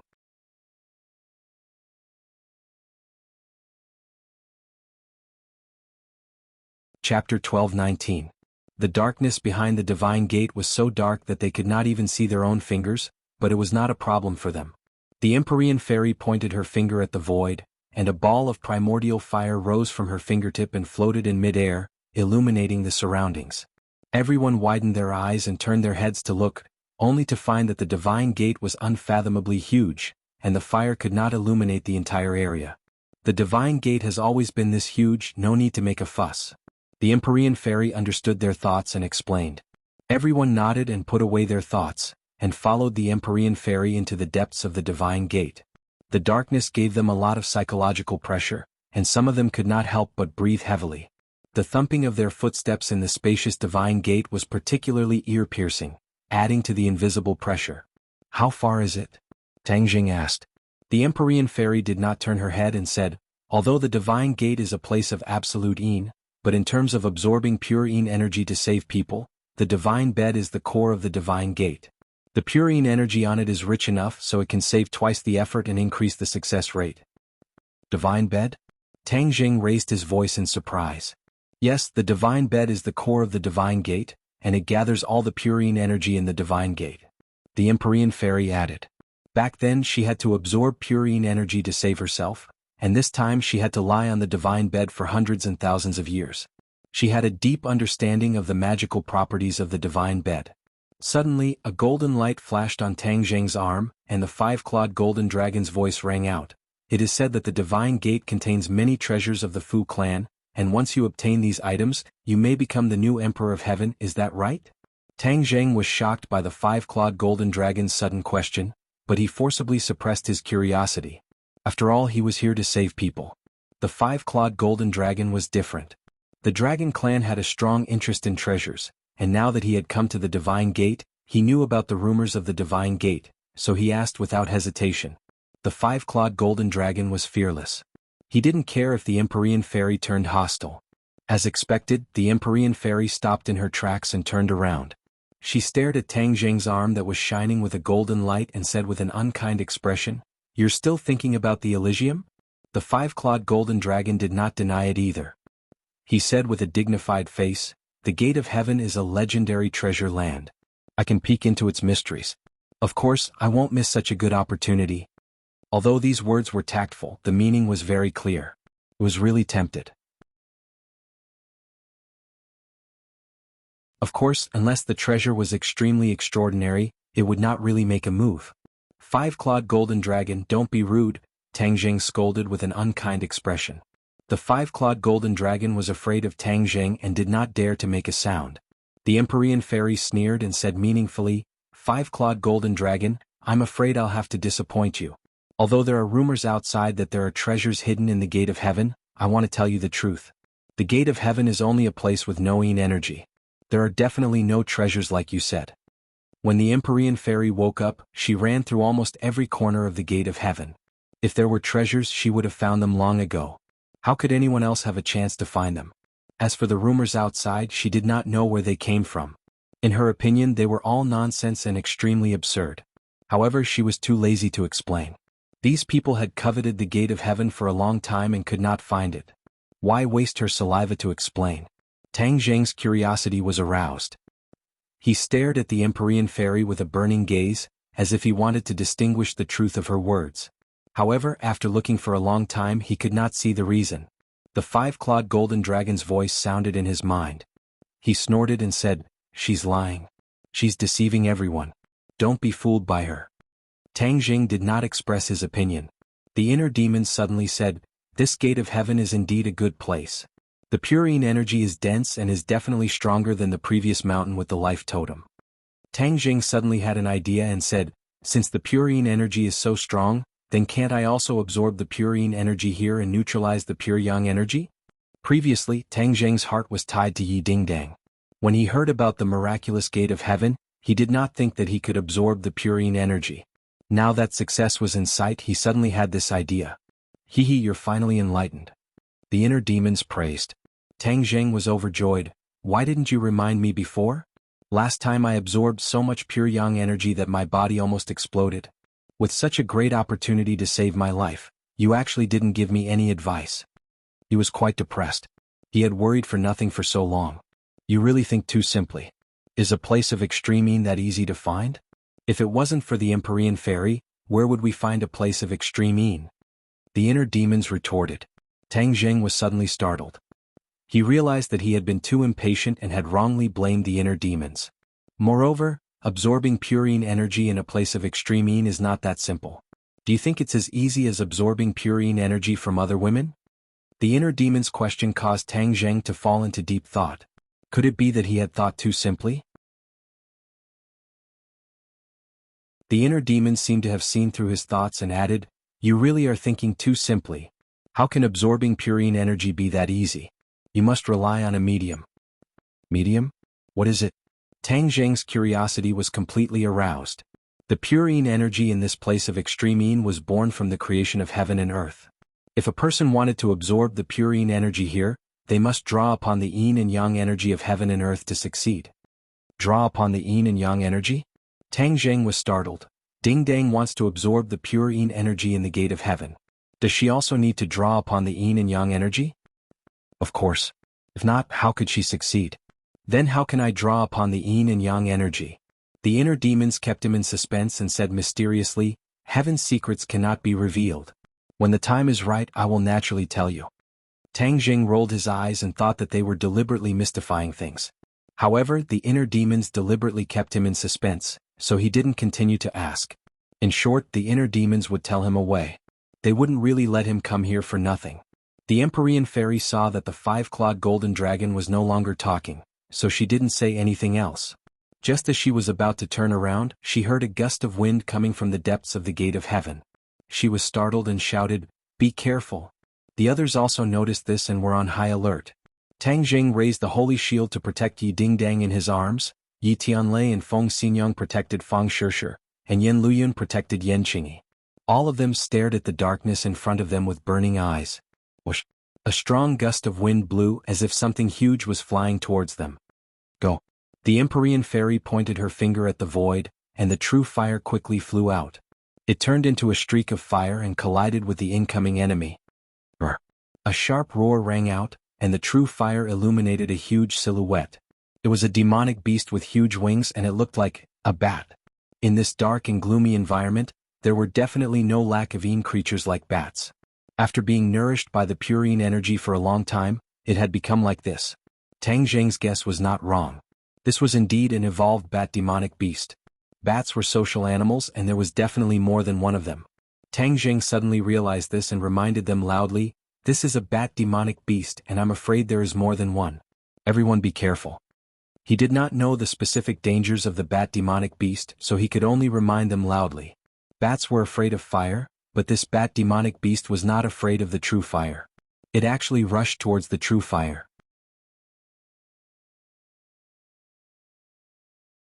After colliding with the true fire quickly ignited it, and it turned into a ball of flame, dancing in the air, and its shrill cries resounded through the gate of heaven. Whoosh, whoosh, whoosh. In an instant, a strong gust of wind blew in front of them, like a tornado sweeping out from the depths of the gate of heaven. The terrifying pressure made everyone unconsciously nervous. A large group of bat demonic beasts is coming. The Empyrean fairy shouted. She pointed her finger at the void, and the true fire appeared between her fingers, interweaving into a fire net in the air. Buff, buff, buff. The strong wind blew and extinguished many flames, but the power of the fire net was still not to be underestimated. Many bat demonic beasts crashed into the fire net and immediately turned into balls of flame, fleeing in all directions and screaming. However, there were too many bat demonic beasts, and the fire net was eventually broken through. In an instant, a dark mass of bat demonic beasts flew over, and a foul smell hit them, making it difficult to breathe. The Empyrean fairy stood in front of everyone and roared, "A group of beasts, how dare you occupy my gate of heaven? All of you die." As soon as she finished speaking, a ball of light flew from her hand and floated in the air. It was the stately painting. The stately painting suddenly rolled up like a bag with a big opening. The bat demonic beasts at the front were immediately sucked into the stately painting. Seeing this, the other bat demonic beasts retreated. However, it was too late. The fairy of the 9 heavens was enraged. The painting of mountains and rivers of the gods of earth and Vale danced in the air, immediately sweeping up a large group of demonic bat beasts. Without a sound, these demonic bat beasts disappeared. The painting of mounts and rivers of the gods of earth and Vale was another world. Once one was sucked into it, one would be at the mercy of the fairy of the 9 heavens. There was a world of difference between the strength of these bat demons and the fairy of the 9 heavens, so they were easily sucked into the painting. Let's see where you can run to. The Empyrean fairy's mind moved, and all the bat demonic beasts in the gate of heaven were sucked into the stately painting, and there was no longer a trace of mournful cries. When the others saw this scene, they all breathed a sigh of relief. The bat demonic beasts looked particularly scary, especially when there were so many of them. If it was an ordinary person, it would take a lot of effort to defeat so many. However, this was not a problem for the Empyrean fairy. The Empyrean fairy put away the stately painting and let the true fire soar into the sky to light up the path ahead. She said loudly and clearly, "Let's go. I want to see what else is occupying the gate of heaven." The gate of heaven was the place where she had lived for hundreds and thousands of years. It was also a relic left to her by the Emperor of Heaven. It was extremely important to her and she would not allow others to touch it, especially a group of demonic beasts.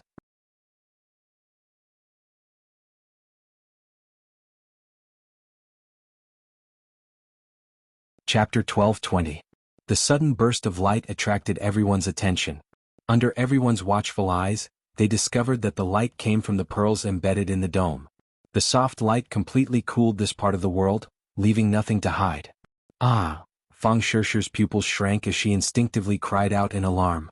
The others also involuntarily sucked in a breath of cold air, because as far as their eyes could see, an extremely frightening thing was entrenched not far away. It raised its head high and looked down at them condescendingly. Those 2 huge eyeballs were like 2 flickering lights, causing people to shudder. Snake. This was a huge snake. Its huge body was entrenched in front of them, and there was actually a horn on its forehead. Tang Jing had seen a similar monster in the 100,000 Mountains. It was a snake that evolved into a flood dragon. It was the easiest place to breed these things. Previously there was a bat monster, so it wasn't too strange to see a flood dragon. The Empyrean fairy strolled towards the flood dragon with an unfriendly expression. She scolded, "Get down here." The flood dragon spat out its red tongue, its eyes revealing an ominous glint. It sized up the Empyrean fairy from head to toe, as if it was evaluating her battle strength. "Get down from the heavenly bed. How dare a beast like you occupy the heavenly bed?" Heavenly bed? Everyone's pupils shrank as they looked down at the flood dragon's huge body. There was indeed the shape of a bed faintly discernible. Could that be the heavenly bed? The flood dragon was entrenched on the heavenly bed, absorbing the purine energy on the heavenly bed. No wonder it transformed into a flood dragon. Inner demons, didn't you say that humans can't directly absorb purine energy? It can only be done by using the power of yin and yang. Why can this thing? Tang Jing asked suspiciously.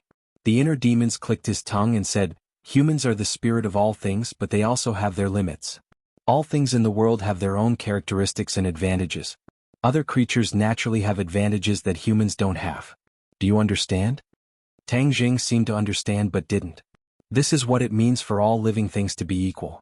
No one species can have all the advantages. That would be a great injustice, something that is impossible to happen, the inner demons patiently added. Tang Jing finally understood. No wonder there was an ancient saying that all living things were equal. This sentence contained the truth of the great Tao, but ordinary people would not be able to discover the mystery behind it.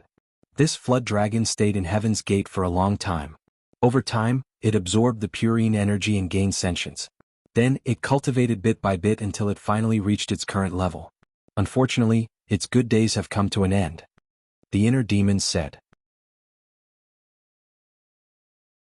Looking at the Empyrean fairy's angry look, Tang Jing also understood that the flood dragon's good days were over. The Empyrean fairy rarely showed such anger. This bed must be very important to her, otherwise she would not have such a big reaction. The Empyrean fairy tapped the ground with the tip of her foot and gracefully flew to the top of the flood dragon's head, aiming for the protruding horn. Whoosh!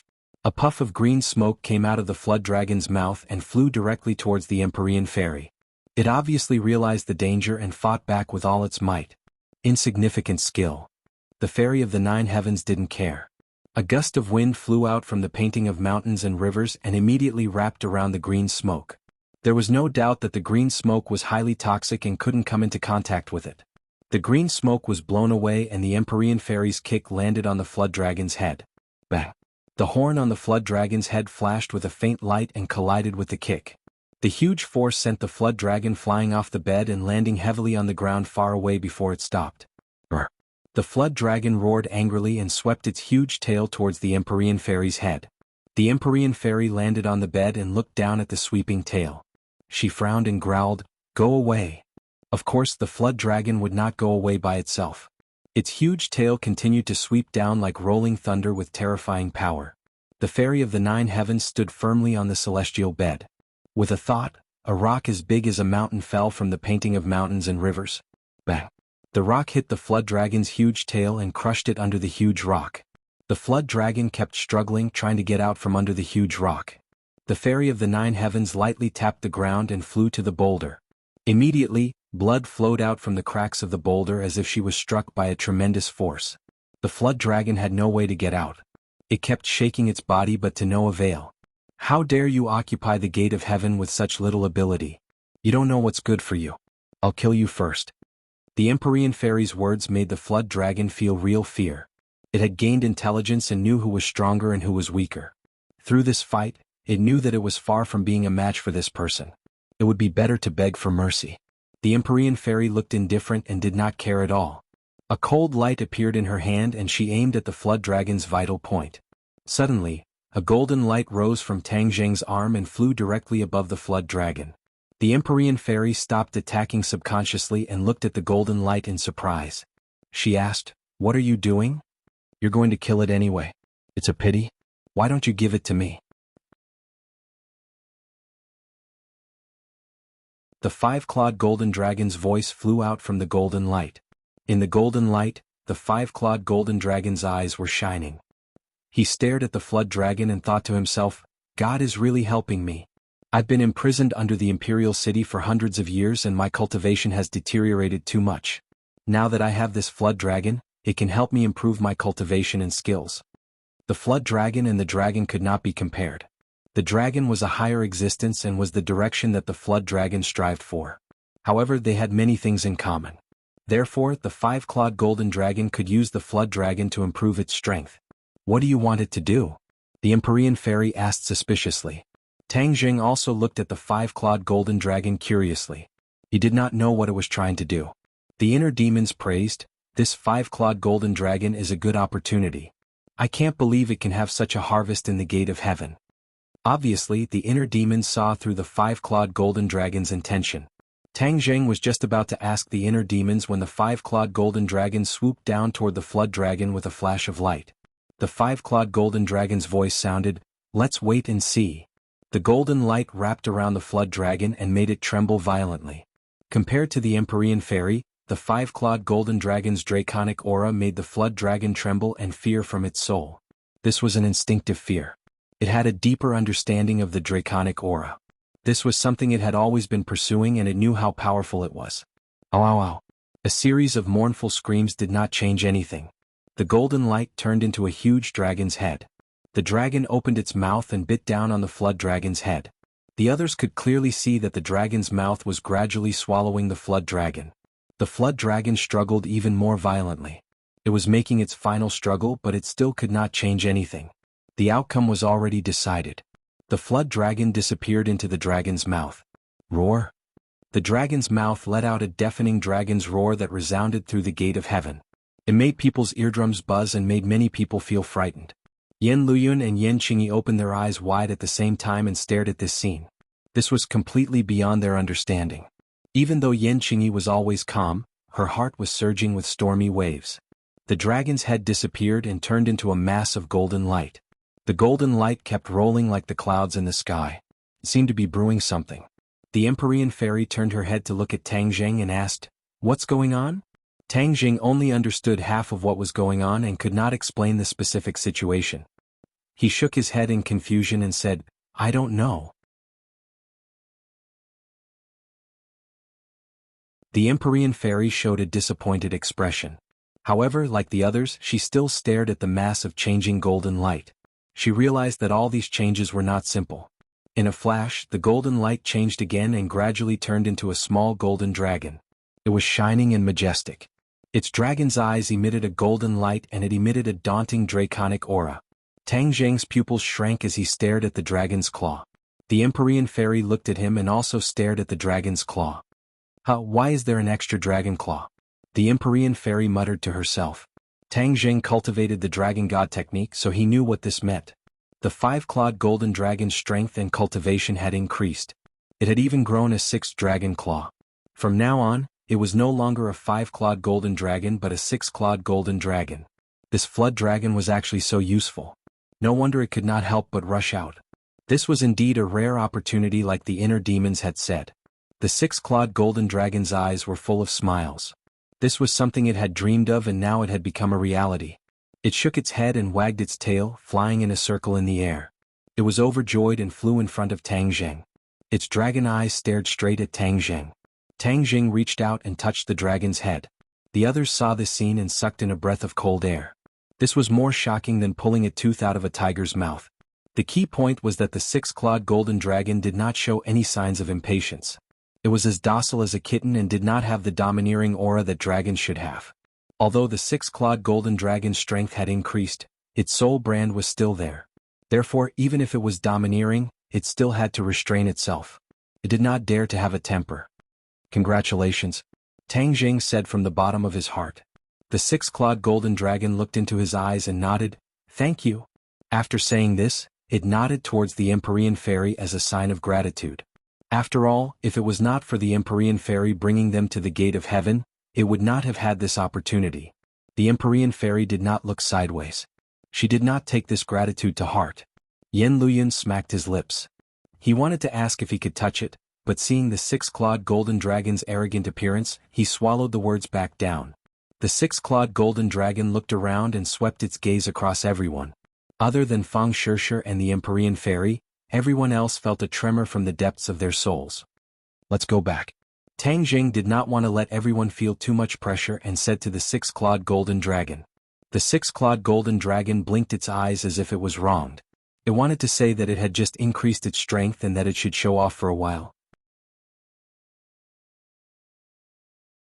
However, after seeing Tang Jing's expression, it obediently returned to Tang Jing's arm and turned into a tattoo with an additional dragon claw.